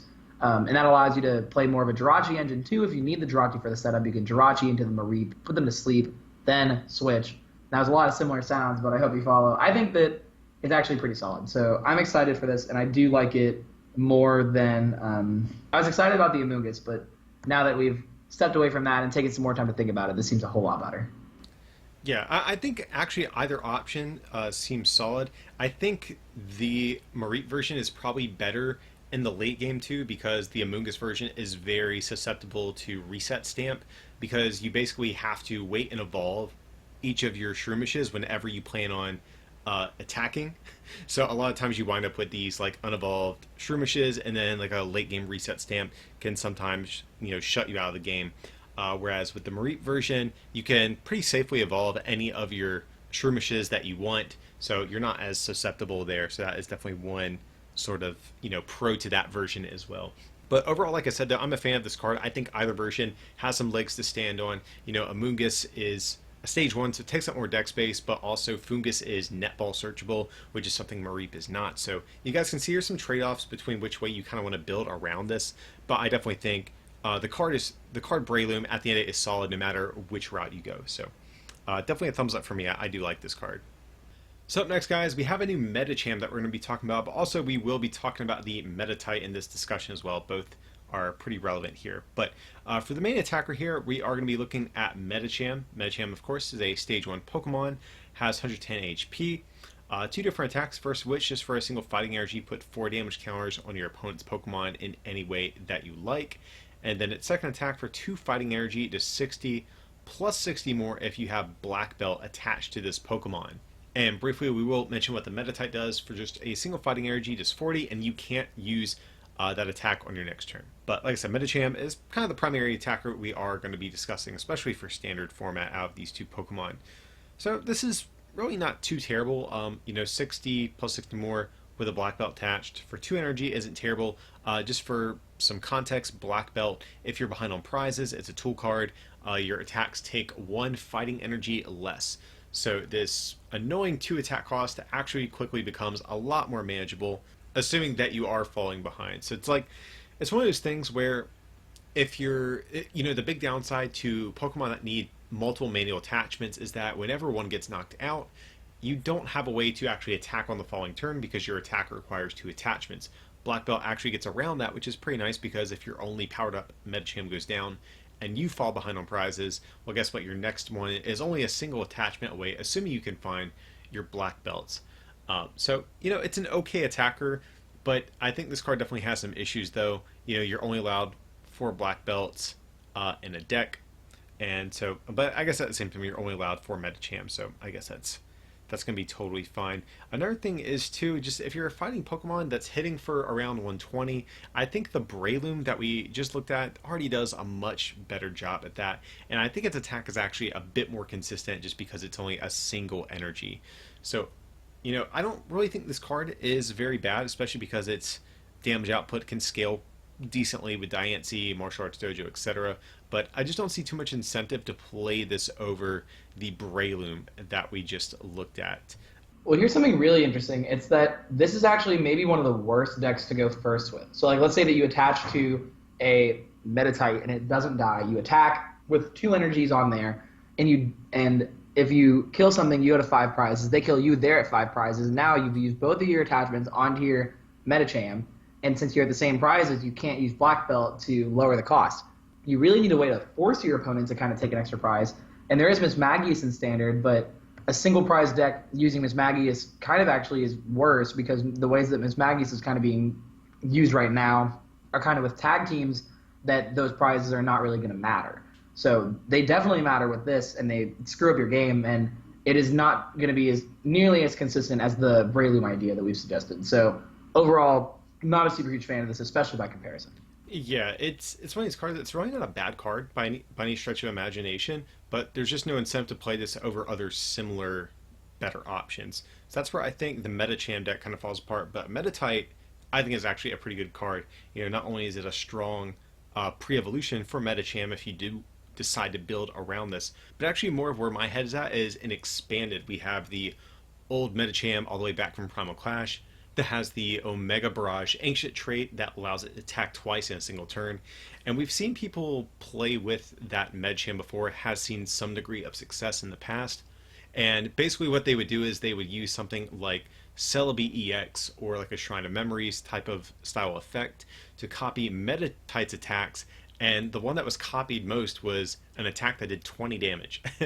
But with all of the different damage modifiers that fighting Pokemon had, like Choice Band, Diancie, etc., you can actually scale that 20 damage up pretty high and then attack twice in a given turn to do a lot of damage. Having an attack like this where you can do 40 is pretty impressive because just Choice Band Diancie, for example, Choice Band's going to bump you up to 70, Diancie's going to bump you up to 90. Then from there, we still have things like Martial Arts Dojo to factor into the mix as well. There's definitely ways to increase this damage output a good bit. And being able to attack twice with this is actually really busted because it says you can't use this attack on your next turn, but you're attacking twice in the same turn, and so you actually can attack twice with this attack consecutively, which is pretty cool. So if the Medicham deck ever maybe creeps back into the expanded meta, or maybe even if this helps it do so, this will definitely, I think, be the preferred meta type kind of going forward. Xander, what do you think about that? Do you think this gives the Medicham archetype any potential to kind of make a comeback? Probably. Like, the damage does add up because since you get to do the attack twice, you're getting double the benefit as opposed to the other Medichams. And that deck didn't really suffer from a ton of inconsistency issues. It's just that expanded is so powerful that it's really hard to kind of keep up with a lot of stuff that's going on. So I don't really think that this damage is really going to super change your math. It might just help against the tag teams in expanded. You can still do 40, Choice Band, 70, Diancie, 90, Strong Energy, 110, Kukui. Well, you have Martial Arts Dojo as well. Oh, yeah, martial. Okay, so if you get all that stuff, you like one-shot a tag team, Pika to choose Ekron. And then if you have 2 attacks, you can one-shot a normal tag team. But that still is asking for a whole lot of cards. And your matchup against like the lock decks of the format are really poor. I think that's one of the things that kept the deck from not doing well in general was just that you had no great way to beat like a Seismitoad deck or a Trevenant. No way you're beating a Trevenant deck because of resistance. So I think overall it seems neat, but Expanded just has so much powerful stuff going on that like it might be good enough. Like you can kind of take 2 knockouts with 1 against some of the non-GX decks.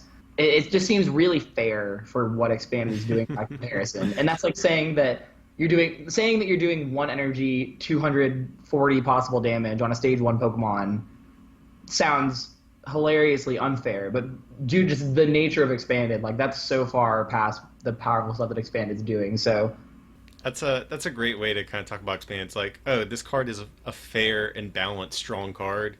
No, it's trash for Expanded then. Like you have to be. I would almost argue that standard sets are like that too. Like we talked about with this Medicham by comparison to the Breloom, the Medicham is a fine serviceable card that could exist, but standard just since so many cards are being put into sets right now, the critical mass of playables is higher than it's ever been.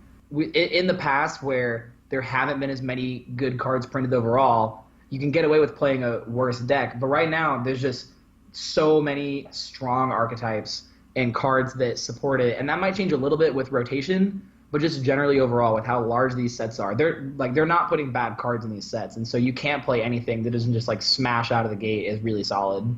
Yeah, I mean, I definitely think this gives the Metacham deck a boost and expand. If that's enough of a boost to see play, we'll have to see about that one. But nevertheless, I think both these cards are fine. The Metatite, I think, has probably more potential out of the two, but the Metacham specifically probably will not see play. Like we've kind of mentioned, it's a fine card. There's nothing really wrong with it. It's perfectly playable. It's just not better than some of the other similar options. So for that reason, going to have to probably pass on Metacham. Next up, guys, we have the first of two different Garchomp cards we're going to be talking about in this set review. And this is going to be the regular Garchomp, the Stage 2 one, Fighting type, 150 HP, Grass Weakness, 0 retreat cost, which is, of course, always nice. But has this ability: if you have more prize cards remaining than your opponent, this Pokemon's attacks do 80 more damage to your opponent's active Pokemon before applying weakness and resistance. And it just has one singular attack for a fighting, and colorist is 80, plus 40 more if you discard an energy from this Pokemon. So this is kind of interesting. Fighting has some, comeback mechanics now. We have the new Black Belt card, which we'll talk, a little bit more in depth later. It's a tool card that will reduce your attack cost by a fighting energy if you're behind on prizes. So that, in conjunction with this ability, gives this Garchomp some pretty big comeback potential. So if we just quickly kind of run through the math on this card here, we have this ability. We have this attack. Right now we're doing 120 base damage if we discard the energy. Another 80 there from the ability. That's 200. With Diancie, we're up to 220. With Martial Arts Dojo, that'll bump us between 230 and 260. So you can see we actually have some pretty decent ways of ramping up this damage. Now the big bummer is, of course, you can't really reliably knock out something like a Reshiram Charizard, which is so annoying. You're just a little bit short in terms of damage. But nevertheless, this is still a pretty hard-hitting Stage 2 Pokemon that we have here. We'll also point out we have a couple of other kind of notable support cards. There is a Dragon-type Gible, which actually has a very good ability that you can search out with Treasure if you want to go that route. There's even the Lucario all the way back from Ultra Prism that lets you search your deck for any card if you have Garchomp in play. So there is actually, a decent amount of support for this, but of course the big issue, it's a Stage 2, and the whole archetype is contingent upon being behind on prizes. So Xander, I've already told you I've done a little bit of testing with this archetype, but what are some of your thoughts here on Garchomp? I think that this is a little bit better than some of the other ideas we've had about going behind with Mismagius, because this is able to uptrade easier than some of those other ones. It does require a fair bit of stuff to kind of get the Black Belt and the Stadium lets you do more damage, and Diancie Prism and an energy. But with Mismagius allowing you to draw cards and putting yourself behind, I think that it actually ends up a little bit more probable than you think. It is still really big not to be doing 270, because you'll do 120 with the attack, 80 with the ability if you're behind, then the 20 from Diancie and the 40 from the Stadium. That's still 10 shy of knocking out the Reshiram Charizard. But I think that you can still manage to deal with that and maybe do something super weird with a Giratina or Shrine of Punishment to get that damage in.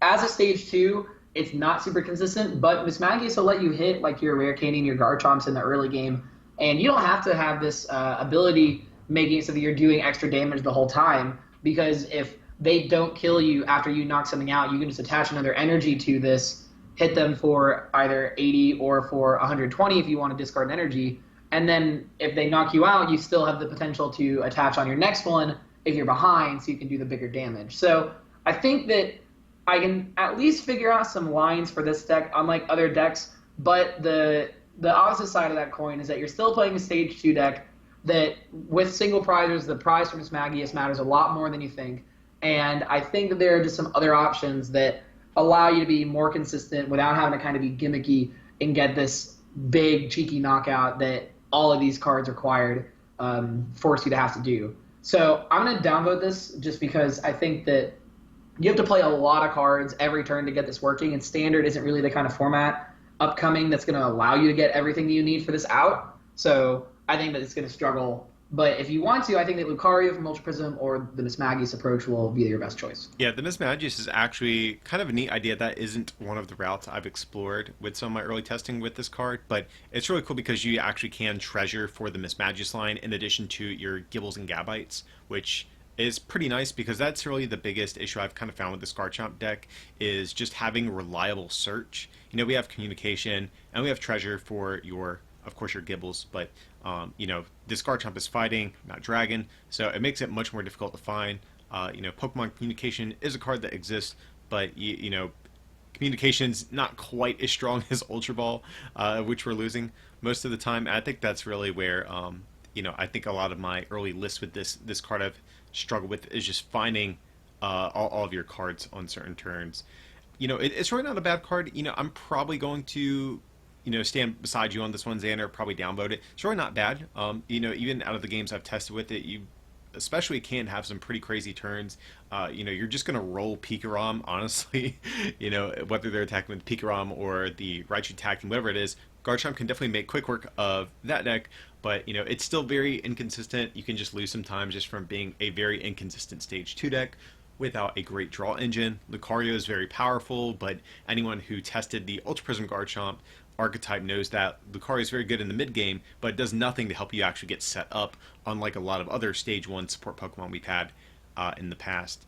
So, you know, I think too many things going against this Garchomp. It's a solid card. I just don't think it's good enough to actually be competitive. This type of deck I think you could bring to a more casual tournament like a league challenge and probably do well with, but I don't think this is going to have what it takes, at least initially, to, you know, top cut a regional or anything like that. So it's, you know, I feel like we've had a couple of these cards too, Xander, where we've looked at it and be like, yeah, this is a solid card, but just there's just better options to pick. So as a result, it won't see too much play. Next up, guys, we have ourselves a new Lucario. Lucario, of course, stage 1 Pokemon, fighting type, psychic weakness to retreat cost, but really the, I guess, attribute that's important to look at here is going to be this ability. So your tag team Pokemon take 20 less damage from your opponent's attacks after applying weakness and resistance. So this is yet again another one of the tag team supporting cards. We got a couple of these in the set, like the Drifblim we already looked at. There's even like a Meloetta that we are omitting from this set review. But yeah, there's a couple of different tag team support Pokemon like this. Unfortunately, this is another one that is kind of meh and probably won't see too much play. So, you know, taking 20 less damage is pretty good, especially because if you get multiple of these Lucarios into play, you know, these abilities do stack, which is pretty nice.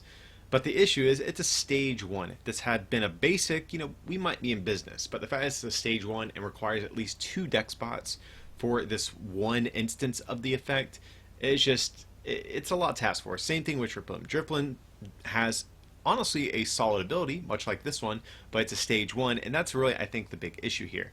If you want to reduce your damage, you can play things like Choice Helmet to take 30 less damage. There's even, you know, type exclusive, you know, modifiers like Metal Goggles and Metal Frying Pan for Metal Pokemon that can take less damage. So there's already ways to kind of, you know, tank hits a little bit better with your tag teams. I just don't see a deck that this really fits into. You know, me and Xander were talking, and one of the better ones looks to be maybe like the Lucario Melmetal, just because we lose a lot of the healing stuff. This could be another potential way to attempt to tank hits. But even that one is probably not very viable without things like Acerola's Max Potions, etc. that we lost in our rotation. If we get to the position where decks are exclusively hitting 270, like if that becomes a more popular number, then this might be something that you could tech. If we get anything with more consistency for like your Reshi's Arts and stuff like that, just being the difference between you getting knocked out and you getting one more attack off, or you getting knocked out and then you being able to play some mixed herbs or something, or the giant potion that's coming out. So I think it depends as like in terms of splash ability, if there is a deck that is wanting to like just save itself for one turn. In terms of like the mill decks that involve Lucario, Melmetal, or Magikarp Wailord, I think those might enjoy this because some of their other options for Pokemon are rotating, Regigigas and Hoopa. But the thing that sucks is like you lose Max Potion, you lose Acerola, and so we don't have any really great way to just massively heal off a Pokemon, and that's what's just going to completely ruin those decks. I don't necessarily see this card working out super well as like you play a 4/4 and then some tag teams and you just don't die. But I do think that if there's a situation where the number to hit ends up being like 270 or 260 or something like that, depending on what tag team you're playing this in, I think this is a card you can see play. As of now, I was going to give it like a medium because it at least does something, and it's an effect that you could always consider. You could just throw a Ditto Prism into anything that has like a little bit of an evolution line, and you could play this with it. So I think that's some value, but I don't have an immediate home for this. Yeah, I think probably the bigger contenders that would consider us are going to be, like you said, the tag team decks that already run other stage ones. So, for example, if Reshizard list still opt to include Arcanine post rotation, you could naturally find ways to include this by changing a Growlithe to a Ditto, or including a Ditto plus this thing. Similarly, if the Garchomp Giratina tag team sees play with something like Malamar, again, that's another deck that can easily find room for Ditto, and then probably like one copy of this as well. And if the math is relevant, you could theoretically see this see play. But again, these are very highly metagame specific situations. So for that reason, I'm not the biggest fan of this. I'm probably going to downvote this one. But I can see the application. It's just I don't think it's very good right now, though. Next up, we have ourselves a new Excadrill. Excadrill, of course, a Stage 1 Pokemon, 120 HP, Grass Weakness, 2 Retreat Cost, 2 different attacks, but really the one we want to focus in on here is going to be this first one, Rototiller. For just a single Fighting Energy, choose 4 cards from your discard pile, show them to your opponent, and then shuffle them into your deck. So this is kind of similar to the Resource Management Arranger that we have had in the format for a while now. Of course, the big upside to this is you get 4 cards, and they're shuffled into your deck. But the big downside, of course, this is a stage 1, and it takes Fighting Energy specifically. So that's kind of your trade-off here. But I'm not going to get too deep into this one. Xander, I know you had some thoughts on this, so I want to pass this over to you. Let us know what you think here about Excadrill. So this card is really interesting, but it's not good. I'll get there. So starting off, I think that the way that I'm thinking about this deck is playing this with like Zebstrika and Jirachi. Almost probably not even playing Fighting Energy, just playing Black Belt as your way to use his attack. You can get that off of Jirachi. It just allows you to kind of make your deck a little bit more consistent because having that as an option. Getting 4 cards is really nice, and the fact they shuffle into your deck means that in like the early game where you're not at the point that your deck only has a few cards left in it, that those cards are easier to get access to. But the problem is that Oranguru is just this but better. You don't mind playing energy in your deck, so you can use the 1 energy on there. And Oranguru has 120 HP and is a basic, as opposed to this, which is a stage 1 and has 120 as well. So you play 4 less cards in your deck, and you can start with Oranguru and kind of just get that going as soon as possible. So all in all, I mean, this is really interesting, but I don't think there's a reason not to play Oranguru over this.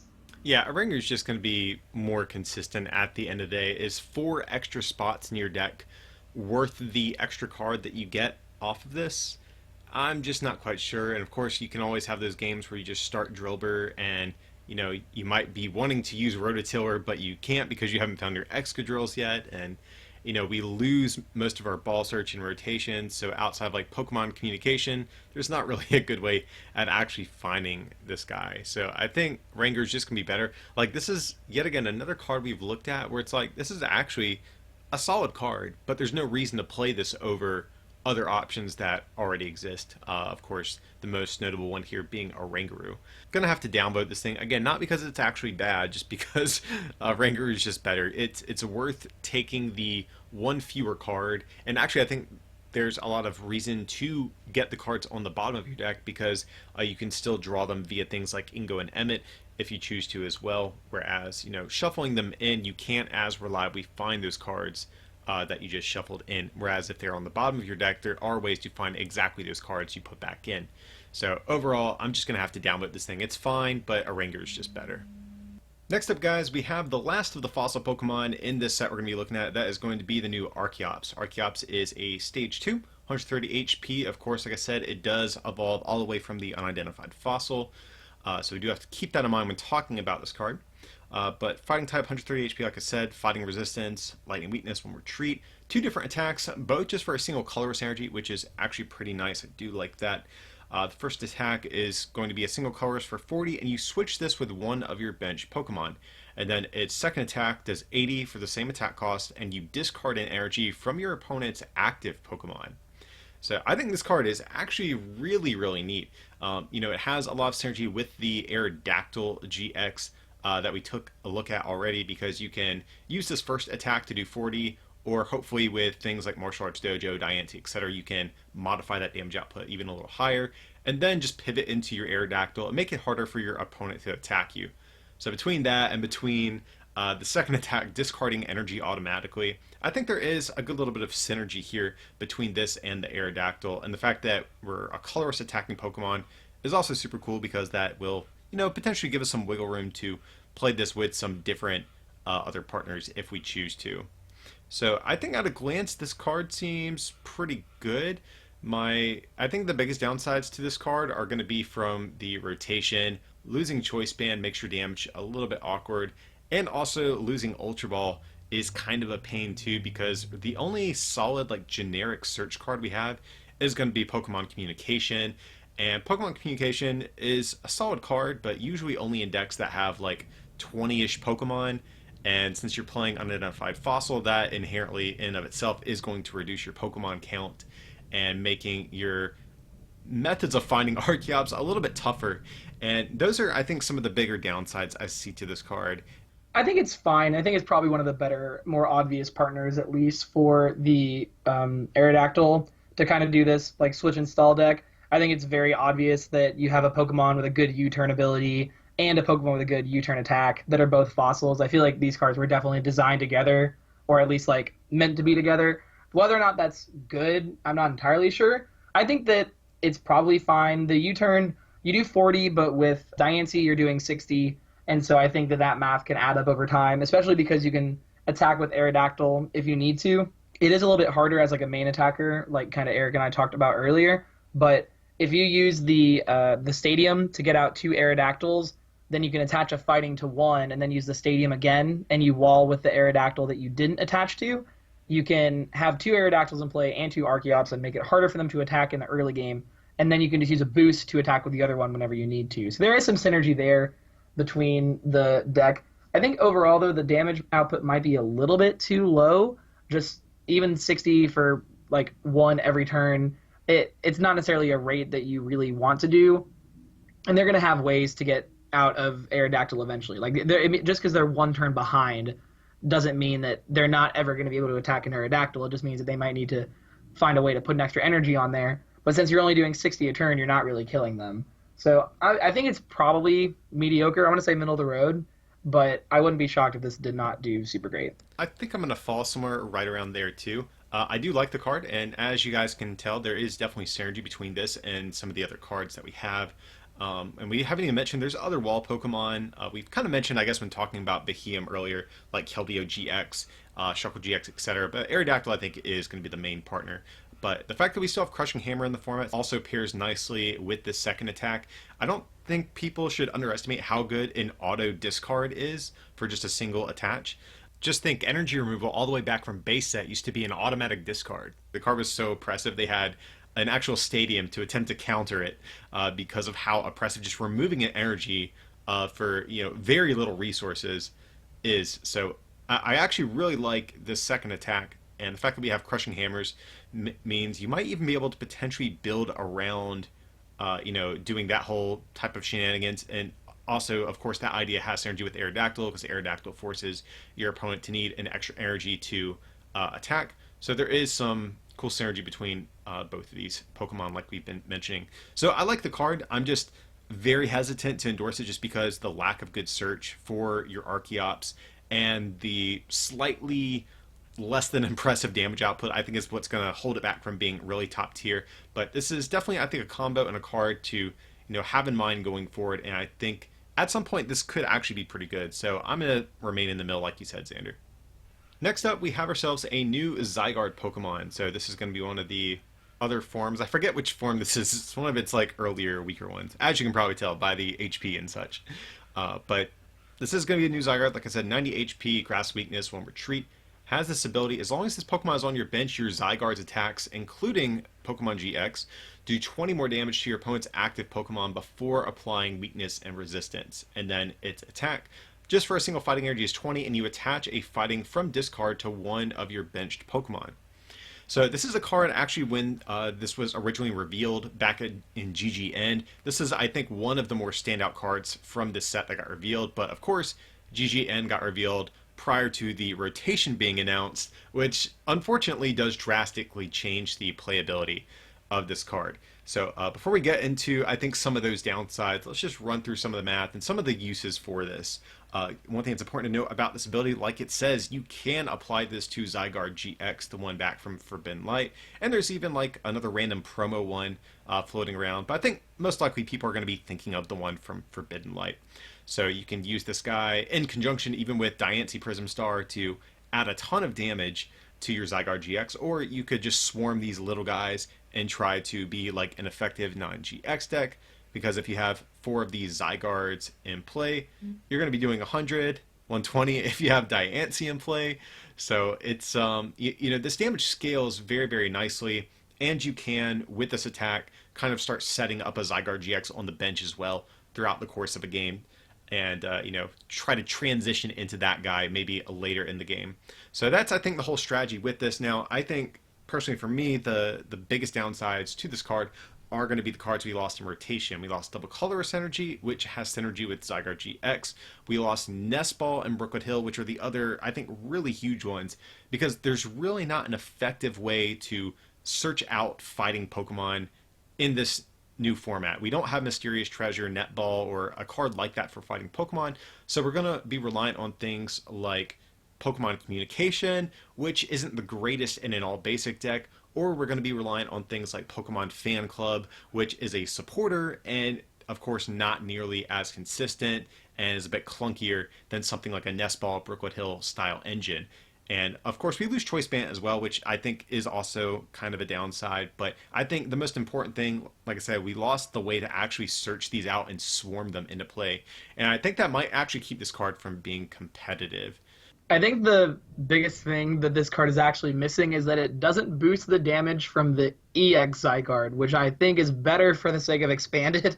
The EX Zygarde was great. Played that in a multiple different bunch of fighting decks. I don't think that in standard this is really seeing any amount of play at all, because it does boost itself. That means that you're doing 80 for 1 with this, which means that maybe you don't play Zygarde with the Zygarde GX. Maybe you just play like Zygarde and some other decent fighting stuff that you can kind of add the damage with, because like you said with Diancie Prism, you can do 100 with this, and that's a pretty good number on a non-GX, especially if you're powering up a GX of some variety. Outside of that, though, I don't think this is that great, because the Zygarde deck loses so many cards. Double Colorless, Brooklet, you listed off the whole name of all of them. There's just so many cards that deck needed to succeed. I don't think that it's really going to be able to. If it does end up working out, you have Pokegear to find more Bonnie. There's the Misty supporter, which if you can play in the early turns, you could just get Bonnie, and just like not lose the game ever. So that's really hilarious, but I don't see a universe where you're really getting 2 fighting onto there to start off with to get that energy acceleration going. So overall, it's a good card. It's just not really that playable. Yeah, like I was saying too, as far as Zygarde GX, because I feel like if you were playing this, that would be more of like a late game hitter in the deck, and you'd be trying to like swarm with these. Kind of funny enough, I don't even think the lack of Ultra Ball in the format is what hurts this card too much, or the lack of good discarding effects, because we still have Acrobike, we have the new Hapu supporter, so we do have ways of still getting energy in the discard. It's more of just your setup and finding all your baby Zygardes is going to be the big challenge. So unfortunately for me, like, I don't want to say this is bad. I'm going to be kind of generous and stay in the middle on this Zygarde, because if we get a Nest Ball reprint, for example, this card instantly becomes much, much better. Again, just without a reliable way of swarming these things quickly early on in the game, I don't think this has a great shot. So for me, I'm going to be a little generous and remain in the middle, but I don't expect this card to be very good initially, though. Next up, guys, we have our first Dark Pokemon GX tag team we're going to be looking at. That is going to be Umbreon and Darkrai GX. And side note, really hope that this ends up getting called Dumbreon by the community. Really pulling for that. But yeah, new tag team Pokemon. Fighting weakness, psychic resistance, 2 retreat cost, two different attacks. The first of which is going to be 2 dark and a colorist is 150, and then 60 to one of your opponent's bench Pokemon GX or Pokemon EX. And then it's GX attack, just a single colorless energy. Your opponent can't play any trainer cards from their hand during their turn. And if this Pokemon has at least 5 extra energy attached to it, your opponent's active is now knocked out. So this is actually kind of an interesting card, and this ties into actually a lot of the other dark Pokemon we're going to be talking about. There is a Weavile in this set, which we will be getting to shortly, that can move basic dark energies around on your field. There's also a Mega Sableye Tyranitar that could theoretically be a decent cleanup attacker with this. So there are some cards in this set that kind of tie into this whole type of card. But I think this card is overall, it's decent. It's not bad, it's not amazing, but it's just solid. 150 is going to two-shot pretty much everything. The 60 snipe on GXs is also pretty good because that can set up future math for future knockouts, especially with the Mega Sableye Tyranitar. It actually kind of sets up the attack on that allows you to take an additional prize card. And, it's kind of similar to the old Darkrai EX from Dark Explorers, but kind of, souped up a little bit for today's format. Instead of 90 and 30, you're doing 150 and 60. And this GX attack is actually pretty cool too. Just your opponent can't play any trainer cards. That's very, very powerful. And that's not items, that's trainer. That means supporters, stadiums, and items all together. So if you're going second and you start with this guy, this is actually a pretty solid, attack to lead the game with potentially as well. So I think this card is overall kind of solid. Xander, I know I kind of alluded to the dark box style deck here, but are there any other applications that you see for this card, or do you even think this has a home in the dark box deck? Yes, and I think the dark box deck is actually more legitimate than people are giving it credit for. I think that Weavile is very strong, and we haven't had a great Aromatisse effect in standard since I think honestly Aromatisse. Quagsire is kind of similar, but it's a little bit worse because you can't abuse healing. And even though a lot of the healing rotates, I think this is very good. There's the stadium that gives Dark Pokemon free retreat. I think it's basic Dark Pokemon, right? Yes, so basic Dark Pokemon, so you can switch through all of these different tag team attackers, and between this and the Mega Sableye Tyranitar, there's a bunch of different stuff that you can use with all these Dark Pokemon. And Naganadel still is in format.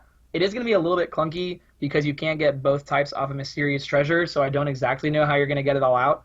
But both of the attacks on this card are very good, and I think that the Night Spear sets up for great damage for other stuff. It's not called Night Spear, it's the Super Night Spear because it's a tag team. So I think the Dark Box deck is pretty legitimate. I think the big challenge with this deck is kind of the same thing we've been talking about for some of the fighting Pokemon, is just the lack of good search for dark types. Now we do have Cherish Ball, so that's going to be great at finding, of course, your attackers and your Weaviles, but in terms of setting up your Sneasels, we only have Pokemon Communication and Fan Club, and who knows, maybe that will be enough. Just, I think at a glance, that looks to be one of the bigger challenges for this deck to overcome, is just the lack of good search. But nevertheless, it's kind of a toolbox deck, as we've kind of been talking about here, and so you do have a decent amount of different options. You can even play Zoroark Greninja in here as well, to give yourself another potentially really strong late game hitter too. So I think there's a lot of flexibility here. Just the downsides are going to be the clunkiness of the archetype of itself and the lack of good search. But nevertheless, I think Umbreon Darkrai, it's still a decent enough card for me to stand by and say this will be a solid attacker in that style of deck though. Next up, we have Mega Sableye and Tyranitar GX, our other dark tag team that we're getting in this set. 280 HP. This guy is huge. So this is only eclipsed by, I think, Magikarp Wailord. Everything else is around 270 or lower, so very, very tanky tag team that we have here. Much like other dark Pokemon, fighting weakness, psychic resistance, and 4 retreat cost, which is relevant because you can potentially abuse buff padding if you choose to.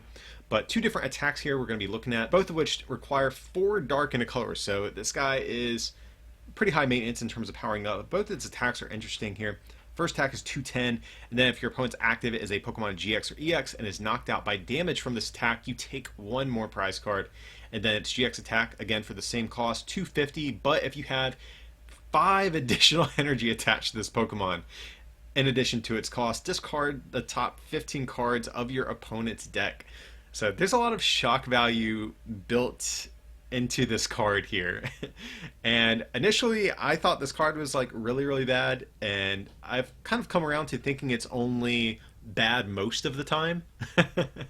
But I actually do think this card has some application, kind of like we were talking about before in the Dark Box deck. I actually think you can play this theoretically as a one of, just to capitalize on the first attack. You know, in the late game, once you have a bunch of energy in play, you smack this guy down, use Weavile to throw all of your energy on this, and then you knock out like a tag team to take 4 prizes and hopefully clean up the game thanks to this first attack here. That's kind of the application I'm seeing for this. It kind of reminds me of like Magikarp Wailord in Standard, prior in like Quagnag, where, you know, Magikarp Wailord's good and expanded, but in Standard it's honestly kind of a bad card. But Quagnag would sometimes play it as like a one of, just because it was really good late game to just throw down, move all your energy to it, and start swinging. So that's how I kind of envision this. But Xander, do you think that's even like a good option? I know there's a lot wrong with this card, so I totally understand if someone might disagree with that. Yeah, this card is absolute trash outside of the Dark Box deck, so I don't even really want to try to talk about it if it's not going in that deck. In that deck, I think it plays a similar role to what you were saying, like it does to Magikarp Wailord, except it has 2 GX attacks, if you really think about it.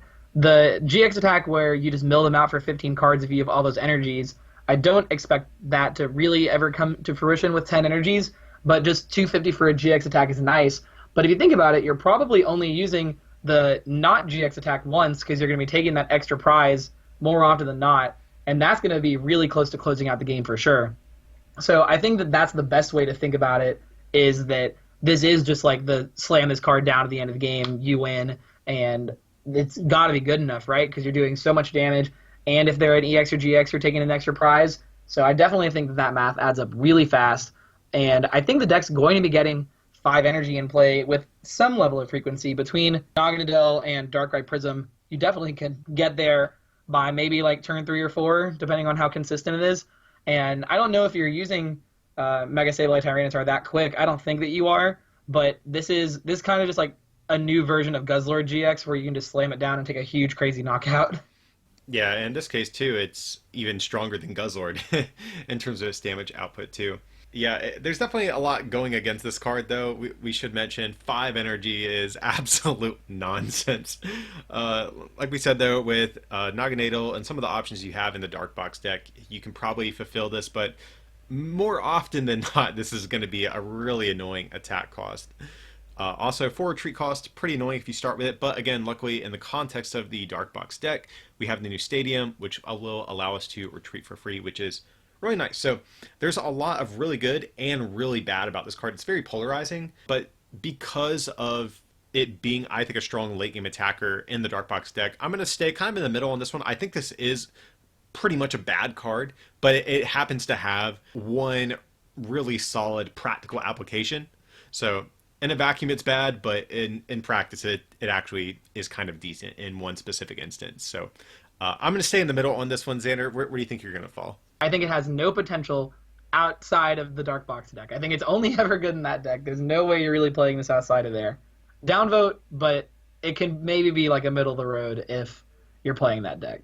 So next up, guys, we have another one of the key parts of this Dark Box archetype we keep talking about when talking about these prior tag teams, and that's going to be Weavile GX. This is one of the cards I think that really, ties the archetype together, and it's very similar to a lot of the other similar style cards we've had in the past, like Xander has mentioned earlier in the set review, very similar to the Aromatisse from all the way back in XY, but 200 HP, has this ability. As often as you like during your turn, before you attack, you may move a basic dark energy from one of your Pokemon in play to another one of your Pokemon in play. So that's the main reason we are kind of looking at this card, but it does have 2 attacks. The first is going to be 2 Dark and a Colorless for 130, and then it's GX attack for a Colorless. You search your deck for any number of basic Pokemon and put them onto your bench. Then shuffle your deck.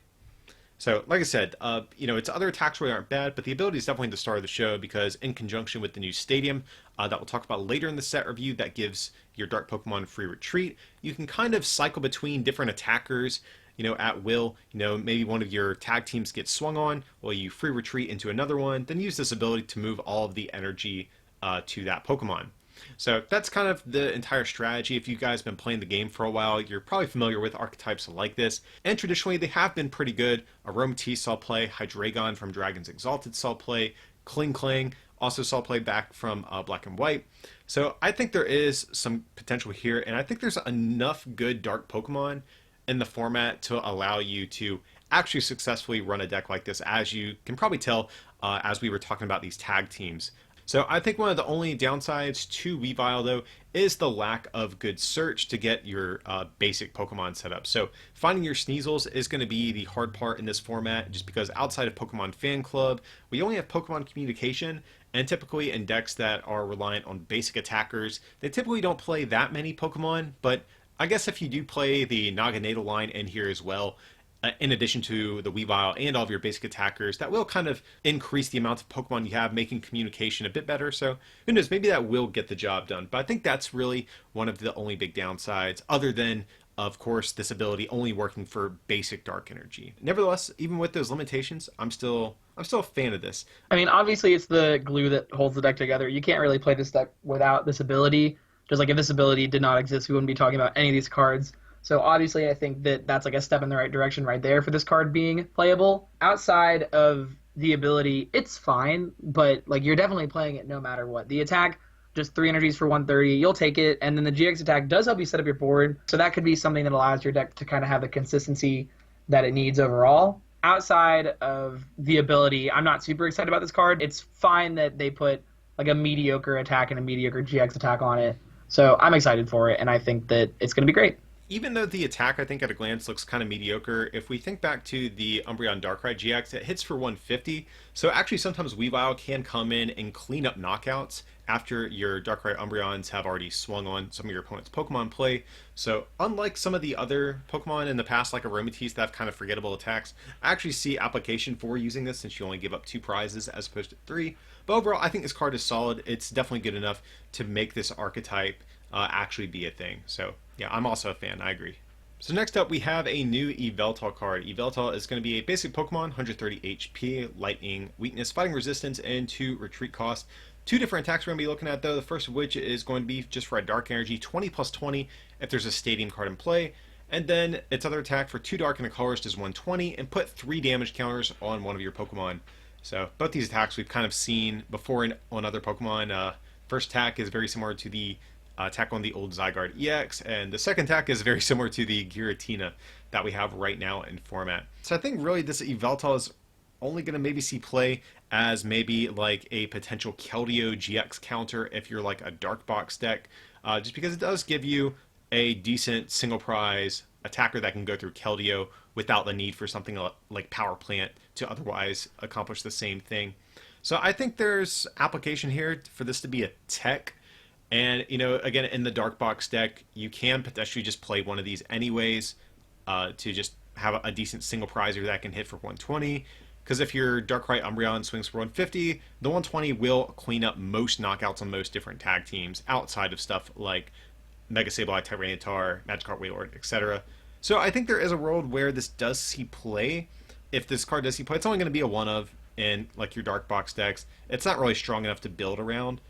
I mean, you probably play one because Keldeo exists, and it's just it is a good way to balance out some of the damage that you might have set up with the Dumbreon. Just going to use that name as much as possible. If you hit their active for 150 and their bench for 60, and then you maybe do that again, then maybe this can let you take a knockout on whatever you've sniped, so that you're not having to use the tag teams for every single thing that you do. So I think that this could be used just to maybe mess up the prize trade. But I definitely would not play more than one. This card is fine, and it's like a sad replacement for Hoopa that rotated, but it's still playable. And there is, speaking of Hoopa, there is another Hoopa we're going to get to, and I think that's another non-GX that has seen a decent amount of play in Japan. So I'll have to see which of these non-GX Dark Pokemon end up taking priority in the Dark Box deck. But I think this is definitely a decent potential inclusion. It might end up being like a 61st card, you never know, but I think it's okay enough to where I'll kind of be in the middle on this one. I think there is a world where you could play this as a tech, but it's not one that I'm expecting to see a ton of plays. Next up, guys, we have the last of our Dark Pokemon we're going to be talking about, and that is going to be a new Hoopa. And Hoopa here is a basic Pokemon, 130 HP, Fighting Weakness, Psychic Resistance, 2 Retreat. Has 2 different attacks here, both of which are all colorless energy, so that is definitely one of the selling points for this thing.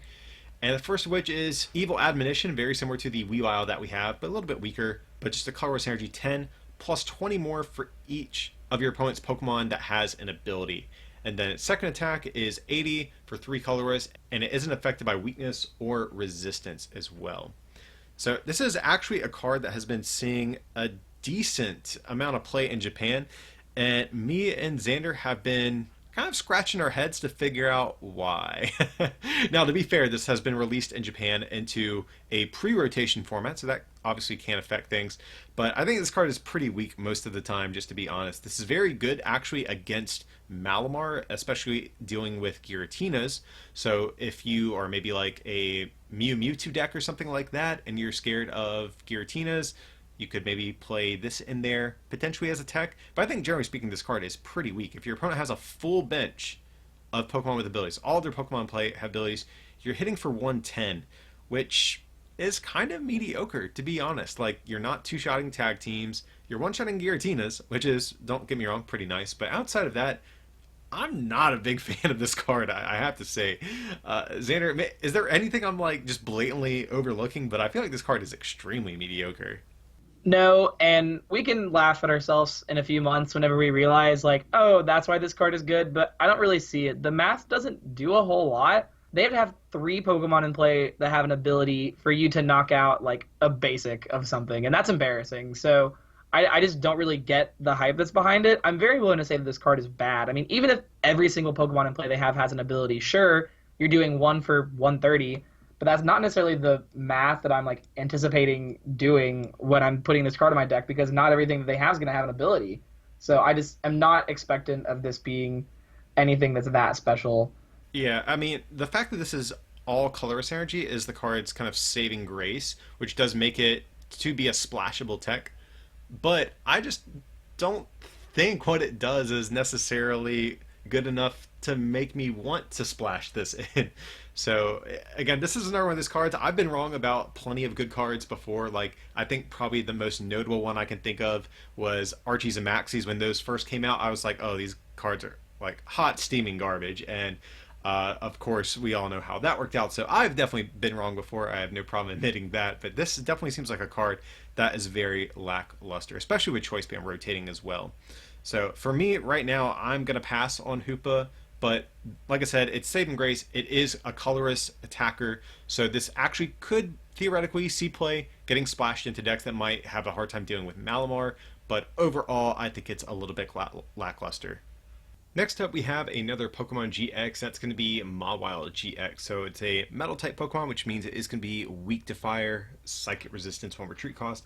Has 170 HP, which potentially could be annoying given the popularity of Pikarom still in this post-rotation format.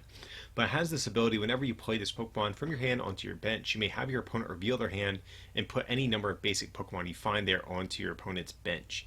And then 2 different attacks, both of which cost just a metal and colorless.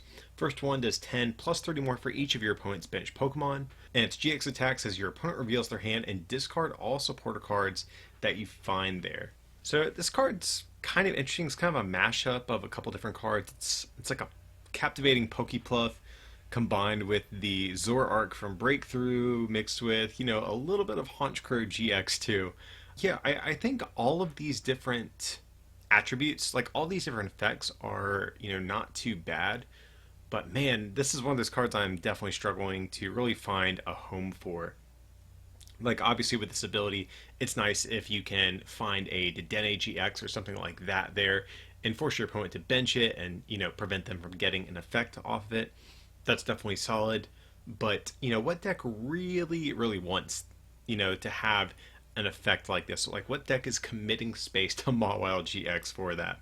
I think the ability is the most attractive thing about this card, and even that, I think, is too situational to really see a lot of play. Because if we're talking about this thing's attacks, it's a metal and colorless. That's kind of an awkward attack cost to fulfill, because we're not playing Magnezone to accelerate 1 additional energy. You know what I mean? So it's just one of those cards I feel like just really doesn't have home. Xander, is there anything you can think of that this thing might be good with? If there's a deck that ever wants this effect, you'll play this card for sure. And Cherish Ball will make this easier to find. So that's definitely like a plus.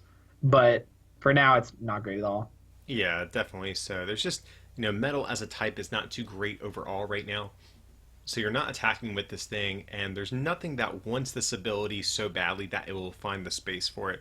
Like even a deck like Wheezing, just as an example, even though that deck gets much worse after rotation and probably just won't even exist, even a deck like that I don't think will commit the space to something like this. But it's not a terrible ability, and there might be something at some point that pops up that really just wants your opponent to bench something extra. But for right now, I think this card is just not strong enough to actually see play. Definitely a pass for me. Next up, guys, we have ourselves a new Whimsicott. This is going to be non-GX, unlike the one we just got back in Unbroken Bonds, but it's a stage 1, 80 HP, Metal, Weakness, Dark Resistance, and a 0 retreat cost, which is actually really nice. 0 retreat is always going to be greatly appreciated, but it has this ability whenever you play this Pokemon from your hand to evolve one of your Pokemon during your turn. You may search your deck for any one card, put it into your hand, then shuffle your deck. And then its attack just for a single colorless energy does 40 damage. So this is actually a pretty interesting card. It's kind of a throwback to the old Roserade, all the way back from Dragons Exalted. Had the same ability, but of course it was on a Roserade and not a Whimsicott. And being able to search your deck for any card, very powerful effect. We've seen Computer Search, Pidgeot from Fire Red Leaf Green in the past. So cards that allow you to search your deck for any specific card is very strong of an effect. Now, we just have to ask what decks actually are going to play this, just because the big downside, of course, it's a coming into play ability, and then from there you just have a stage 1 that's on your bench that's pretty much doing nothing. What decks really want this? I think the big one's going to be Whimsicott GX. It's of course the obvious one, just because you're already playing Cottonies, so you can easily play 1 to 2 of these to find maybe your Fairy Charms, or if you're playing like the Porygon Z version, you can find yourself rare candies, or maybe some triple acceleration energies, whatever it might be that you need to make your Whimsicott GX deck a little bit more consistent. Outside of that, though, I really just don't know what you would want to play this in. The fact is, this is a stage 1. I think it really prevents it from seeing widespread play as a result. But decks that play Ditto Prism Star could potentially run this just as a one-of, just maybe for the flexibility of searching their deck for any one card. Like suddenly their Pokemon communication becomes, put a Pokemon from your hand into your deck and search your deck for any card if you grab this. So that's definitely, I think, an option decks will have to kind of consider if they're running Ditto Prism Star. But like I said, I think this is primarily going to be in the Whimsicott GX deck, and I just don't see it having too many applications outside of that. I think in the Whimsicott deck it is actually really good because it, instead of having to maybe use like an Alolan Ninetales GX and a bench space to set up your Porygon Z, if that's the kind of way that you're going with this deck, instead you can just evolve a Cottony that you don't need into the Whimsicott. So maybe if you end up with an extra one down early, or you have 2 Cottonies down on your first turn, you evolve one into the Whimsicott GX, one into this, then you definitely can find a way for your setup to be better and your bench space to be more usable. So generally, I like that overall, but I don't think that the tech approach that you're mentioning is going to be as popular as some of the other ones that we've discussed, just because I think that it is like a big commitment, and I don't know how much specific tutoring is going to be useful. So I think that it's probably just good in the Whimsicott deck, and that just depends on if the Whimsicott deck is good, and I don't know if it's really going to be that good.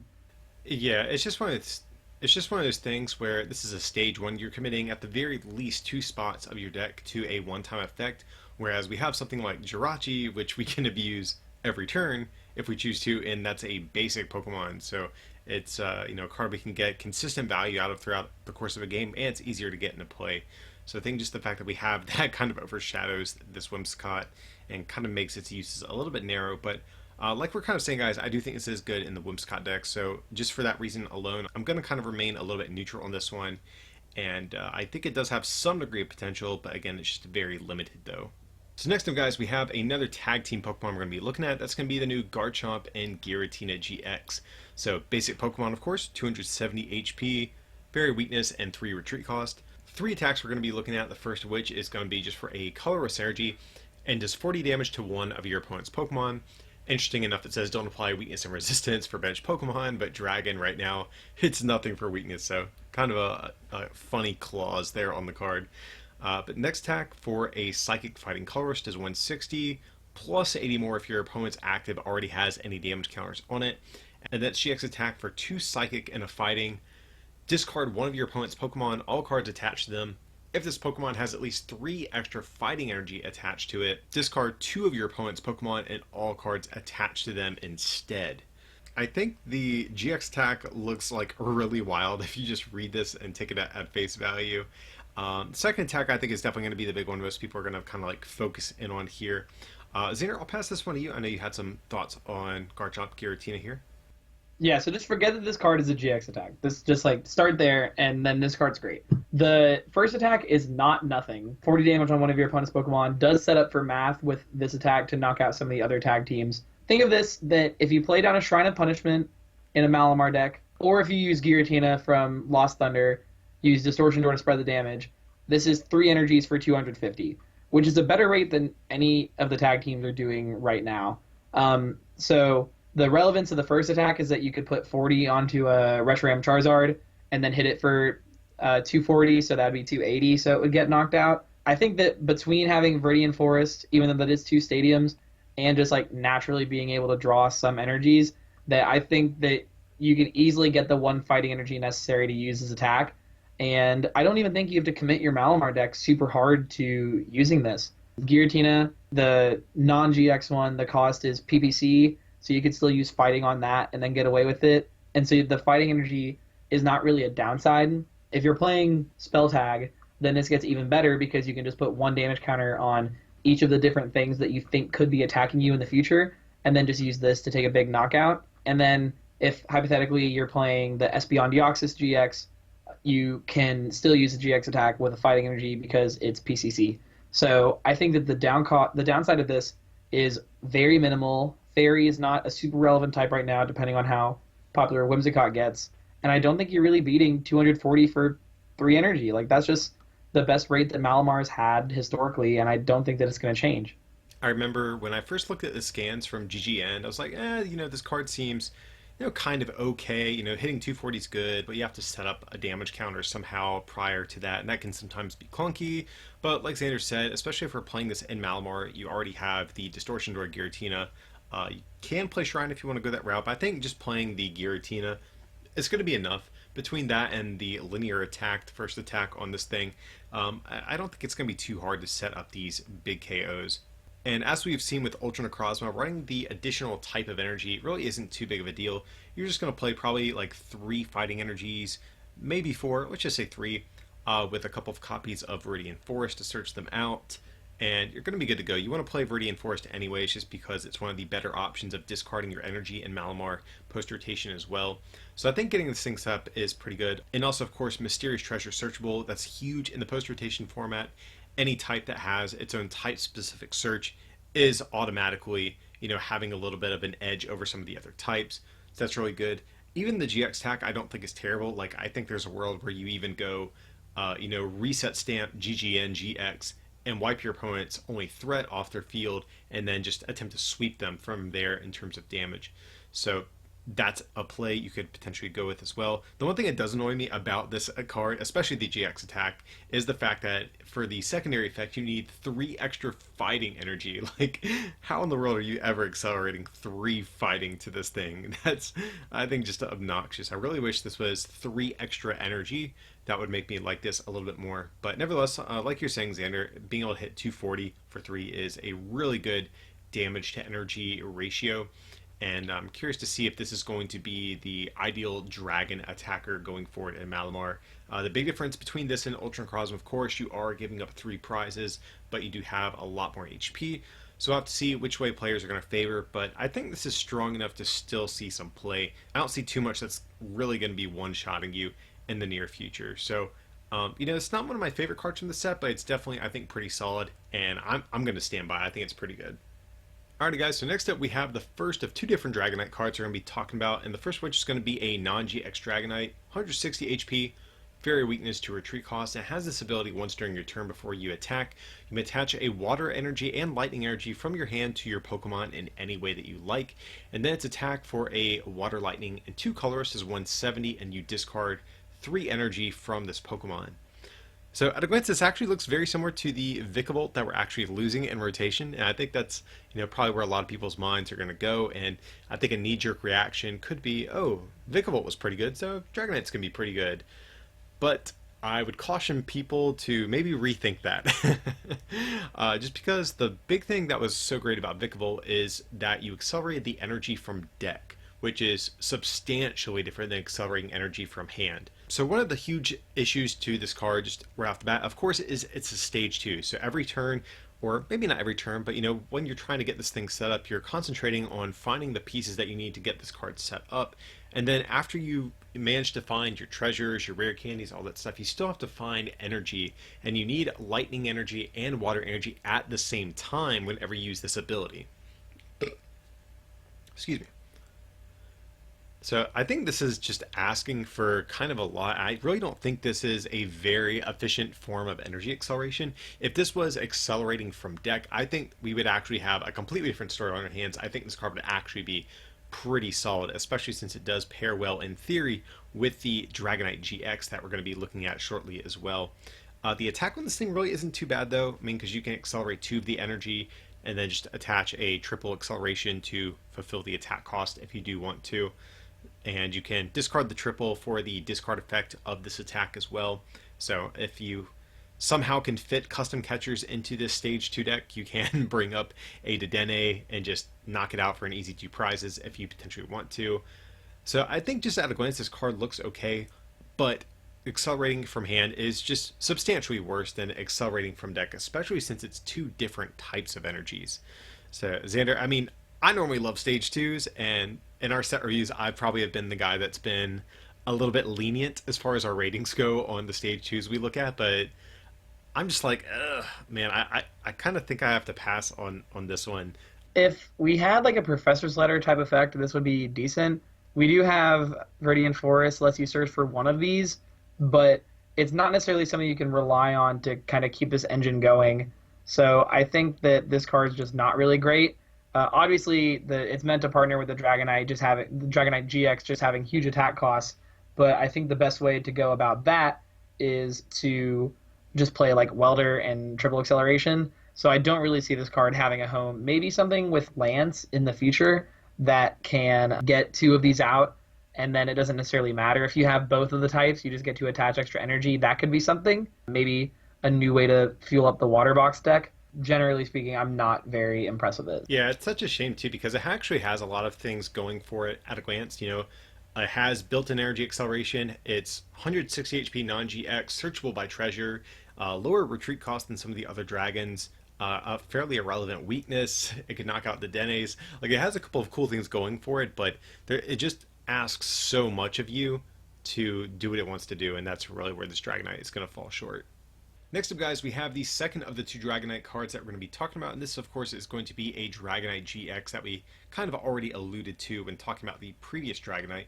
But it's a Stage 2, 250 HP, Fairy Weakness, to Retreat, has 3 different attacks we're going to be looking at, first of which is Water Lightning Colors for 130. The second attack is 5 Colorless for 270, and you discard 3 energy from this Pokemon. And then its GX attack for a single Colorless. Draw cards from your deck until you have 10 cards in your hand, but you may discard as many cards from your hand as you like first before drawing. So this is kind of an interesting card. It has a bunch of different things going for it. You have kind of like a nice little 2-shotting attack. You have a huge 1-shotting attack that can deal with all the tag teams. And then you have like a pretty good consistency boosting attack in the form of Mock Delivery. The thing I'm kind of struggling with this card is deciding really how I want to build around this, because I think you can go all in on just doing 270 every turn, but when you get paired up against non-GX decks, this becomes substantially worse. But if you build around this to accommodate the first attack, your deck becomes a bit clunkier, because you might need to run like the Baby Dragonite that we just looked at as an example if you want to go down that route. So I think there's definitely some deck building challenges in regards to this card. That's kind of where I start to come up with some reservations for this thing. But Xander, I'm going to pass this over to you. I remember you did have some kind of neat ideas for this Dragonite. Yes, between Welder and Triple Acceleration Energy, you can power this attack up in 1 turn, which is kind of hilarious. You You also have the Fast Call Dragonite that exists to just constantly search for a Welder. The thing that the deck is really missing is Max Potion, because you have 250 HP and you're doing this huge amount of damage that you can power up in one turn, but you don't have a great way to heal it. So generally, that's pretty unimpressive. Outside of that, just being able to do 270 damage, just kind of almost out of nowhere. Like, your deck's going to be kind of slow to set up, but are just going to be taking huge knockouts once you do. I think you can win most of the games that you get set up pretty consistently. Also, if you get one Dragonite out, the GX attack just helps a ton. You just throw away whatever you don't need and then get all set up and ready to go. And between that and Lance, you are playing like a slower deck, but you will set up eventually. And you can definitely win the game from that point, because I don't know how they're really winning the game when you're doing 270 damage every single turn. Yeah, doing 270 with a two prizer, which this feels kind of weird to say, is actually really good. The fact that you're only giving up two prizes, that's just so weird to hear now that we have three prize Pokemon in the game. But yeah, you trade extremely well with all the tag teams. The only things you're not knocking out are going to be things like Magikarp Wailord, Mega Sableye Tyranitar, just as an example. So this thing definitely hits the numbers it needs to, no matter which way you want to build around this. 130 is a fantastic number to hit for if you're going against non-GXs, if you do build around the first attack as well. And of course, 270 just blows away absolutely everything. So I definitely am a fan of this card. To what degree is the thing I'm kind of uncertain about. I will also mention too, I think this is a consideration for Mewtwo and Mew decks. If we do see a toolbox style deck like that emerge in standard format, this could be a potentially good to just abuse a Sky Judgment to take like your last knockout in the game. But overall, I think there's a lot of cool things going on for it. There's actually several decent Dratinis as well.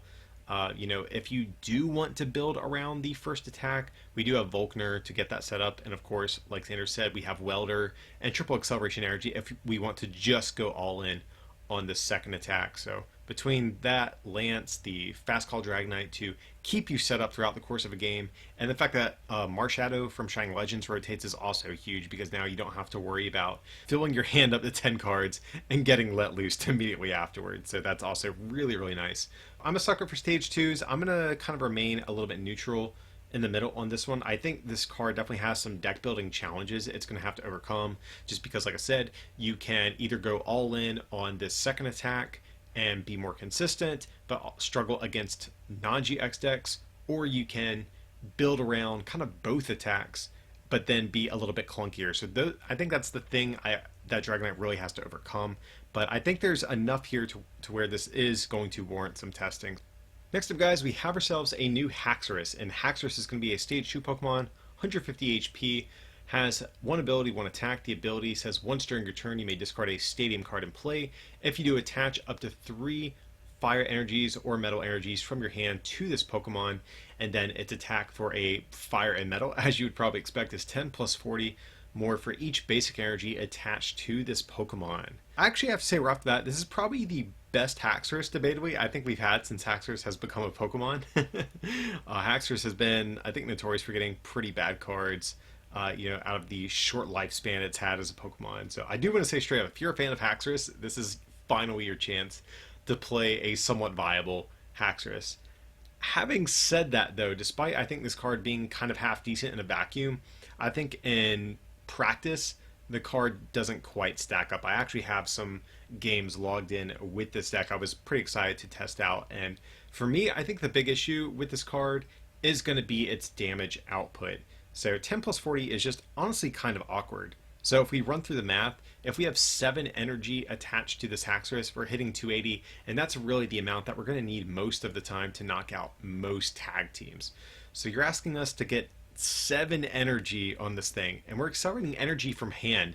And we just talked about, in the case of Dragonite, how accelerating energy from hand is much worse than something like the Charizard, just as an example, or the Vikavolt we just lost in rotation, that accelerate energy for deck. So getting 7 energy between Welders and this ability and manual attachments, I think is going to be a lot to ask for.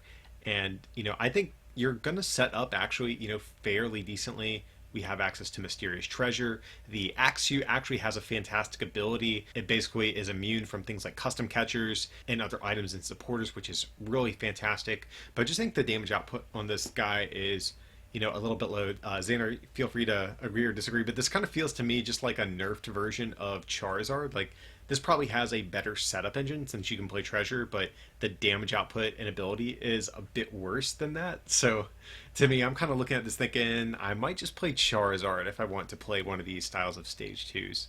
I think that Charizard definitely ends up being more efficient with this. The out of the deck instead of in the hand matters a lot, and I think Charizard's damage actually scales up better and faster than this does too. There's not really much to say. This card is super interesting, and I really like the interaction between Big Oven and this, but Charizard just ends up being better, and I think that Charizard can see a home with Chandelure. I don't necessarily know if this is the right direction for Haxorus. And just to add some context too for Big Oven, which we already mentioned. So if you guys are unfamiliar with it, it's a stadium card. You get to discard a card from your hand and search your deck for any 2 fire cards. And then you can discard the stadium and get all of those energies on the Haxorus. So there's plenty of things that synergize well with it. Viridian Forest is great to search out the exact energy you want. Mount Coronet is also solid. So there's definitely good stadiums that you want to make use of. And again, we have Treasure, and we have ways to actually get this deck up and running, but the damage output is just like slightly too low. I think the big issue is you can't actually get a Haxorus powered up in 1 turn and take a tag team knockout, because you can go attach Metal Energy for turn, accelerate 2 with a Welder, and then use the ability to get more on the Haxorus, and you're still short of knocking out 270 HP tag teams, and that's, I think, just kind of a huge problem that's going to be a little bit hard to overcome. Next up, we have ourselves a new Noivern. We're going to be looking at Noivern is a Stage 1 Pokemon, 120 HP, Fair Weakness, and a fantastic 0 retreat cost. Has 2 different attacks, but really I think the one we're going to focus in on here is going to be this first one, just for a single color synergy. 20 to each of your opponent's Pokemon. Of course, don't apply weakness and resistance, but we're a dragon Pokemon, so not too relevant anyways. And the second attack is Psychic Dark, colorless 120, and discard the top card of your deck. But like I said, we're really probably just going to be focusing in on the first attack. The second attack is kind of clunky to get set up. If you did want to go that route, you'd probably play it in Malamar, but Malamar already has better options, so pretty bad there. But the first attack, as I was saying, this is kind of the best replacement we have for the Tapu Koko promo as far as spread options go. We have 0 retreat cost, we spread 20, much in the same way. Of course, the big downside is we are a Stage 1, not a basic, but on the upside, our attack is only a single colorless energy, which actually gives us some pretty decent flexibility in terms of what type of energy we want to run here. We could run things like Recycle Energies if we want. We could run Fire Energies to be able to use Heat Factory, just as an example. So we do have some flexibility in terms of building around this. But I'm just not sure if this 20 spread is going to be quite strong enough.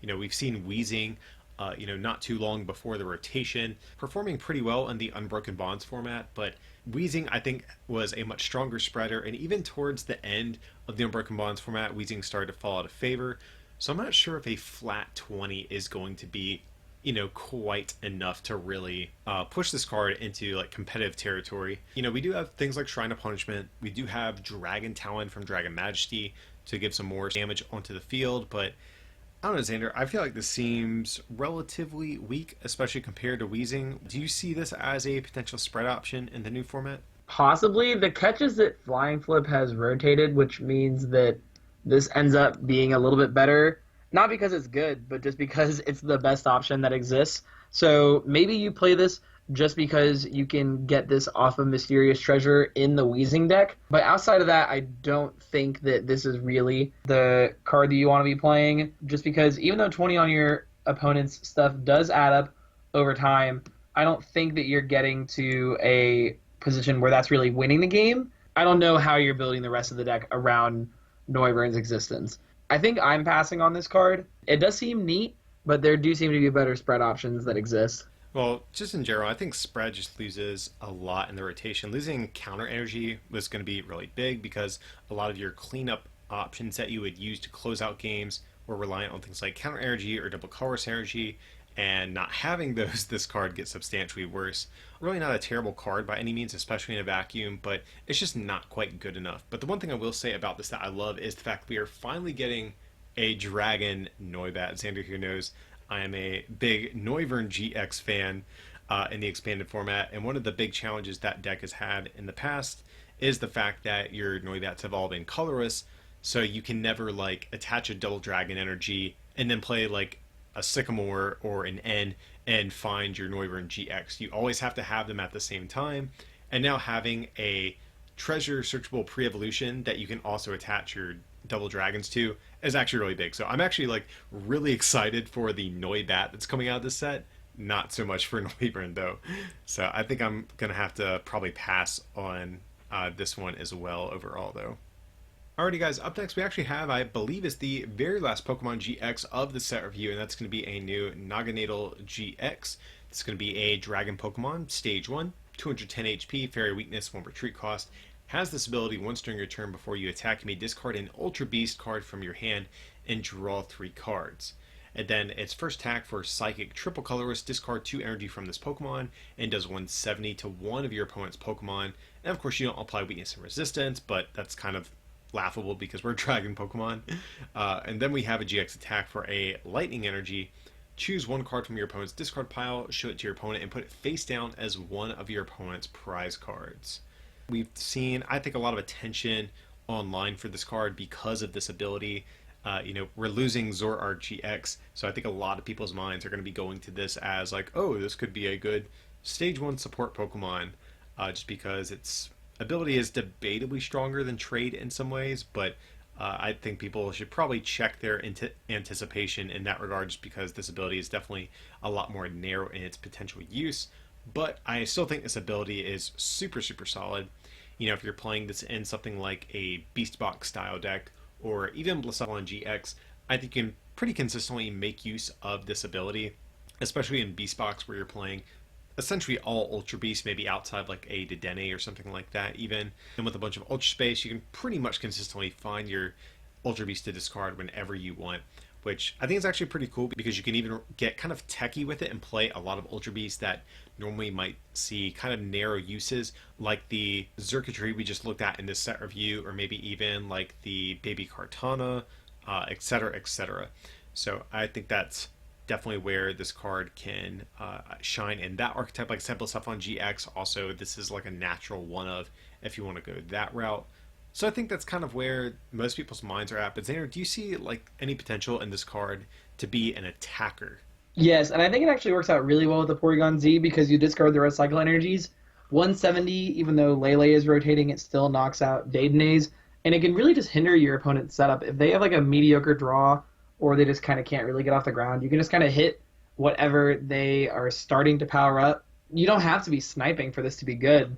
With Recycle Energy, you're just doing 170 every turn on a Stage 1, and I think that definitely adds up really quick.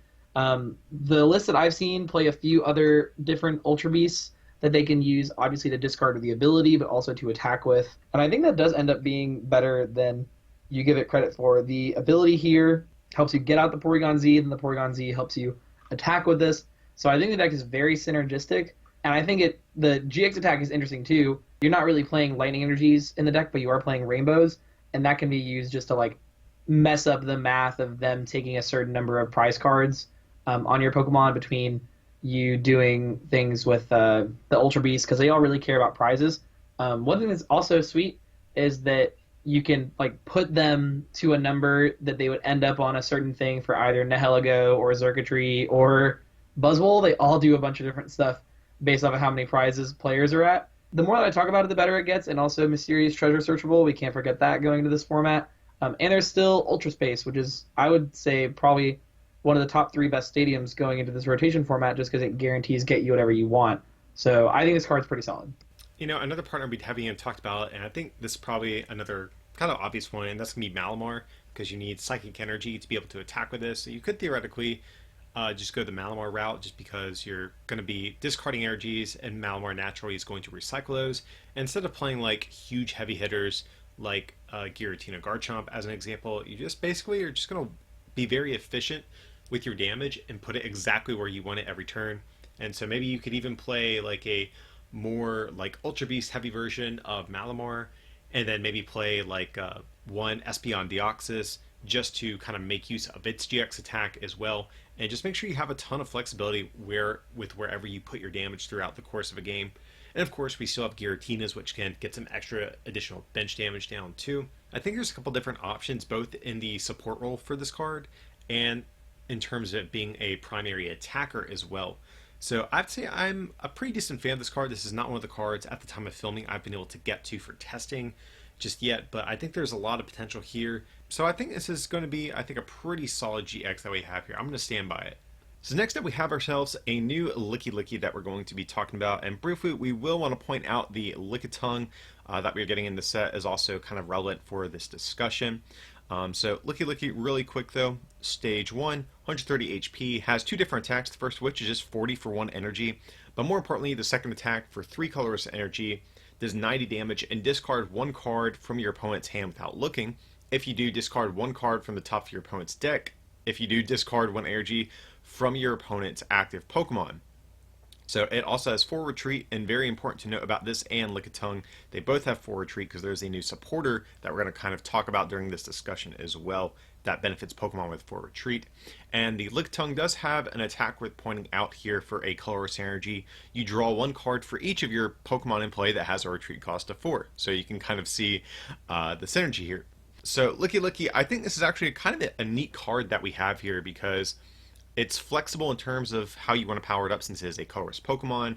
You can also abuse triple acceleration energy on top of that. And this attack is actually kind of good despite its relatively admittedly mediocre damage output. The effects of this are actually pretty good. Discarding an energy from your opponent's active with no downside is very, very relevant. We even saw like the Lycanroc GX, the original promo one that came out, saw a little bit of play initially, even though it only did 30 for 2 energy and discarded an energy. It still saw some degree of small play when it came out. So you can see people will jump through hoops to be able to discard energy with no downside. And so I think this Licky is actually pretty cool in that regard. So in terms of how we're going to set this thing up, there is the new supporter, which I kind of did mention already, but allows you to search your deck for Pokemon with 4 retreat. So that helps get the deck set up. You can play greens if you want to, since none of these Pokemon have any abilities. We still have crushing hammers in play, so we can even pair hammers with this thing to, further compound the energy removal that we're going to be doing here. And also, there's another good Pokemon with 4 retreat, and that's going to be Arcanine, which means you can also abuse the Fire Engine to go alongside this with Welders and things like that as well. So I think there's a lot going on for this card. But Xander, even though we've kind of been pointing out a lot of the things it has going for it, what do you think might be maybe some of the deterrents for playing a card like this? I think just general consistency, because Fire Pokemon and normal Pokemon don't have a bunch of great search right now. But the Pokemaniac supporter that you mentioned, between playing probably like 4 of those and then some kind of communications, you can get your Pokemon that you need in play. Really wishing we had Winona in Standard so you could play Pidgeotto and stuff like that. But between Boost Energy and using Welder and normal attachments, I think that this could actually pair pretty well with Arcanine and some kind of like just non-GX kind of annoying, not necessarily tanky, but just like getting rid of your stuff kind of deck. What's interesting is that if your opponent has no cards in hand, you cannot discard the card off the top of their deck, which means you cannot discard the energy attached to their active, at least as long as that wording is what's actually translated, just because you do the first thing and then it says if you do, you do this, and if you do, you do the last thing. Correct. So yes. That's kind of funny as something that could happen if you're playing against this. You can get your hand down to 0 and you wouldn't be able to have any energy attached to your Pokemon.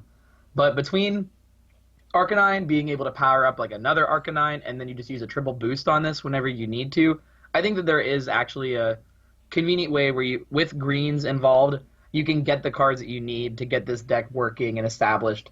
And honestly, I don't think I'm completely opposed to playing like Pokemaniac on turn 1, and then Welder on turn 2, and then Pokemaniac on turn 3 in this kind of deck.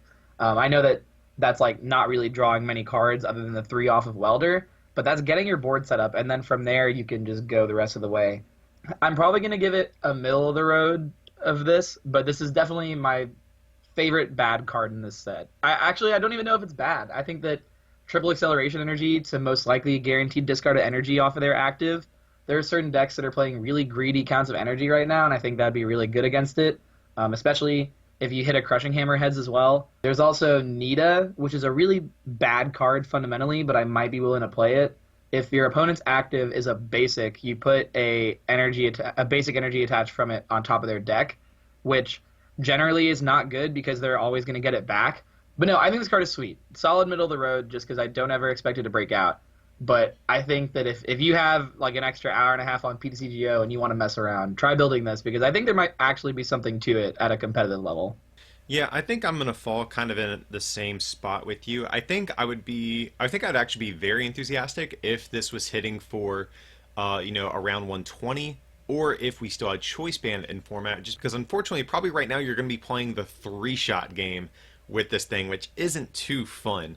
But I mean, luckily you are discarding energy, and again, if you're playing other things like hammers or even Nita, if you want to get very memey, there are ways to, of course, make sure these Licky Licky stay around a little bit longer. We do have buff padding as well, so that also will allow your Licky Licky to go all the way up to 170 HP, which is, pretty good on just a little one prizer like this. So I think the lack of good damage output is going to be the biggest thing holding this card back. Like I said, if you were able to 2-shot GXs in tag teams, we'd be in business. But the fact that we're going to be 3-shotting tag teams might probably push this card just out of range of being competitive. So just to reiterate again, I'm probably going to fall in the middle. I think it has potential, but the damage output might hold it back a little bit. We'll have to see. So next up, guys, we have ourselves a new Slacking card. Slacking is going to be a Stage 2 Pokemon with a whopping 180 HP, so very, very tanky Stage 2 that we have here, but has an ability: if this Pokemon is your active and is damaged by an opponent's attack, even if this Pokemon is knocked out, put 4 damage counters on the attacking Pokemon. And then its attack here for 4 colorless energy does 100, and you may do 100 more, but if you do during your opponent's next turn, this Pokemon takes 100 more damage from your opponent's attacks.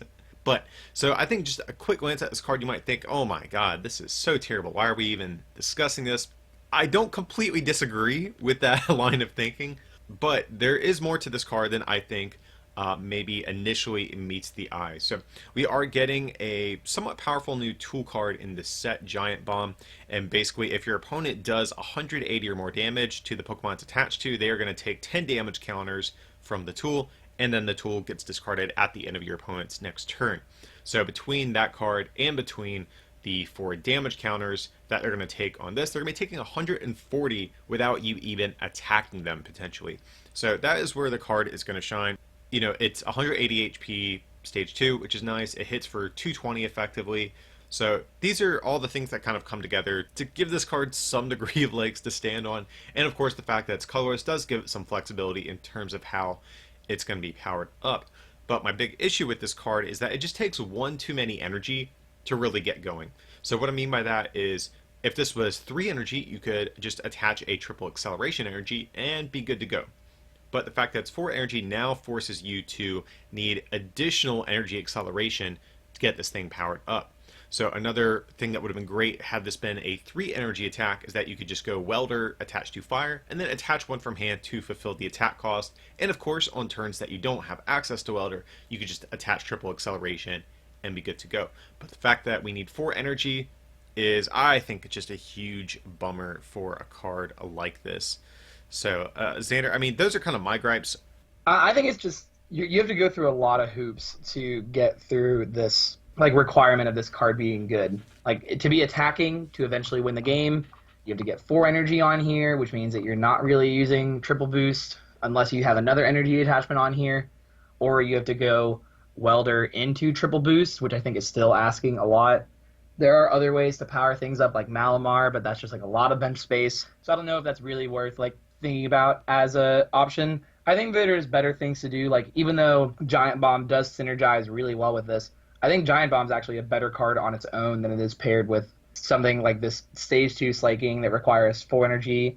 Yeah, I'm right there with you. I totally agree too. Just the idea of attaching triple and then needing another energy, like we kind of both mentioned, I think is the thing that really deters you from playing something like this, because if you're going to play a card that requires that type of combo, I think Dragonite GX that we just talked about earlier in the set review is a better card, because you're guaranteeing one-shots on tag teams. You have 250 HP, you have a good search engine because you have access to Lance and Mysterious Treasure, etc. So next up, guys, we have ourselves a new baby Pokemon we're going to be looking at, and that is going to be Munchlax. So Munchlax has 60 HP, 0 retreat cost, no weakness, no resistance, much like all of the other baby Pokemon. But since once during your turn before you attack, you may flip a coin. If heads, put a card from your discard pile on top of your deck, and of course, either way, your turn now ends. So Xander, I'm going to pass this one over to you. I know you had some thoughts on this. So tell us here, what do you think about Munchlax? Yes, I'm very excited for this card. It's like when Wailord and Expanded started to play Tropical Beach, because your turn's going to end no matter what by you saying pass. This is exactly like that. I don't think this is the card for like the Sylveons or the like Sableye Garbodor style decks, obviously, because those decks are using an attack to try to end their turn. But the decks like the Regigigas style deck that we've seen, that most of that deck is rotating out, but just like for an example, this card would have been an excellent inclusion in that deck. Even though it's not card advantage because you aren't drawing an extra card, it's just choosing what you draw for the next turn. This can be a great way to get yourself extra max potions or just other stuff. And without Guzma in the format upcoming, it could be really hard for them to have to deal with this engine. So realistically, you could just play one, and if you have enough sufficient stalling Pokemon, this could help you throughout the game over and over again. Just put a Crushing Hammer back on top of your deck just to help get rid of some extra energy, or just whatever eventual healing options that come out in this upcoming standard format. I think that it's hard to make examples about this card right now because every great stall option that we've seen, like Acerola or Max Potion, is rotating. In the future, we probably will get some effects like that or some kind of healing method that'll help out. And this could be great with the new Keldeo GX that has the Safeguard ability. So very excited for this card just because for those decks that are going to end their turn anyway, this is much better than just ending your turn. And without Guzma in format, there's very low risk to putting this into your deck. Yeah, so this is definitely a card for stall decks. Your normal decks like your Reshizards and Pikaroms are not going to play something like this Munchlax more than likely. This is definitely going to be primarily for stall archetypes. In the short term, I don't know how much play this card will see, though, just because there's not really many good stall decks in the upcoming standard format. Expanded, like Xander pointed out, this does look a little bit more promising just because there are mill archetypes, or we have had mill archetypes in the past, that end their turn via Tropical Beach and aren't reliant on attacking. So this is definitely a potential home there. I think even in standard, as the new format has not gotten underway at the time of filming, this could be even a potential Shedinja tech, just because I know some people have talked about playing a Rangaroo from Ultra Prism as a way of countering the Shedinja deck, which I think is valid. The one downside to a Rangaroo is that you do have to get it into the active spot, and if your opponent's Shedinja deck is going like double custom catchers and recycling custom catchers to try to strand your Pokemon active, Munchlax can potentially be a more effective way at getting back those key Shedinja counters like your Lysander Labs, your Fabas, etc., just because you don't have to get this into the active spot. So I think that is, for me, in the short term, that looks like one of the more realistic options that you will have for Munchlax in standard. But overall, I'm not too excited about it. It still has the major downside that all of these baby Pokemon have. It's that your turn ends no matter the effect of the coin flip, and that's where I think a lot of these cards lose their playability. So I'm going to stay a little bit neutral on this one. I definitely think this is one of the more playable baby Pokemon that we've seen so far, but I think the use for it is a little bit narrow right now. Xander, how do you think you're ultimately going to fall on Munchlax here? Definitely closer to net positive. I think that this card definitely just gets better over time instead of worse. And because it has free retreat, it's not even a bad starter, so you can retreat into whatever stall option you want to use. I think that this card just has a lot of upside, and the downside of ending your turn doesn't really matter for the decks that are just ending their turn. I don't think I'm playing this really in any deck outside of a stall-like deck, but I do think this card is very solid, but I wouldn't really put it in other decks that are not trying to just, pass. Next up, guys, we have ourselves a new Unfezant card. Unfezant is a Stage 2 Pokemon we haven't really seen in quite a long time. I really don't remember the last time we saw this guy, but let's take a look. It has two different attacks here, the first of which is going to be Gust 40 damage for a single colorless energy, but more interestingly, the second attack for 3 colorless energy is 90, and you may shuffle all cards attached to each player's active Pokemon back into that player's deck. So I think this attack is actually very interesting because the first thing to note, of course, is that we can power this thing up with triple acceleration energy, and normally you would discard your triple at the end of your turn, but thanks to this attack, you can actually shuffle it back into your deck, preventing you from having to discard it, and, you know, basically keeping you to where you can just play unlimited triple accelerations, which is actually very, very good. That's the big downside to the card, is that you have to discard it. Otherwise, you have literally a triple colorless energy, which is fantastic. So I think this part of this attack is very, very strong for that reason. And also, of course, if, let's say you're going against like a Reshizard deck and they, you know, have 4 energy on their active Reshizard, you swing on them, and then all of that energy goes back into their deck. And it's going to force them to need another welder or something like that if they want to continue swinging. Even in the case of that, if you have a fresh Unfezant, if you swing on them for 90 and they do find the welder to get 2 energies back onto the Reshizard, Outrage isn't even knocking you out. So specifically against Reshizard, this attack really isn't that bad. But of course, again, there's just a bunch of different decks that this is good against. Going to be good against whether it's Alolan GX, Malamar, etc. A lot of these decks are all decks that require lots of energies in play. And Unfezant is much worse against the decks that only require single attachments, but luckily right now, a lot of the decks that look to be popular are decks that look to swarm a lot of energy in play.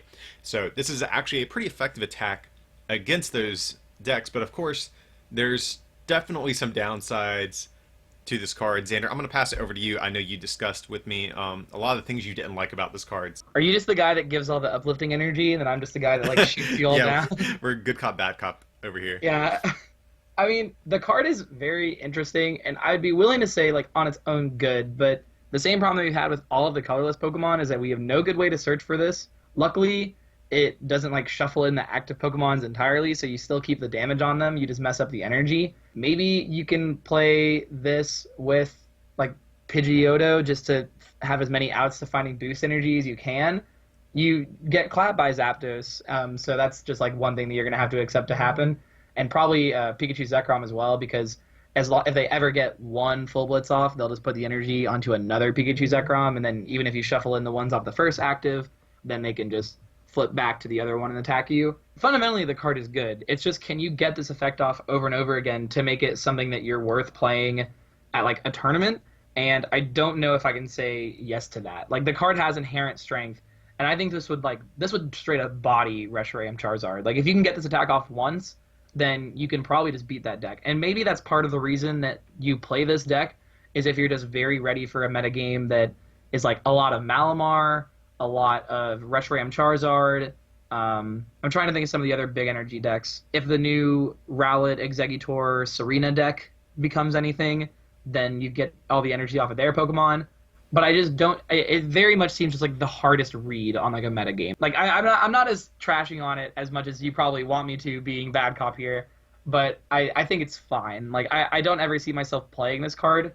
I would be very hesitant to play this card given how strong Pikarom looks to be. I think Pikarom right now, at the time of filming at least, looks to be, I'd say, in my pick for one of the top 2, maybe 3 best decks in the new format, and just taking an L to that. Like you said, when they get a full blitz off, they can just continue that chain over and over.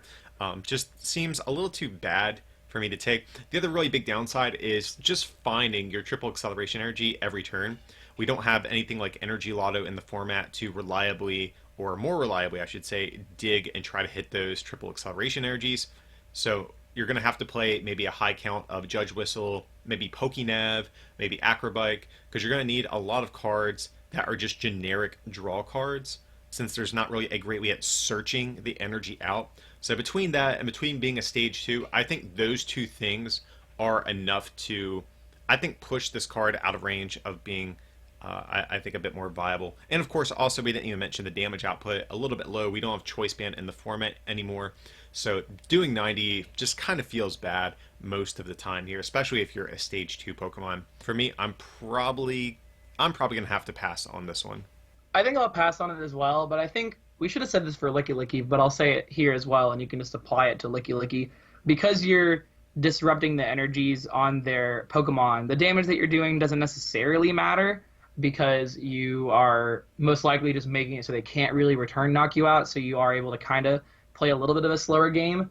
I think that part is not necessarily negligible, but slightly less relevant, because you are going to be getting rid of the energies off of their Pokemon and making it much harder for them to attack. Overall, I will agree with you. This card's not super great, but it is very interesting. I like the design space a lot with it. Next up, we have a new Audino card we're going to be talking about. Audino is a basic Pokemon, 90 HP here, has an ability. Once during your turn before you attack this Pokemon is your active, you may draw a card. Then just a single attack for 2 colorless energy is 30, and then it heals 30, so nothing too special. And it does have 1 retreat, very important to point out, because that means we can use things like a skateboard, or even the new U-turn board that we're going to be getting in this set as well. So very important to point out there. I think that actually is kind of what makes us even consider discussing a card like this. So right now we already have Jirachi in the format, which kind of serves a similar role as this. It's Pokemon that, you know, after one of your Pokemon get knocked out, you can just throw into the active and, you know, dig and try to hit something that you might need on your turn. So Audino is kind of similar in that regard, but you're not really getting to dig as deep, and you don't have as many options for what you can get. So I think just right off the bat, I think Jirachi is just so much better than this card, but I still think there are instances where you would consider playing this. So think of like the Unpheasant we just looked at before. Something like Jirachi doesn't really do anything to help you find your triple acceleration energies, whereas something like Audino will. So if you're a deck that is very reliant on energy to be your combo cards every turn, Audino might be a little bit better, just because you can actually find those a little bit easier than you would be able to with something like Jirachi. So I think that's the small like niche this card has to ever see play, is if you are a deck like that that would want something like Jirachi, but your combo pieces are going to be your energies and not your trainers. But I think that application is very, very limited, and I really don't think that's going to come up too frequently. Xander, what do you think about Audino here? Are there any other sorts of specific instances I might be overlooking? If you're playing a deck that's trying to have like a large hand size, this and Jirachi do fundamentally the same thing, except that Jirachi has a chance to whiff on a trainer. This will always draw you a card, but realistically speaking, how many times have you seen Jirachi whiff on a trainer? So I don't think that upside is really there. I think it's almost exclusively just for trying to draw Pokemon or energy. Jirachi couldn't. And just most of the time, Jirachi is just going to be so much better. Unfortunately, I think Audino is going to be binder fodder. I really wish this card would have been closer to the old Slurpuff, where it was, you know, draw 1, but if it's your active, you get an additional benefit effect of drawing 2. So if this was something closer to that, then I think there might have been a more genuine argument to playing this card over something like Jirachi. But right now, there's just very, very little incentive for something like that. Next up, we have a new supporter that is going to be Blaine's Quiz Show. So, supporter card, put a Pokemon from your hand face down in front of your opponent and tell your opponent one of its attack names. Your opponent guesses the name of that Pokemon, reveal that Pokemon. If your opponent guessed right, they draw 4 cards. If your opponent guessed wrong, you draw 4 cards. And of course, you return the Pokemon back to your hand. So, this card is definitely a complete meme. This has no competitive viability that I can think of here. But it's definitely kind of a nod back to the old Blaine's cards back from the Gym Challenge set, I believe it was, if my memory serves me correct. They had kind of similar sort of effects as this. But this is definitely just kind of a fun card. I really don't think there's any competitive merit to this thing, just because if you put down something like a Pikachu Zekrom and you say, hey, full blitz, they're going to know it's a Pikachu Zekrom. Or if it's outrage, they're going to guess Reshiram Charizard. You know, in a very solidified meta, people are going to know what the names of the attacks are. This definitely could be more viable in a standard format deck that is based around some more rogue cards that people are unfamiliar with. And so that could be good, maybe especially in like a best of 1 format where your opponent doesn't have like a good chance to learn what your cards do and negate this effect on like games 2 and 3. So maybe in standard format, if you're playing a rogue deck at specifically a League Cup or League Challenge, this could be a good inclusion. But I think we're really scraping the bottom of the barrel here. I think this card's just straight up bad. My biggest problem with these cards, and then cards like Cedric Juniper, is that cards in play are public knowledge. So if you have a Pokemon in play, you can't really use it off of this unless you want your opponent to draw the cards. So, like, they can check the height for Cedric Juniper, just like how they can check the attack names of the Pokemon that you have in play for this. So, kind of really makes this card super worse over time, because as the game goes on, you're going to progressively have more and more Pokemon in play. So, overall, I'm not that impressed by it. Next up, we have our first stadium of the set review. That is going to be Blizzard Town. Each Pokemon in play with 40 or less remaining HP can't attack. The whole idea, of course, is, you know, you're playing a deck that doesn't quite take one-hit knockouts, and you're going to try to buy yourselves an extra turn instead of just getting swung back on and knocked out. So that's like kind of the whole idea here, but I have to say I think this card is very, very bad. Just because, let's say you do swing on something, maybe a Pikachu Zekrom, just as an easy example, and you do get them down to 40 HP or less, well, guess what? They can just retreat into another attacker and attack you with something that has full HP, or maybe close to full HP, and can get through Blizzard Town. The only sort of applications me and Xander were thinking about with this thing are maybe Pokemon that are similar to like the Super Fang style attacks we've had in the past, where it'll get your opponent all the way down to 10 HP, just because you could guarantee the effect of Blizzard Town. But even in that instance, typically those cards want some sort of ability-based damage to finish off the Pokemon they just attacked. So if you're committing spots in your deck, you want to be committing them to ways to inflict poison or burn, probably. So I really don't think this card has a home. This seems like absolute straight hot flaming garbage, despite it being a Blizzard Town. Next up, we have Blues Tactics, another supporter card, and it says, when this turn is over, draw cards from your deck until you have 8 cards in your hand. It's kind of like a Lily on steroids, but of course the trade-off between something like this and a Lily mid-game is that you don't really get these cards until when your turn is over. So that is definitely a big downside, and you're basically taking a turn off from playing a supporter, which isn't really what you want to do a lot of the time. As a result, I think this card is going to have kind of a narrow potential uses. I don't think it won't see play, but I just think the decks that will want this effect are going to be fewer and farther between than most decks that just prefer just generic search and draw options. So, of course, like I said, the big downside is you're not actually getting a supporter for your turn, and you basically want to play this on turns where, you know, maybe your board is already kind of set up, and you don't really need too much for turn. So instead of, you know, just not playing a supporter, or playing a supporter and not really getting much benefit out of it, you can play this and then get a pretty decent draw effect off of it at the end of your turn. But one of the big issues I have with this card is that it's draw at the end of your turn. I really wish this had been you draw at the end of your opponent's turn, because you can still get reset stamped after you play this, and that's something I really don't like, because you can basically take a turn off from playing a supporter, draw 8 cards, and then your opponent just reset stamps you, and you don't even get to use those cards. So I really wish this was at the end of your opponent's turn. That would, I think, make this card much, much better. So those are kind of my big downsides to this. I still think the effect is kind of decent, but Xander, what do you think about this card here? As you can see, I'm kind of struggling to really find a good home for this thing. I think this card is sweet. I like it in decks that do like a lot of discarding. So, for example, the Psyduck Slowpoke deck, that you discard all the supporters out of your hand. If you have enough supporters in your hand to take a relevant knockout, after you discard all those, you use this to draw back up to get your hand full again. This also combos well with like the Munchlax. So like if you play this and then you Munchlax and then you put a card on top of your deck, you get to draw it immediately. Ways that end your turn that you would want to like get value after doing something different with your hand.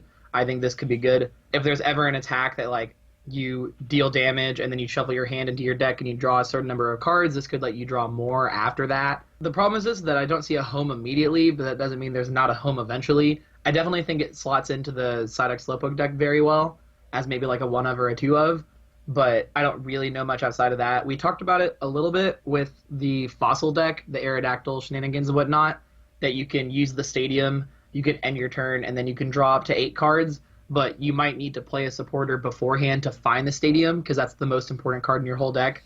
I don't know how much play this will see in decks like that, where like you're trying to hit a very specific card in your first turn and then get value off of it afterwards.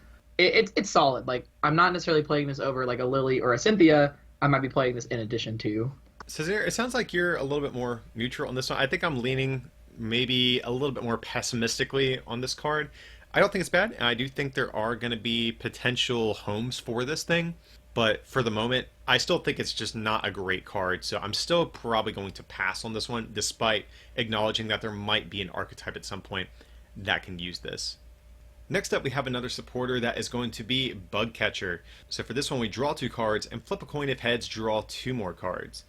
So unfortunately, we are continuing kind of our streak of lackluster supporter cards in this set review so far. Bug Catcher, not a very good card, I don't think. Drawing 2 is not too great. Getting to draw an additional 2 is pretty decent. Like a straight draw 4, I think is actually a relatively solid effect as a supporter card. But of course, this is going to be on a coin flip, and there's just, I think, better ways to draw cards. Right now, most decks are even just fine playing for Lily, for Cynthia, with some copies of Acrobike or Pokegear alongside that. Even other sort of tertiary supporters that find themselves in the list are going to be stronger cards like Erika's Hospitality, just as an easy example. So I really don't think Bug Catcher is anything too special. So unfortunately, this one is going to be just bulk. Next up, guys, we have ourselves another supporter that is going to be Chandelure. So Chandelure here, supporter card, like I said, remove all effects of attacks on you and your Pokemon. So this is very similar to the old Pokemon Ranger. Not quite as strong just because Pokemon Ranger eliminated the effects on both players, but this is still kind of fills that role for standard format since we don't really have anything quite like that. So when it says effects of attacks, that means things like the new Behemoth that we looked at, which makes it to where your opponent can't play item cards. Chandelure will be able to go through something like that. Also think of something like Sciarratta GX just as an example with its Plasma Fist attack, where it can't use the attack on the following turn. Chandelure will clear that out and allow you to continue to attack with Sciarratta. Same thing for other cards too, like Reshiram Charizard, Buzzwole Pheromos, etc. But the question is there a reason to really play this right now in standard format? And personally, I really don't think so. Unlike in previous formats, we no longer have Tapu Lele GX, so finding something like Chandelure is going to be much more difficult than in previous years. So if you want to make use of this, you're going to have to play probably multiple copies, which feels really, really bad, just because that is going to, of course, take away from your other more important, like, key consistency cards that are going to be out there. And without something like Versus Seeker to reliably reuse this, it's just a card that's really going to be difficult to find on the turns that you need it. And I just don't think there's also any very strong locking effects that you really want to be getting rid of. Behemoth looks like it has potential, but I'm not really sure how impactful it's going to be right now in the short term. So I don't know if there's a reason to really tech hard against that. And also other decks like Pikarom, just as an example, don't really even want to attack with Sciarratta turn after turn anyways. So as a result, I think Chandelure winds up being very, very lackluster. But of course, this definitely could change if we do get something like a Tapu Lele reprint, or if we get something like a Versus Seeker reprint. I think this card does grow in value. And of course, if we get cards that come out that do place restrictive effects on your Pokemon, of course, we'll have to always keep this card in mind. But I think for now, there's really no reason to be playing it, despite the effect in a vacuum being decent. Next up, guys, we finally get to, I think, our really first great trainer card that we've looked at so far, and that is going to be the new Cherish Ball. So Cherish Ball is an item card, and we search our deck for a Pokemon GX, reveal it, and put it into our hand, then, of course, shuffle our deck. So this is just, I think, a blatantly good card.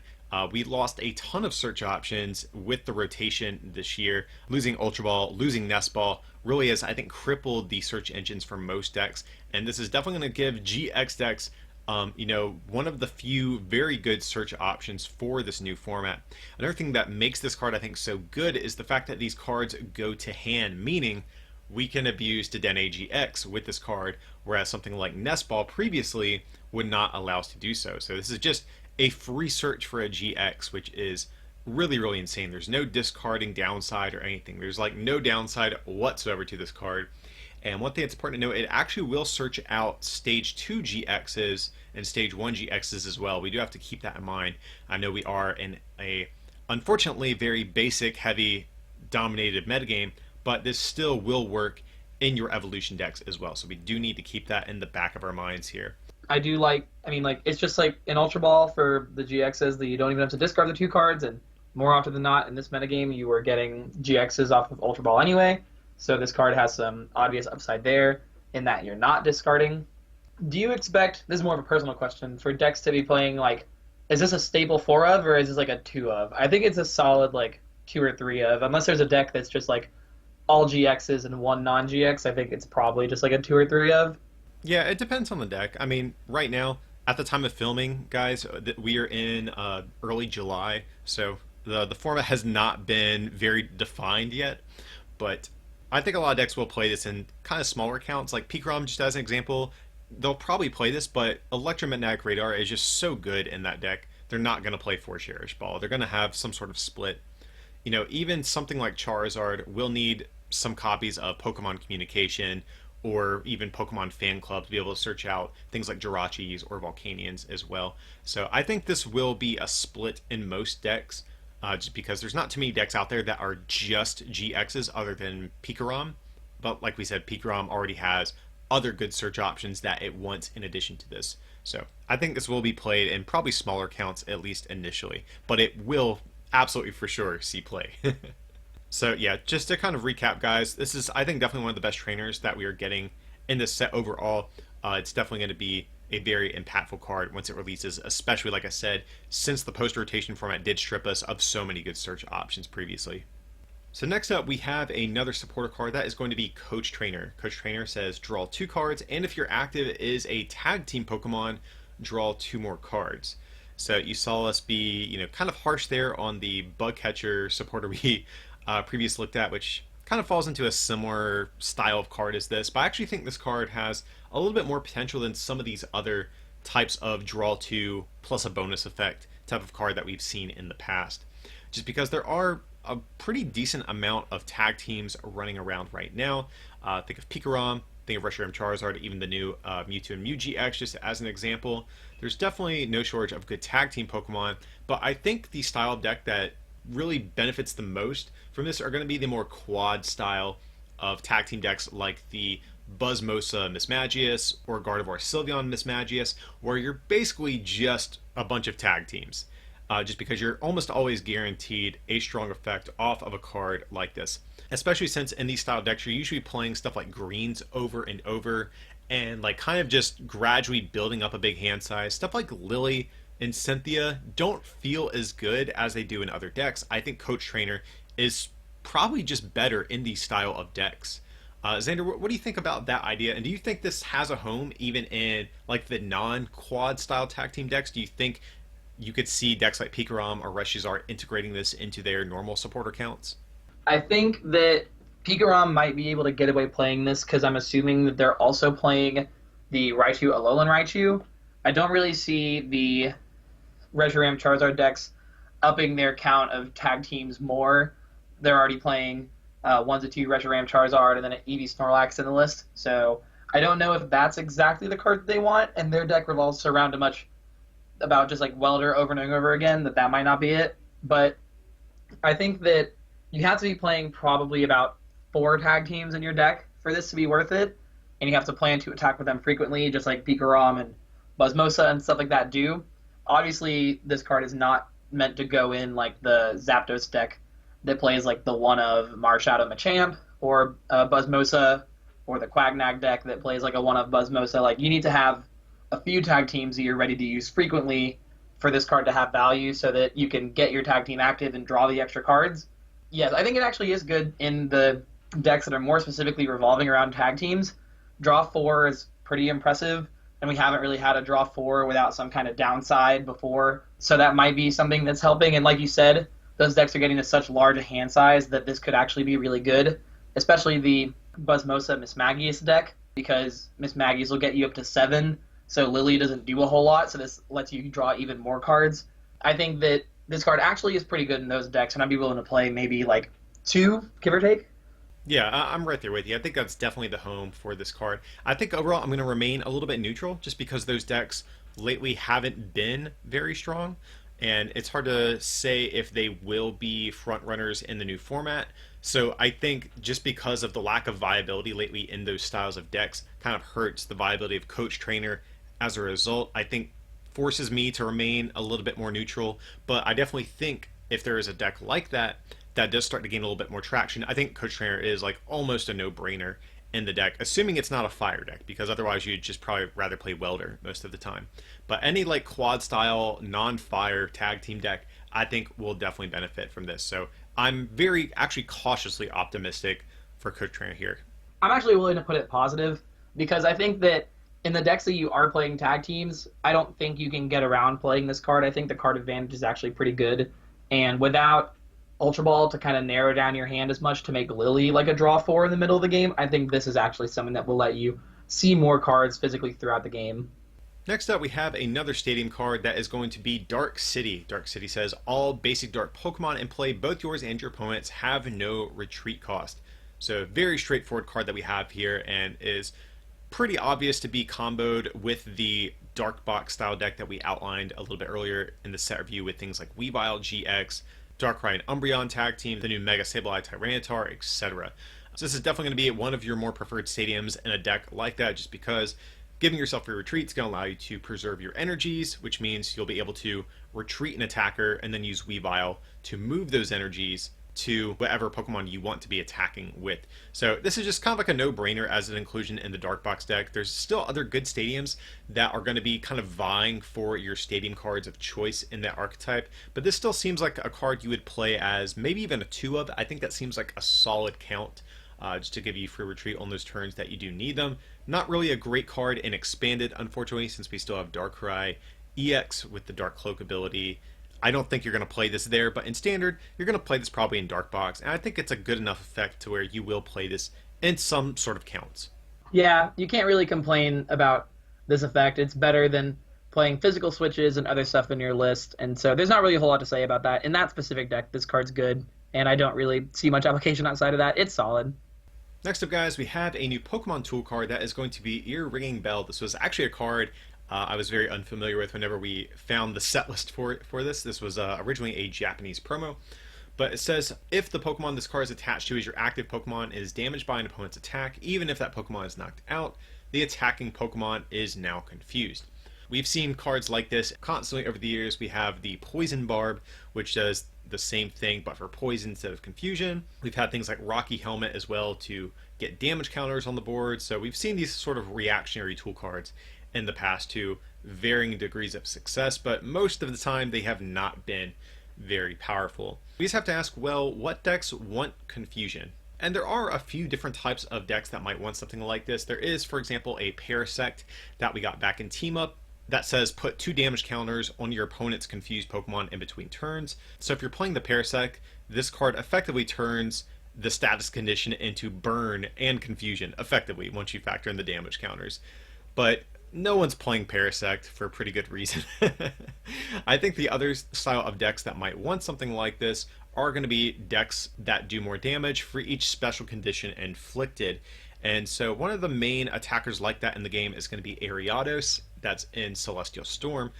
But the downside to that is there's not really a great method of inflicting all of these different status conditions. We lost, I think, one of the better ones, which was the Salazzle with the Hot Poison ability, and even that one wasn't quite good enough to make Ariados see play, and Amoonguss remains as one of the only other ones to do that in standard format. But the big issue with Amoonguss is that it also inflicts sleep, and you can't be asleep and confused. Kind of the combo you want is going to be poison, burn, and one of the other conditions like confusion or sleep. So we don't really have a good way at inflicting that trio of conditions. And even if we did, I'm still not convinced that something like Ariados would be very viable. So, Xander, I know I've kind of rambled on about this one for a good minute now, but as you can tell, I'm not really a huge fan of this. I know we have seen Poison Barb as an example pop up and see some degree of success. Do you think Ear Ringing Bell is going to be one of those, or do you think it's going to be closer to something like a Rocky Helmet in terms of competitive viability? Yeah, I think that this kind of just ends up being like a Rocky Helmet in that style deck. The problem with status conditions that we had kind of addressed a little bit off camera was that you can only ever maximum at 3. Burn, Poison, and any of the ones that turn your card sideways, being it Paralysis, Sleep, or Confusion. So it limits your damage output on these effects very heavily, and with Salazzle rotating, you have to really find a lot of other ways to get those status conditions on there for this kind of attack to matter in the future. But and I just don't really think that that's something that you want to be doing. Maybe this is something useful just to kind of make it a little bit more difficult for them to attack, but because the confusion isn't really doing much of anything on your turn, they still have until their next turn to do something about it, And so with Switch and Escape Rope and all of those options, they can get out of the confusion pretty easily. So I don't see this card being that great, both on its own and in that combo style deck with all the status conditions. Next up, we have a pretty interesting Pokemon tool card that we're going to be looking at, and that is going to be Flyinium Z Air Slash. So this is the first of two different kind of cards like this we'll be talking about, but it's a tool card. And it says if this card is attached to a Pokemon that has the attack Air Slash, that Pokemon can use the GX attack on this card. And of course, it must have the necessary energy to use the attack. But the attack here that it's going to give Pokemon access to is going to be Dive Crusher GX for 4 colorless energy, prevent all effects of attacks, including damage done to this Pokemon during your opponent's next turn. So this is not a completely terrible GX attack to have. So if you are going to be in a deck that doesn't have a GX attack, this could be a decent potential option. And so we did come through the card pool, and unfortunately there's not too many really strong Pokemon that can abuse this. So the two main ones that probably have the best chance of using something like this are going to be the new Yanmega and the new Silvally, which you guys might be unfamiliar with. We did not talk about them in this set review, so that gives you some indication of how good we think they are by default. So neither of the cards are honestly terrible, but their base attacks are kind of mediocre, and I don't think this GX attack is going to change that too much because you still have to have the rest of your deck built around these kind of lackluster Pokemon. And the big issue with this GX attack is that it requires 4 energy, so that means a triple acceleration energy won't get the job done. Your deck will need some other form of energy acceleration to fulfill the rest of this attack cost. And that's really kind of my issue here with this card that we're looking at. It's really only as good as the quality of the Pokemon with this Air Slash attack, and I'm just not convinced that they're actual quality Pokemon with the Air Slash attack. Now, we'll point out there are some other cards we didn't mention here. There is a Noibat and a couple of other basics in stage 1s, but really the ones we want to be talking about are going to be the fully evolved Pokemon, just because they can abuse triple acceleration energy, and they're going to have more HP and generally better attacks than something like the Tranquil that is also in the set that has this attack. I think the problem that I have with this card is that you have to put a lot of extra cards in your deck for this card to be good, unless you are already playing a deck that the attack that you're using is Air Slash. And I'll probably repeat this sentiment when we talk about the Tackle one. If your deck doesn't have a Pokemon with Air Slash in it, you have to put in Pokemon that have Air Slash, and then this tool to use this GX attack. And at that point, I think you'd be better off just playing like a basic tag team, depending on what the types are in your deck, or if you have any kind of acceleration or not. I think that having boost energy on the ones that are evolutions are nice, but like you said, because it's 4 energy, you still have to find a way to get another attachment on there. I think the most notable thing is that you're only doing 180, so you're not even taking a knockout. So now you can, like, if you're using a boost energy on one of the evolution Pokemon, it gets discarded, and then you have to maybe use another attack with it to actually take the knockout. Overall, very mediocre sequence of events. So I'm not a super huge fan of this Air Slash one, but it'll completely make you reevaluate everything that comes out that has Air Slash. So I do think this card could see some play over time, but as the current metagame stands, the cards that have Air Slash and the multiple that are in this set, I think it's like 6, are generally not that impressive. Next up, guys, we have another Pokemon tool card, and that is going to be Giant Bomb. So this card says if this is attached to a Pokemon, discard it at the end of your opponent's turn, and then if the Pokemon this card is attached to is your active and takes 180 or more damage from an opponent's attack, put 10 damage counters on the attacking Pokemon. So this is very similar to the Burst Balloon that we lost, not too many formats ago. Very similar to that card, Burst Balloon. If you guys weren't familiar with that, very similar to this, you discard at the end of your opponent's turn, but they took 6 damage counters if they attacked into you. Now, of course, this is a much more powerful effect, but it's a little bit more situational because your opponent does have to do at least 180 damage to you. But I think this card can still potentially be good in a format that is dominated by one-hit KO-oriented decks, and there does look to be a couple of those, at least in the early stages of this new post-rotation format.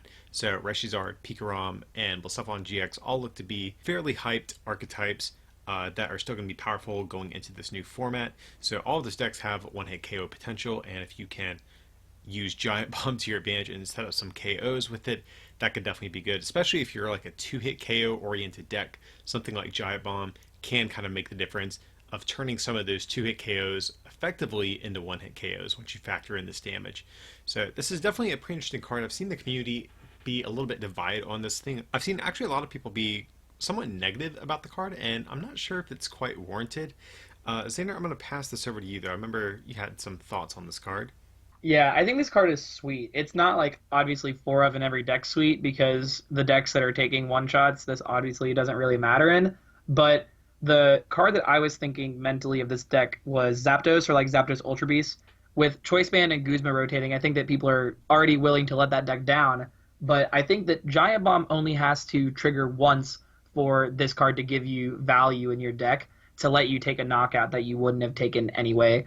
Between Reshizard obviously doing over 180, if a Pikarom, any attacker for that deck hits Zapdos for weakness, then they're going to be doing over 180, most likely. Buzzwole Pheromosa does 190, and then obviously like this kind of scales better over time due to natural power creep. So I think that if they hit a Pokemon that has this on it minimum one time, then you definitely can get close enough to a knockout with Zapdos and Electro Powers to get you the rest of the way. So that's kind of my natural home for this. But I think that this is super sweet in like the 2-hit KO decks. There's also randomly all of the Rotoms stick around, I believe. So this could be something neat for that deck where it discards itself at the end of the turn, so you can get closer to having 9 tools in the discard pile anyway. But also if they hit you, you get yourself closer to taking a knockout with the Rotom. The main one in that deck kind of being the Psychic Rotom, because it can also use Spell Tag, so those damage counters actually do add up over time to get you closer to taking relevant knockouts. So I do think this card is sweet. It's definitely more impactful for the decks that are doing like 100 to 120. Maybe this is the card that kind of helps the Licky Tongue and the Unfezant get a little bit over the top. But I think that this is definitely worth considering if you're not going to be taking big knockouts with whatever your deck is doing. If they hit you at least one time for 180 while you have this attached to your Pokemon, you're going to be in such an advantage taking a big knockout on your next turn that you probably would not have earned otherwise. So I'm not quite as excited about this card. I do like the Rotom idea. I think that's cute. Zapdos, I'm still not sure how I feel about that post-rotation just yet. I haven't really had a chance to test it out quite yet. But the issues I see with this card is that a lot of decks have an answer to playing around this a little bit. So think of something like Malamar, whether it be the Ultra Necrozma variant or the Garchomp Giratina, they still always play ways to attack with non-GXs like the Giratina. They can always play around this. Think of Pikarom, they can usually pretty reliably play around this. They even play like Zapdos of their own most of the time. Even Reshizard, depending on the variant, has things like Volcanion or Arcanine to get around this. So I think a lot of decks are also going to have answers to this, and that's where my enthusiasm starts to dwindle. I think ultimately I'm going to fall more in the middle on this card just because I think a lot of decks are going to be able to play around it. But kind of to Xander's point, you know, if this even sticks once, you're probably going to be in a really good spot because you basically scored an extra attack worth of damage without committing an extra turn to an attack. So it's definitely a very hit or miss card. Whenever it misses, it's definitely going to be unfortunate, but when it hits, it's definitely going to be pretty impactful. So it's just a very polarizing card in terms of how often I think it's going to be effective, which I think lands me kind of naturally in the middle ultimately here. I think the upside for the decks that want it ends up being better than questioning how good it is for like those archetypes, because if you only play down one at a time, you have 4 different shots for them to hit you for 180. They normally only have like 1 or 2 attackers that aren't going to trigger the Giant Bomb in those decks that are normally triggering it. So you knock that out. Let's say it takes you 2 turns. You still have 2 more turns with Giant Bomb to kill the things, or for them to hit you for the large damage amounts that would trigger Giant Bomb. And then outside of that, if you know that they're going to be swinging in with like a Arcanine or something that wouldn't do 180, then obviously you could just hold back on attaching it so that you don't even have to play into that. Like you're going to hit them and they'll hit you back. You know they're not going to do 180. You can probably hold on to these until the turns that you think they're going to have to hit you for 180 damage. And just like one time you get 10 damage on them is so gratifying. And I cannot stress that enough, that 10 damage counters is a huge deal. So I definitely am a fan of Giant Bomb. I'm going to give it a thumbs up. Alrighty guys, next up we have Giant Hearth. It's going to be a new stadium card. I think definitely one of the better ones we're getting out of this set. but it says once during each player's turn, that player may discard a card from their hand. If they do, that player searches their deck for 2 fire energy cards, reveals them, put them into their hand, then they shuffle their deck. So this has definitely been, I think, one of the more anticipated new stadium cards for very good reason. We've seen Viridian Forest ever since its release see widespread play, but this is literally a Viridian Forest twice as good just for fire Pokemon, as if fire Pokemon needed even more support than they got in Unbroken Bonds. So this card is exclusively for fire Pokemon, but don't let its narrow use fool you into thinking that this card might not be that great. This is definitely, I think, a very, very solid stadium, because just think you can discard a card from your hand, search your deck for 2 fire, and then welder those 2 fires onto one of your Pokemon. So it has natural synergy with the fire support that we currently have. I think it will have to compete a little bit with Fiery Flint. Some decks might just prefer having Fiery Flint, especially if they already are playing other stadium cards that might be competing for their stadium slot, like things like Power Plant as an example. But overall, I think this card is super solid, whether it's Reshizard, whether it's even some of the more fringe stuff we've kind of looked at throughout the set review, like the new Haxorus as an example. There's a variety of different homes for this thing. So I think it's overall a pretty solid card. Xander, I know you kind of echo those same sentiments, but what do you think here about this versus Fiery Flint? Do you think this is going to edge Flint out of decks? Decks that are not wanting to play another stadium will play this over Fiery Flint, because generally speaking, the main card that this obviously pairs with is Welder, and so Welder doesn't need 4 energy in your hand to get the energy in play, you just need 2. I don't think you mind discarding the 2 cards over 2 turns to get this effect, when all you really need is 2 energy. Like you mentioned, the decks that want to play another stadium might still play Fiery Flint over this, but this just has strict upside, because if you think about it, this is like a Fiery Flint just like split in 2 over 2 turns. So if it gets bumped, you can't do like the second half of it, quote, like if you kind of understand the analogy I'm making. You get it on the turn that you need it to probably play the first Welder. You might get stuck if they like discard this and then they knock out your active, then you don't have those extra energies in your hand. But I struggle to see that really happening with Reshiram Charizard just because it's such a beefy Pokemon. But I do think this card is great. Like it's literally twice as good as a Viridian Forest, which is already a very good card for fire decks. And even though it's not, like, we say fire decks, but like any colorless deck that plays Welder, this can just immediately slot in. Like the Licky Licky that we talked about, that's probably playing Welder, but it's a colorless Pokemon, and you're probably playing this in that deck too, just to guarantee that you're able to kind of keep that cycle going. So I like this because there's not a ton of great deck thing or search, and this kind of is both to kind of get your engine going with Welder. So I'm very impressed with Giant Hearth. Super thumbs up. So next up, guys, we have Great Potion, another new item card we're getting here in the set. But it says heal 50 damage from your active Pokemon GX. So this is almost kind of like I don't want to say a strict upgrade to Mix Herbs, just because Mix Herb does provide the flexibility of healing special conditions, but most of the time people play Mix Herbs for the healing effect. This is basically like a strict upgrade to Mix Herbs for the healing purposes, since 2 Great Potions will heal 100, whereas Mixed Herbs will heal 90. So in that regard, this is definitely super, super good. We've seen Mixed Herbs actually pop up towards the end of the Unbroken Bonds format in decks like Reshizard and also Celebi Venusaur previously as well. Any deck that plays the Greens engine or wants to tank a lot of hits with their GXs, Great Potion is definitely going to be a very natural partner, especially in a format now where we don't have things like Max Potion. This is going to be kind of the next best thing for all of the GX heavy decks at least. So think of decks like Reshizard where they play a Greens engine, or even other things like Buzzmosa or Gardevoir Sylveon. These are other archetypes that typically will play Greens, and they can easily abuse this. Search your deck for 2 of these, heal 100, or you could even do some shenanigans with Surge where you go Surge and then do 2 Greens back to back and heal off 200 with all 4 of these, which is insane. And the fact that you can play these in addition to Mix Herbs basically means if you're playing some sort of Greens based engine with a tag team like Reshizard, Buzzmosa, etc., and you're not being one-shotted, you have such a great way at ensuring that you stay around for a couple of attacks. I think it's definitely a pretty solid card. Xander, are there any specific decks that you're kind of thinking of when looking at this thing? Not that you didn't mention, but this card is absurd. There's obviously Celebi Venusaur, which kind of enjoys like the tanky healing thing, but outside of that, I think that the Reshiram Charizards and the Picaroms are going to enjoy this a fair bit more. On top of Mixer, I don't even think I would replace these. I think I would play them all in the same deck just so you can get so much healing on your Pokemon that it's not going to die.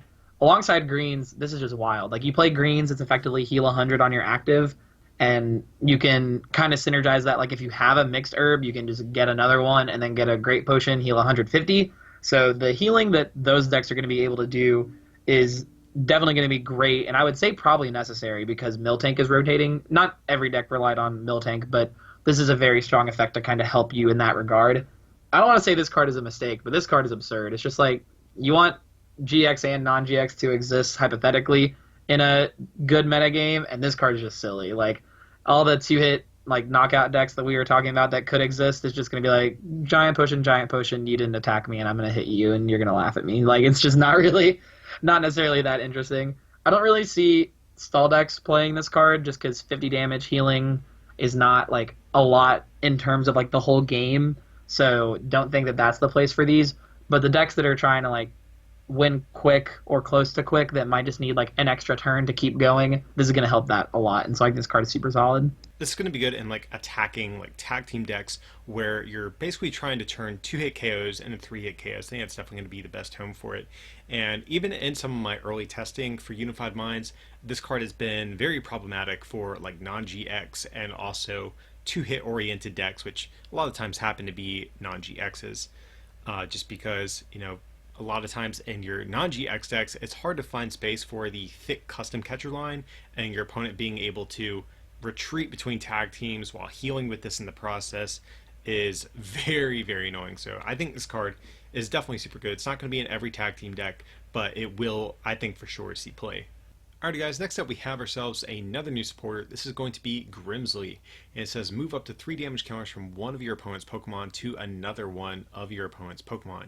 So very similar to the damage mover card that we lost in rotation, but of course this is of course going to be a supporter card, which is substantially worse than what we have with damage mover, just as an example. So, you know, if you're playing this as your supporter, that means you're not playing Lily, you're not playing Cynthia, you're not playing cards that help you advance, you know, getting set up. So if you're going to take a turn off playing a draw supporter, you need a very powerful effect.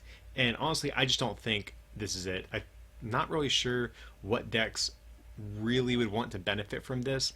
Like, we have the new Garchomp Giratina GX, just as an example, that does need damage counters on your opponent's active to get the additional damage buff. So you could, in theory, play like one of these for when your opponent inevitably retreats. If you're not knocking them out or something like that, you can move some of your damage onto their active and ensure that you can, you know, swing on their active Pokemon for the full damage that you typically want to do with Garchomp Giratina GX. So that's an application for this. But just generally speaking, I am not really a huge fan of this. I really wish this card was like draw 2 and move up to 3, because we've seen a lot of these like draw 2 plus a bonus effect style supporters in recent sets, and I think that would have been maybe enough to where this could potentially see play, because just moving 3 damage counters as a supporter isn't very strong.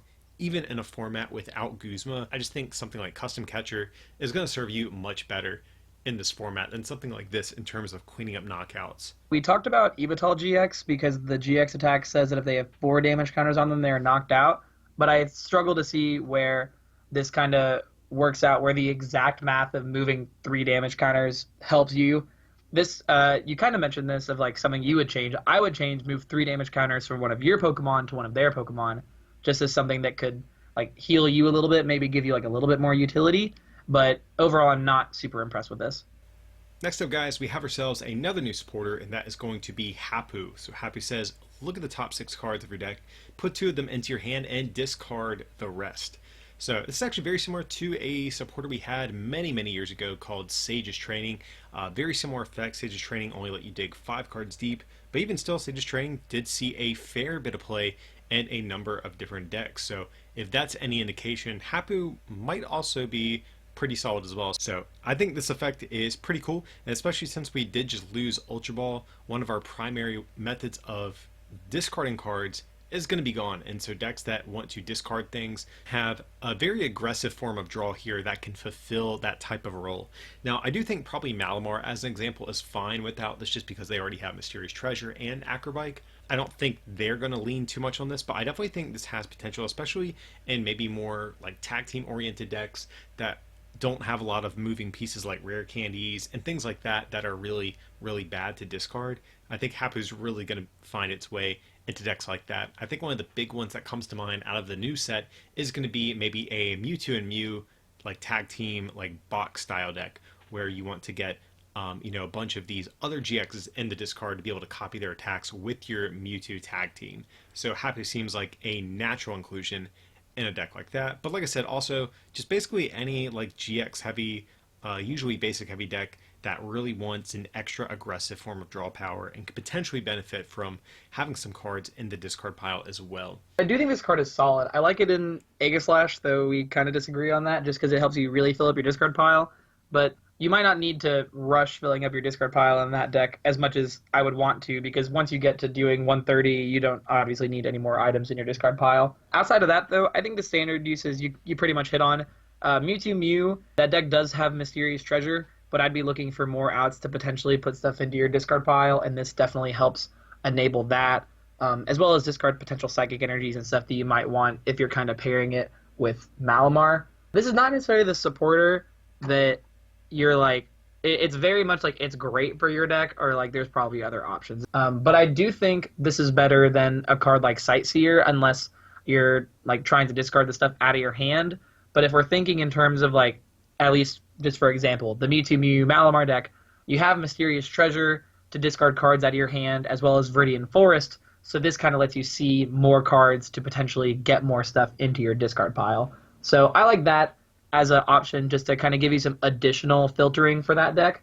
It has to find its niche, and it kind of is dependent about whether or not the decks that want to be milling away those cards are good. But if they are, then this card I think is pretty much an auto-include.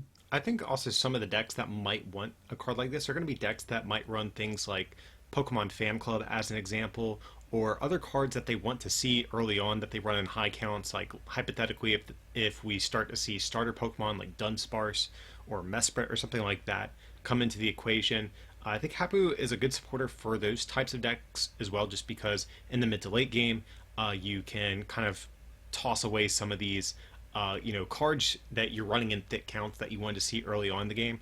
But kind of as we're saying, I think the uses for this are going to be a little bit more narrow than something like a Cynthia or a Lily as an example. I'm kind of torn between what way I want to go as far as a rating on this, but right now most of my lists I've been playing have just been playing Lily and Cynthia to fairly good results. So I think I'm just going to fall in the middle, kind of like Xander was saying. This card definitely is a little bit more narrow in use than some of our other draw options, but make no mistake, I think it is a solid card, but it remains to be seen what archetypes are actually going to benefit from this card the most. Next up, we have another Pokemon tool card, and that is going to be Karate Belt.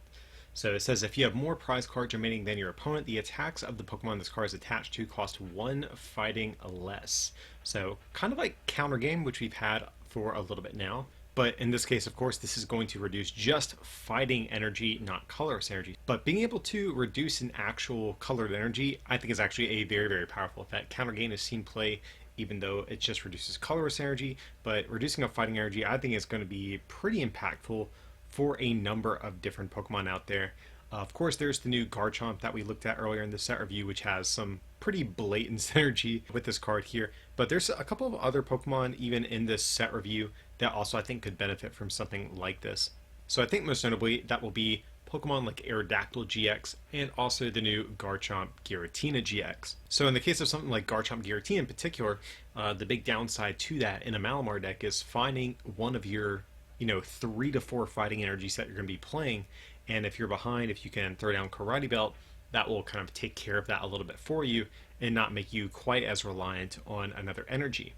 So also in the case of Aerodactyl GX, we kind of talked about earlier, one of the big downsides is needing that fighting energy in addition to a triple acceleration energy. Or of course, if you're playing it with Malamar, needing the fighting energy alongside your psychic energies.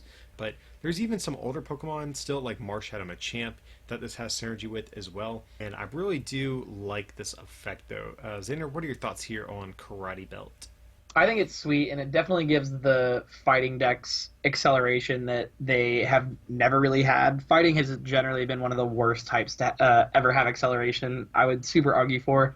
I think this card is really integral to any fighting deck success. I think in Standard it might struggle a little bit, though I do really like it with Marshadow Machamp. I think that gives it like another leg. And the Zapdos decks that existed before this have kind of been baffling between Machamp, Marshadow, and Buzzle Pheromosa. So I think this kind of gives Machamp, Marshadow another thing to consider.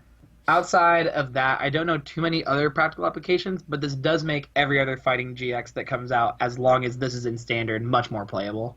Yeah, and we have to think not just GXs as well. This will work on any Pokemon, and especially for non-GXs, I think this has a lot of potential because, especially with like evolution decks, you're going to fall behind usually a little bit quicker than the big basic tag team decks, and this gives you a pretty good comeback potential. And just in general, fighting right now is a type that has really good comeback potential, thanks to Martial Arts Dojo and Karate Belt, both giving you some very powerful effects from playing from behind. You can tell this is an impactful card when, going forward, you have to look at all of the Pokemon that come out for this type differently. And I think that's an indication that we have a pretty decent card on our hands, especially since Choice Band is gone. A lot of decks don't really have a tool card of choice, and fighting decks can kind of naturally pick this up as their tool that they want to run with. And of course, not just fighting decks, but also dragon Pokemon too, since this doesn't designate that it has to be a fighting Pokemon, it just reduces the cost of fighting energy. Of course, that normally is on fighting Pokemon, but like I said, this will work even for other types like dragons, which is really, really cool. So I'm a fan of this. It's not my firmest endorsement. I don't think this is like one of like the top 5 best cards in the set or anything, but I definitely think this is very strong. Alrighty guys, so next up we have Misty's Favor, another supporter card here. You search deck for up to 3 supporter cards, reveal them, put them into your hand, then shuffle your deck. So we already kind of talked about the new Psyduck and Slowpoke GX, and this of course is going to fit perfectly within that archetype, of course alongside the new Lapras as well that can recycle these Misties over and over.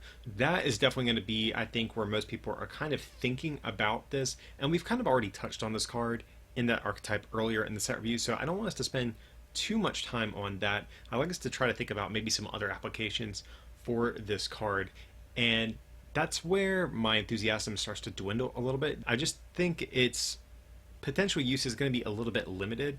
So me and Zayden were kind of discussing, some other potential uses for this. Stall decks came to mind. So you could play this in the way that you play Steven's Resolve in those decks, but you don't end your turn. But of course, the downside to this is that you're only limited to supporter cards, whereas Steven's is going to allow you to get anything. And outside of those specific types of instances, I don't really see you playing Misty's Favor in your like Reshizar decks, your Pikarom decks, all of your normal attacking style decks. Outside of the Slowpoke Psyduck tag team, I don't really see a great home for this. Outside of the concept of the Slowpoke deck, where I think this is obviously a really good enabler, like it's kind of hard to ignore that obvious combo that they want between like the Misty, Psyduck, and Slowpoke. I think that it's solid in like the stall decks as like a 5th Steven's Resolve. Like I don't think I would play this over it because Steven's Resolve naturally gets you any of the cards out of your deck. And as the decks go more towards like playing some amount of like, as of right now, obviously some of these cards rotate, but like playing some Pokemon that could attack and then counter energy and counter gain, I think that this is something that like you wouldn't want to replace that possible effect because that's just very powerful. In those decks as well, you could use this over the Steven's Resolve and play like a Surge and then play a Misty and then play one of the things that you get off of the Misty for value. So I think it's good, but I don't think that any deck outside of the Psyduck Slowpoke deck or like some kind of stall deck is playing this effect, just because you only really need one supporter at a time at all those decks, whereas the Psyduck Slowpoke deck you want a handful to discard them, and then the stall decks you just want to cover your bases depending on what they do. Overall, I think that it's just kind of mediocre, and it's just really solid in those decks. Yeah, I'm actually going to be even a little bit more harsh on this thing. I'd say generally it's actually a pretty bad card. I think the Psyduck Slowpoke deck is kind of an exception to the rule. I think there's other cards that just do this effect better. Even think of something like Pokegear, just as an example. There's no reason to really play this over something like Pokegear in most decks. Like I said, not a big fan of Misty's outside of the Psyduck Slowpoke deck. Alrighty guys, next up we have the second of the new like GX tool card things that we already looked at.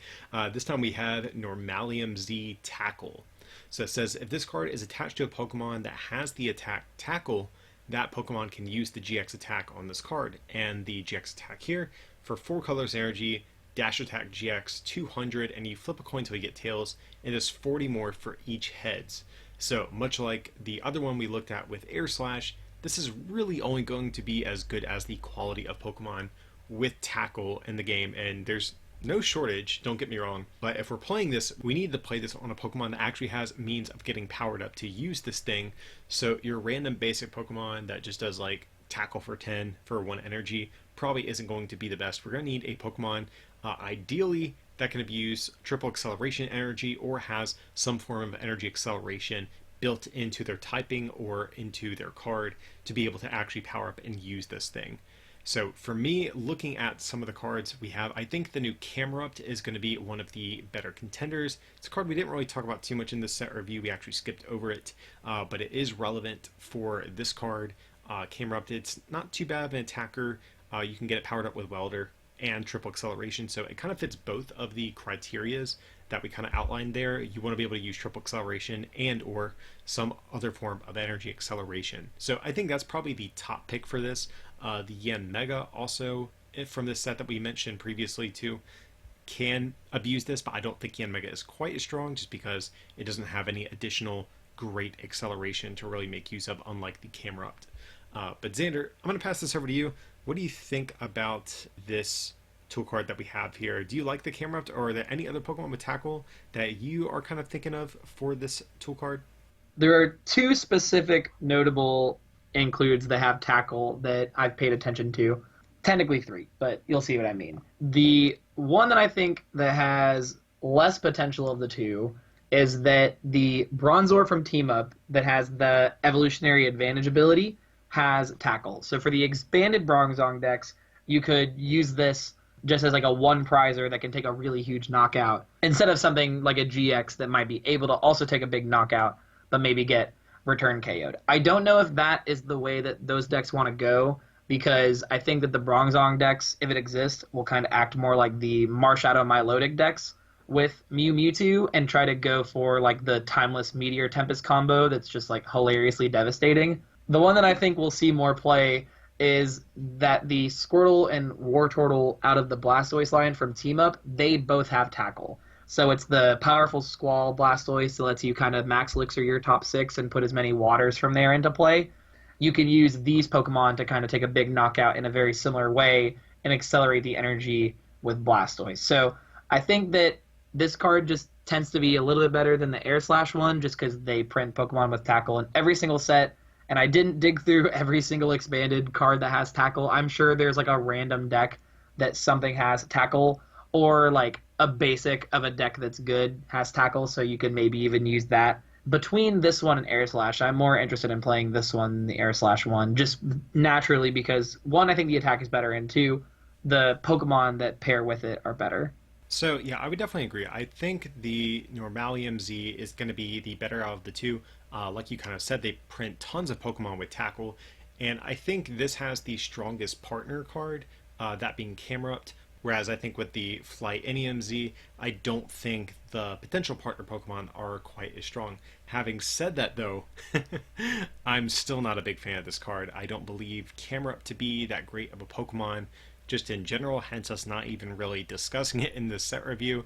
As a result, I really don't think this card is going to make enough of a difference for me to actually want to play something like a Camerupt deck and play this in addition to it, when I could just play other stronger fire cards like Reshizard or Arcanine, etc.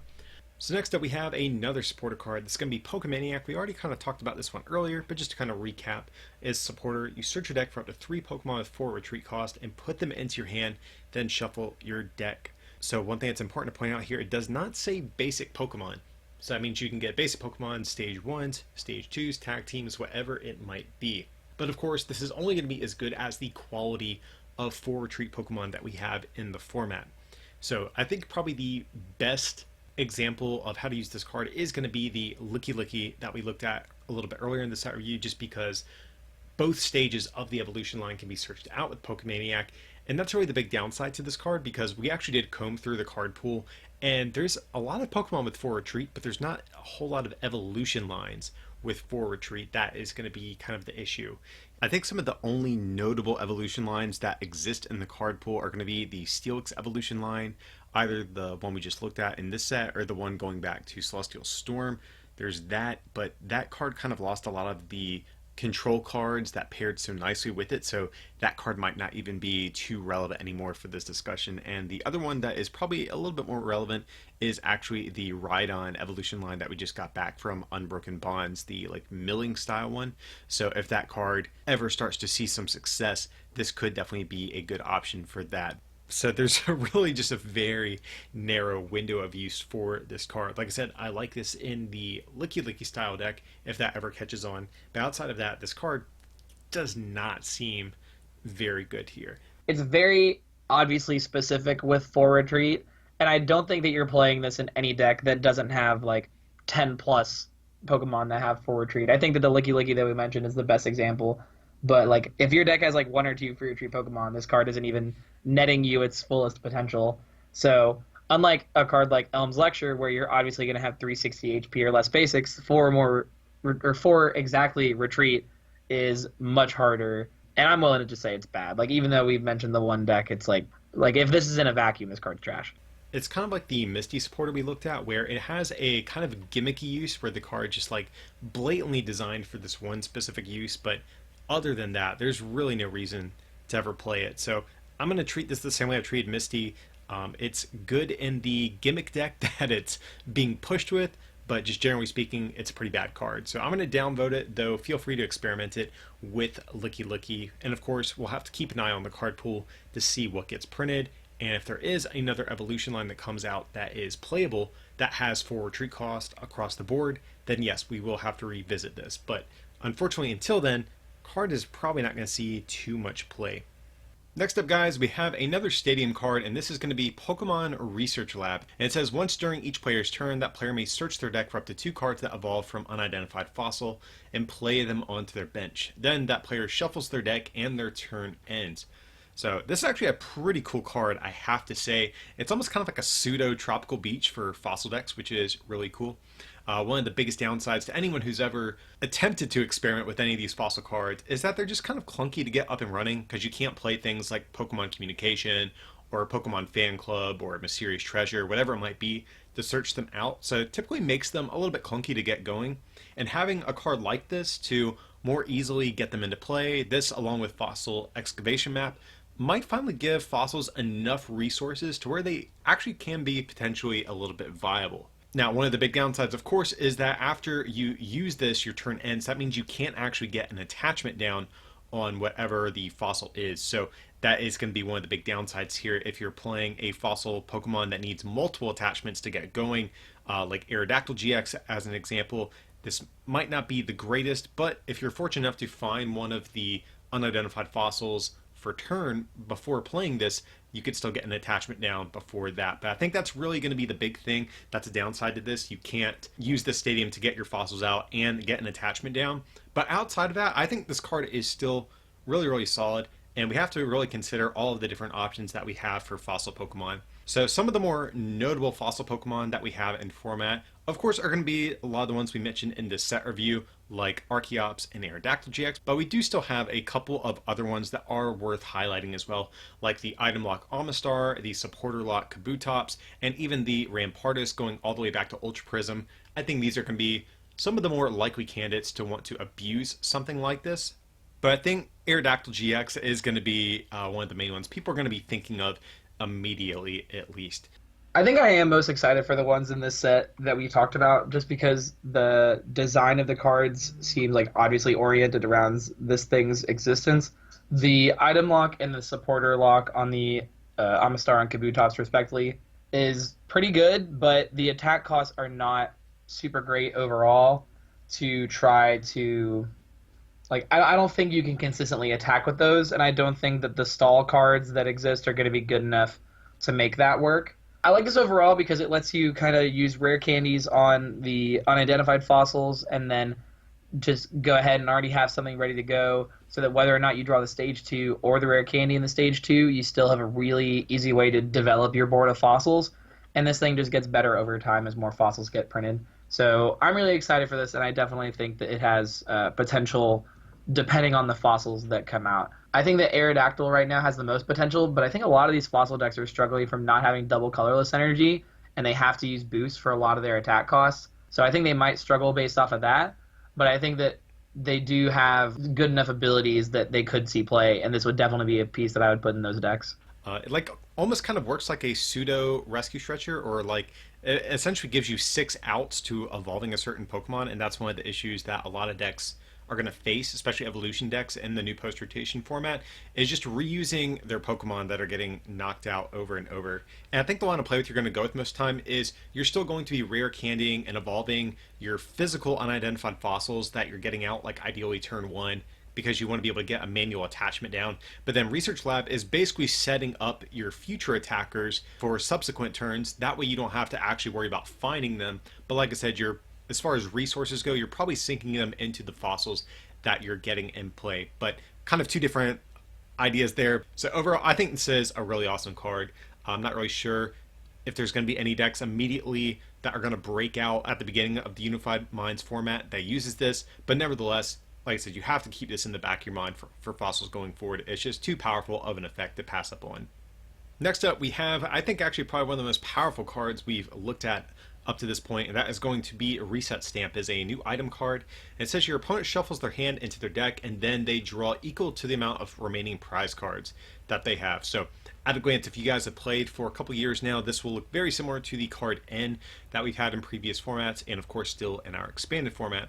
But it's one-sided, and it's an item card, which seems really broken at first, but we do have to remember we are also not getting to draw cards off of this, and that was kind of one of the uses that N had. It would be sometimes a good early game card that you would play just to refresh your own hand size, and in late game, it becomes more of a disruption card. So there's definitely pros and cons to this versus something like N. You are an item card, so in the late game, you can still play things like a Cynthia and draw a bunch of cards and disrupt your opponent, whereas N doesn't provide you that same type of effect. But also this card is very dead at the beginning of the game, and as a result, you can't really play this in the high counts that you normally would see N played in previous formats. So those are kind of your main trade-offs between the two cards, but nevertheless, for our current standard format, Reset Stamp is definitely, I think, still very, very powerful. One of the key cards that we're losing in the rotation is actually the Marshadow from Shining Legends with that Let Loose ability.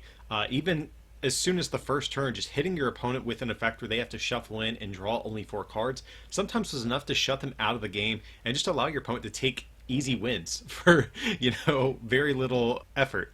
So Reset Stamp fills kind of a similar role, of course, more so in the late game. You hit them with a Reset Stamp maybe when they get to around 2 or 3 prizes, and then sometimes that's going to be enough to shut them out of the game. We've seen that in the past with things like N, so I see no reason why this wouldn't be any different, and especially if you're a deck that doesn't have any sort of built-in draw power to any of your Pokemon, then you might be in some bad shape, especially if your opponent's able to go Reset Stamp and take a knockout on whatever your only attacker is.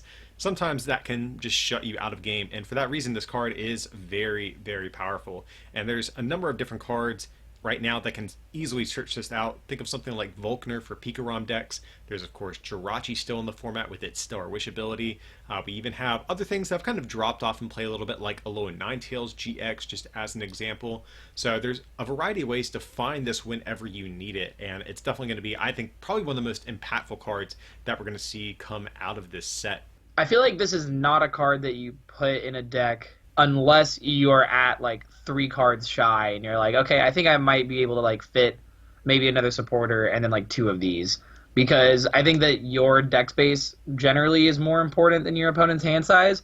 But the catch of like not having Marshadow in the format means that you don't really have a great way to force your opponent's hand low, with the exception of Judge. And so I think that maybe if the decks that are playing Marshadow want to play this, I think that's probably fine.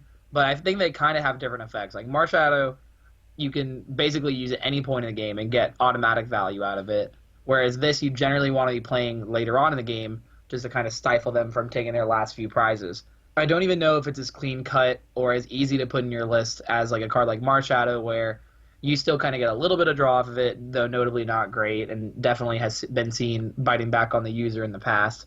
Whereas also, like, the card isn't going to do anything until they get to, like, 3 or fewer cards in their hand. Like, decks generally can find a supporter off of a 5-card hand, or they have Jirachi to kind of get them there. And speaking of Jirachi, I think that Jirachi is going to make this card a little bit worse, because since so many decks are relying around that card as of now in the current metagame, I don't see that number going down lower with the rotation. That's definitely going to help decks find supporters to get out of this card. I feel like there are certain decks that this card is good against, like maybe like the Reshizards. Like if you take a knockout and you reset stamp them, they have to find a lot of cards to be able to knock you out. A deck like Pikarom, it doesn't really matter because their energies are on board. So maybe just thinking about what else is good in the metagame, but generally speaking, getting your opponent down to a low hand size, if you have the room for it and your deck is good. I'll give it a thumbs up. I know that I kind of went back and forth on a lot of it. My rambling thoughts on this card do end up positive.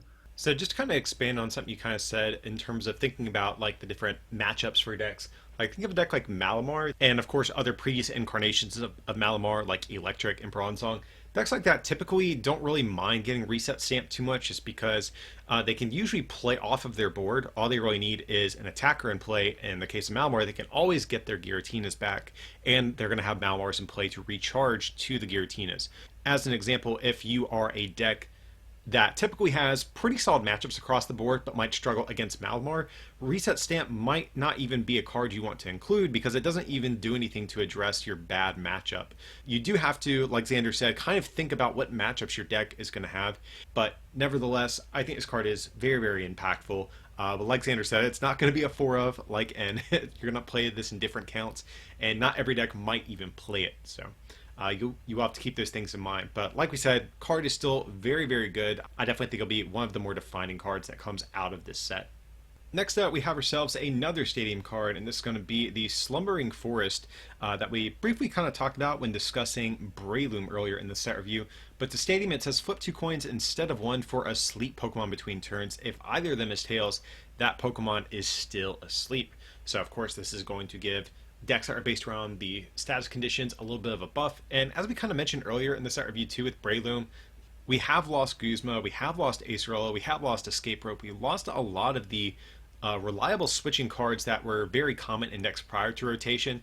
So right now Sleep is actually in a much better position than it was pre-rotation, just because, again, a lot of these common tools are going to be leaving the format, and so you do have a higher chance of keeping Pokemon asleep in this format, especially with Slumbering Forest into the mix as well. So I think obviously the big one people are going to be thinking about is the Breloom deck. So that's going to be the main one, and we're not going to spend too much time on that just because we've already kind of discussed that earlier in the set review. But there's a couple of other ideas. Myself and Xander were kind of bouncing off each other about this card. Any deck that might try to play the Mareep from Lost Thunder could potentially play this. We were even talking about maybe even with the Beheeyem that we looked at earlier as well, you could potentially play Mareep in that style of deck as well. And this, so you can maybe go for item lock plus the sleep on whatever you're attacking into with that deck, so that seems kind of cute. And one idea Xander had was maybe trying to play some sort of lock deck where you're just keeping your opponent asleep while playing like disruption cards and things like that, probably using things like Lusamine to retrieve these stadiums as your opponent bumps them. So I think those are some cute options as well. Breloom, of course, is going to be the big one. I think that the Breloom deck definitely can use the sleep advantageously, because you put them to sleep during your turn. You get the extra damage on Breloom's attack before they have a chance to flip for it. And then whether or not they stay asleep or not on their turn, generally it doesn't matter, but if obviously you'd prefer that they stay asleep just for the inconvenience of it. Depending on how Feature Standard checks out, the Breloom decks might actually be more likely to play Martial Arts Dojo, just depending on the math that they need to do the extra damage to get closer to those knockouts. I do think that Slumber Forest could be used just like against some of the EX and GX decks to allow you to stay further ahead. Like, it's kind of a win more card because you're already up trading, but then if they stay asleep for one of the turns on one of their tag teams, then you're definitely probably winning that game. You're going to take 3 prizes and then just be able to run away with a game from there, because even if they take a knockout every turn, you've already taken 3 prizes. I do like it in the Beheeyem deck the more that we talked about it, because it kind of is one really easy to fit in to your deck layer of extra disruption. You're playing Jirachi in your deck to find mysterious treasures and whatnot, so you're already playing a skateboard, and you can play that with Mareep as well. So if you have all the pieces that you need in your hand, you can pretty easily just send up the Mareep, put them to sleep, and then go from there. Overall, I think the stadium is good. It makes sleep obnoxious. Generally speaking, defensive stadiums are not great, but they can't discard the stadium in between turns as they do the sleep flip. So even if they play a stadium during their turn, if they're asleep, they're still asleep during the duration of their turn, which I like that aspect a lot. So it will make sleep a lot better. So super thumbs up for me.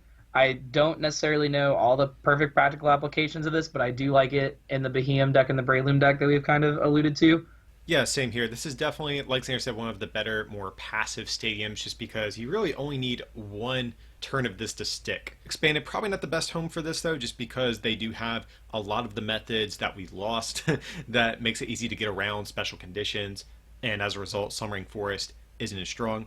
So Standard's definitely the home for this thing, and I'm a fan of it just because I'm also a pretty decent fan of the Breloom deck. Like Xander said, I also want to try the Behemoth idea. I'm not sure if that has anything to it, but it definitely sounds like it's an option at the very least. So if you are a deck that is going to be reliant on sleep, Summering Forest is definitely a fantastic addition. Greatly ups the odds that your opponent is going to need something like a switch, a skateboard, etc. if they do want to get out of it. So yeah, pretty solid stadium card. Next up, we have another new item card we're going to be looking at. That's going to be Stadium Nav. It says flip 2 coins for each heads, search your deck for a stadium card, reveal it, and put it into your hand, then shuffle your deck. So it's kind of cool. It's kind of like a timer ball, but for stadiums, which is kind of nice. And I think there actually is some potential use for this because there are cards that can search for items, but not all of those cards can search for stadiums. So as a result, if you are playing some sort of deck that has some form of item-based search, think of something like Volkner just as an example, you can actually effectively grab a stadium off of a card that otherwise wouldn't let you do that. So I think one of the big contenders for a card like this might be a deck like Pikarom as an example, or Zapdos, any deck that really plays Volkner, to be honest. Just because if you need your Thunder Mountain, well, typically you can't get it off of Volkner, but you can go for Stadium Nav, and then between the two coin flips, you'll probably hit heads most of the time with this card. And then you can get your Thunder Mountain, which is actually really, really cool. I think probably the other big use I could see for this is in decks that play multiple stadium cards. And instead of playing relatively thick counts of both, they can actually maybe even skimp a little bit on each stadium and then play maybe 1 or 2 Stadium Nav just to give them the flexibility of which stadium they might prefer in a given moment. So think of something like Blacephalon GX just as an example. They usually play some copies of both Heat Factory and Ultra Space, and especially Ultra Space going into the new rotation might be a card that you would typically might otherwise want to see in higher counts. But because we have this, you can actually probably play maybe just 1 or 2 Ultra Space and maybe 1 or 2 Stadium Navs and give yourself the flexibility of getting Ultra Space or Heat Factory. So those are the 2 primary ways I really see a card like this functioning. Pikarom definitely seems like one of the more likely candidates just because it does look to be one of the better archetypes that is remaining in the format after rotation and already does have a great method of searching out items.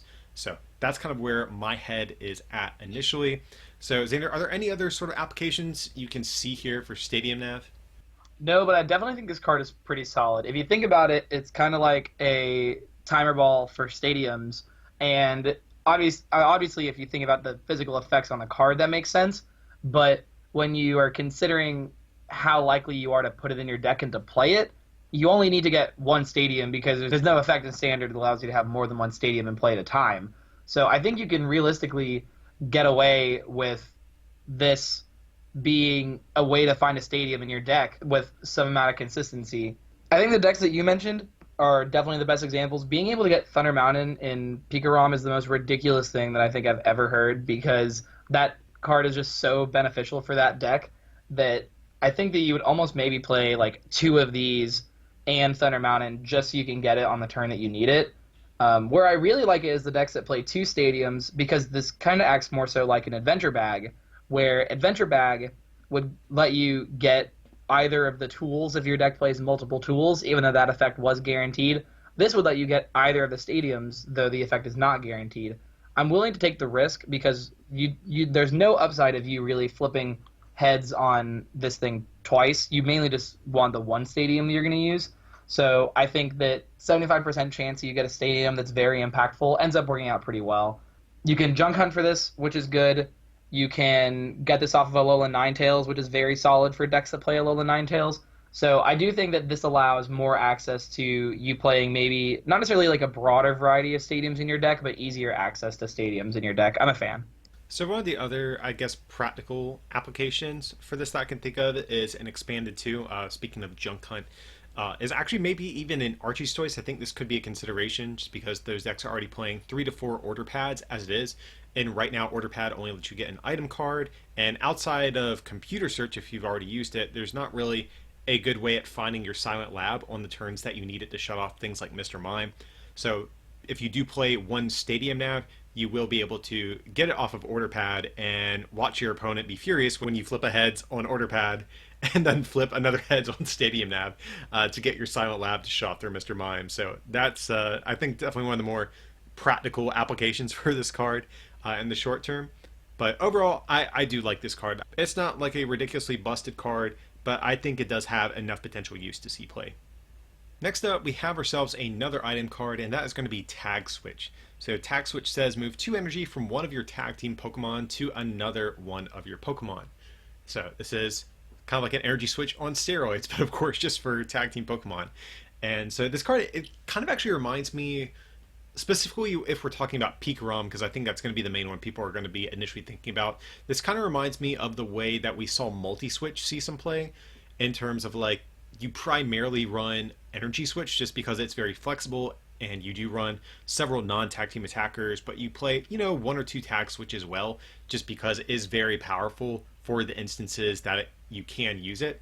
So that's kind of one of the main ways I'm thinking we're going to see this card see some play. So again, when thinking about something like Pikarom, let's say you full blitzed and your opponent swings on your Pikarom, well, you retreat for free with thanks to your Zeraora. You tag switch that energy to your other Pikarom, attach for turn, and now you can tag bolt pretty easily. And that's not even factoring in things like Thunder Mountain or Cocoa Prism for the turn as well. So this definitely seems super, super good in the context of Pikarom. Like I said, in what counts, I think that's definitely up for debate, but this definitely seems like a card you'd play at least one of if you are playing Pikarom. And really just, I think, any tag team deck that has either a way at searching this out easily or a method of retreating easily, I think this will have to be a consideration. So what I mean by that is, in the case of Pikarom, you can retreat very easily thanks to Zeraora, and that preserves your energy, allowing you to tag switch onto something fresh. A lot of the tag teams don't have that flexibility. They are going to have to hard retreat. But if they are playing something like a Greens engine, think of something like Reshizard as an example, you could theoretically still play one of these because you can search your deck for a switch and a tag switch, and that will allow you to effectively get another Reshizard powered up without having to play a welder. So suddenly, if you have a hand that's just a greens and no welders, you still have a way of setting up a new Reshizard in the same turn, which is really, really cool. Your greens suddenly become like pseudo welders, which I think is pretty interesting. So I think this card is definitely pretty good. I don't think it's going to be the type of card you're going to see played in heavy counts, but I think this effect is good enough to where certain tag team decks will play it. The one thing that I was thinking about was that you could use like an engine of this with Beast Rings and Buzzle Pheromosa and then tag switch. I know that sounds like a lot, but the idea that I had in my head was playing this with Rayquaza, because Rayquaza is a pretty sustaining attacker anyway, and since it attacks for grass energy, you don't necessarily mind having grass energy in your deck. And then Rayquaza has also played Ultra Beast before, so I don't think that's completely unheard of. It does allow you to maybe power up another Rayquaza if you are trying to get over the cap of the damage that Buzzle Pheromosa can do, or if you have multiple Beast Rings, you obviously don't need that many on a Buzzle Pheromosa, so that can be something that benefits you. I do like this card a fair bit. I think in Pikarom it's disgusting, and so I think there's a high likelihood that it sees play in that style of deck, especially now with Raichu Alolan Raichu, because they are able to move the energy to and use their order to retreat so that you have an easier means of attacking with the new Raichu Alolan Raichu. Yeah, I think this card is definitely pretty good. If you're playing any tag team deck, whenever you're building your deck, you're going to have to, at the very least, consider tag switch and see if it's something that fits nicely into the strategy of your deck. So again, it's not going to be the type of card you're going to see in high counts more than likely, but it's going to be a powerful enough card to where you will see it pop up. So definitely, I think, a pretty solid card here. Next up, guys, we have actually our very last trainer card in the whole set review that we're going to be talking about, and that is going to be U-Turn Board. This is a new Pokemon tool card. It says the retreat cost of the Pokemon this card is attached to is 1 colorless energy less. If this card would go to the discard pile from play, put it back into your hand instead. So we're kind of seeing this as a little bit of a theme in the set. There's a couple of these cards that allow you to just keep reusing them, like the Aegislash, like the Recycle Energy that we're going to be talking about shortly as well. But yeah, this is very similar to the Escape Board. Obviously, Escape Board has the benefit of allowing you to retreat through some of the status conditions, but this, of course, has the benefit of getting it back into your hand and never running out of these things, which is pretty cool. So the big thing you have to really think about is your deck going to be playing Jirachi? Because if your deck is based around Jirachi, the skateboard is just going to be infinitely better, just because this won't allow Jirachi to retreat while it's asleep, which is a pretty big downside. So I think that's really where this card starts to fall apart. But nevertheless, this is still a decent effect. Being able to always have this and never run out of these is pretty cool, especially if you are playing a deck with just like a bunch of one retreaters. This is probably just better than Switch, just because you never run out of these, which is cool. And right now, since Choice Band did rotate, a lot of decks really don't have a tool card that they're really preferring. So even though I think this card will see less play than a skateboard, I think there are potential uses that will come up and exist for this at some point. Since Field Blower is rotating, I think that this card is really going to not necessarily have a need at all in the metagame. Even during its later parts in Standard, wasn't seeing play, and so I think even when Field Blower wasn't Standard, I'm not even entirely sure if I would play this. I think that the upside of a skateboard getting around sleep and paralysis, especially with how much we've kind of talked about sleep in this set review, ends up being better than the discard on U-Turn. And I can't really think of a game or many games that I've heard people talk about that they lost because they couldn't find like an extra copy of a skateboard, or like they lost because they didn't draw their fourth one. I think that between Switch and a skateboard, you don't need more of that effect, and I think that this card is just worse than a skateboard, so I'm not super excited in that regard. This card's a house and tool drop, the Double-A deck, but I'm not entirely sure what else is seeing play in. And I'll say this too, if I'm thinking about putting this in a deck, I think it would have to be a non-GX deck, just because right now, if I am thinking about this for a GX deck, I think I'd rather just play a skateboard anyways, just because of the popularity of Raichu Alolan Raichu. I want to be able to have some sort of out to still retreating, even with the paralysis that they're going to inflict. So in GX decks, I think this card is almost completely worthless. But I do think there are going to be some sort of applications, more specifically for non-GX related decks, that can potentially abuse something like this. So I'm going to kind of remain a little bit in the middle on this one, just because I think there is a world where this can't see play. Think of something like the Audino we looked at earlier in this set review. That's going to be a card that would prefer this over something like a skateboard. But again, Audino I don't expect to be too popular. But nevertheless, like I said, I'm going to remain a little bit optimistic and stay kind of neutral on this one. Next up, guys, we have ourselves the first of two different special energies we're going to be talking about. That's going to be Recycle Energy. So if you guys have been playing the game for quite some time, this will be definitely a very familiar card. This came back all the way back in the Neo era, so it's been a long time since we've had Recycle Energy, but it's finally back. And it says it provides 1 colorless energy, and if this card is put into your discard pile from play, return it back into your hand. So that means if you discard this from an effect of an attack, or if you are retreating and have to discard this, guess what? It goes back into your hand. But if your opponent plays a card, let's say something like a Team Rocket's Handiwork in the expanded format, that discards this from your deck, you won't get it back. So it is important to note there about how the interaction of this card will work. This card saw play back in the day when it originally came out, and there's still a couple of uses right now, even in the current standard format, where I do see some application for this thing. So we actually have pretty much talked about all of the major ones, I think, in this set review already. We mentioned it back with Aegislash. Pairs very nicely with that, since Aegislash goes back to your hand when it gets knocked out. Recycle Energy goes back to your hand, and you can create like an infinite loop of attackers through that method in that combo. Xander also talked about the Naganadel GX Porygon Z combo, where you can just discard these every turn and reattach them with Porygon Z whenever they come back to your hand. And also, too, we do have the Garchomp that we weren't too enthusiastic about, but this does have synergy there. It does require you to discard an energy to get the damage buff from the attack, so that's also pretty nice. And unfortunately, I think those are going to be some of the more relevant cards that are worth pointing out here. It's going to be mainly good for decks that are single energy attackers that can rely on just colorless energy, or in the case of something like Garchomp, they can play Black Belt to effectively turn themselves into single attachment attackers. So Recycle Energy is going to be good in those decks, and of course it's going to be good in archetypes where you can accelerate these back down whenever your Pokemon gets knocked out. So that's where Porygon Z is going to come in handy. So those are the big ones that I'm kind of thinking about for this card.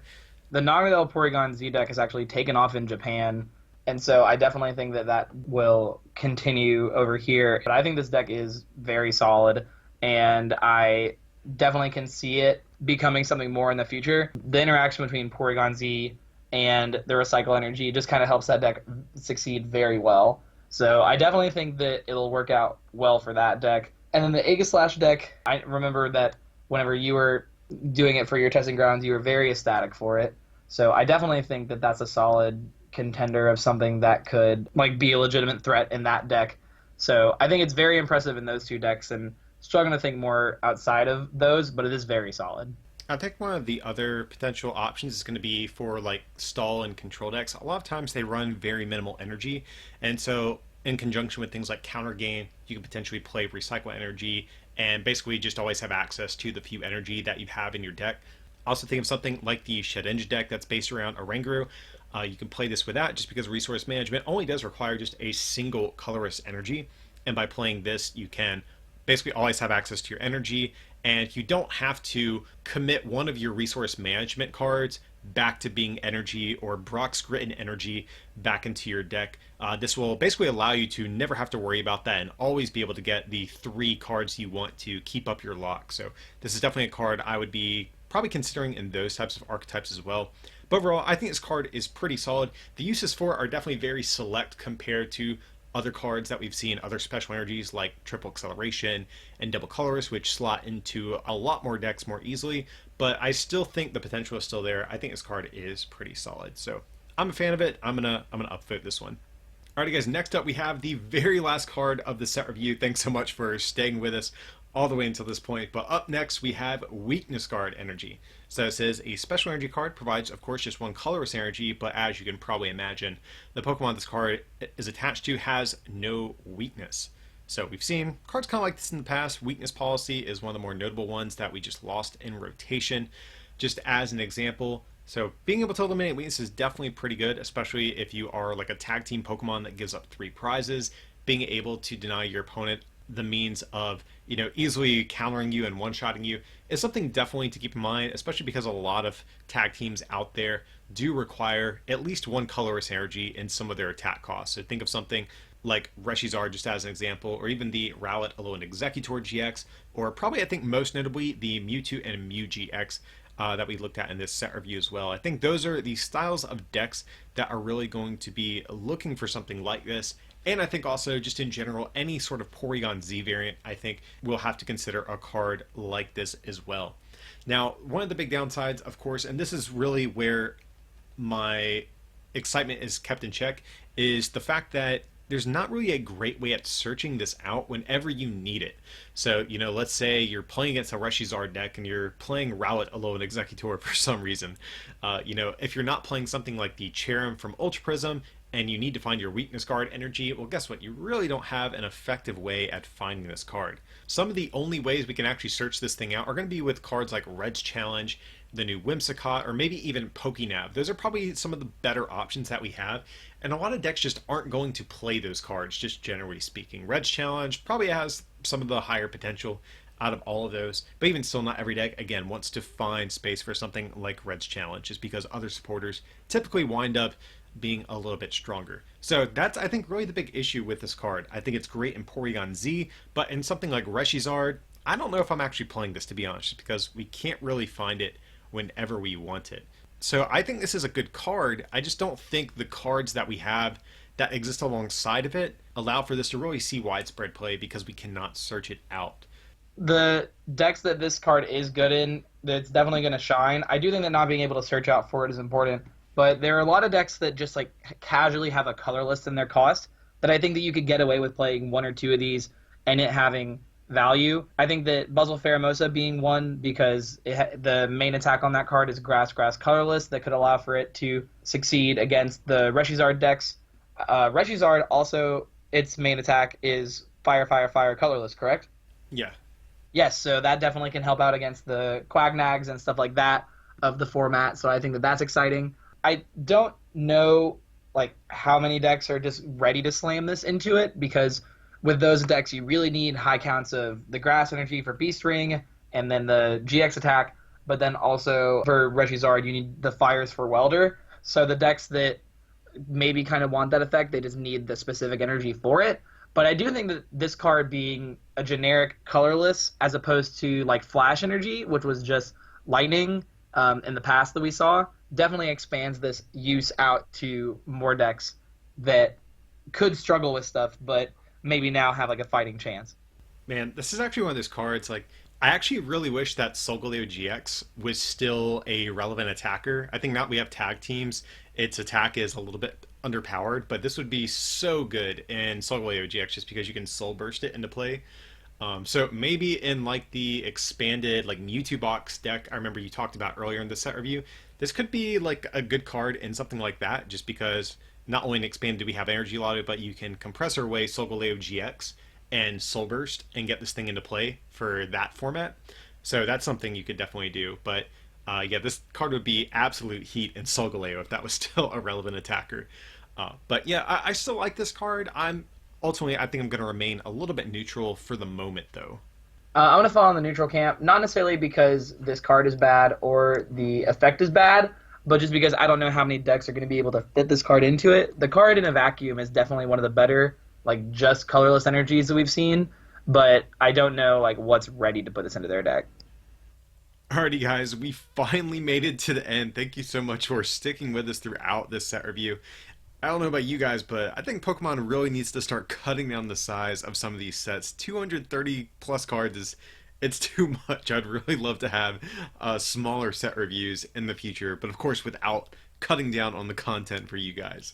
But like I said, appreciate you guys making it all the way to the end here. Just to kind of do a quick little recap about kind of our thoughts as a whole. Right now we are giving Unified Minds a 4 out of 5. We were kind of teetering between a 3 and 4, but some of the more impactful cards that are in the set do up to be especially impactful, and particularly cards like Reset Stamp in particular are really going to be very defining cards. That's what ended up kind of pushing us closer to a 4. So as far as the good things in this set, we have a lot of support for different existing archetypes, whether that might be things like Reset Stamp, like I already mentioned, that slot into a number of decks. We also have the Mewtwo and Mew, which is a very good one-of potential tech. There's a couple of new attackers for Malamar. Pikarom got a couple of new tools, whether it be Stadium Nav or the Raichu Alolan Raichu. Just a bunch of different cards that are helping out a lot of the decks we know and love already, which is definitely nice since we lost a lot of cards in the rotation. Another thing I was kind of pleasantly surprised about is the number of different potentially viable evolutions.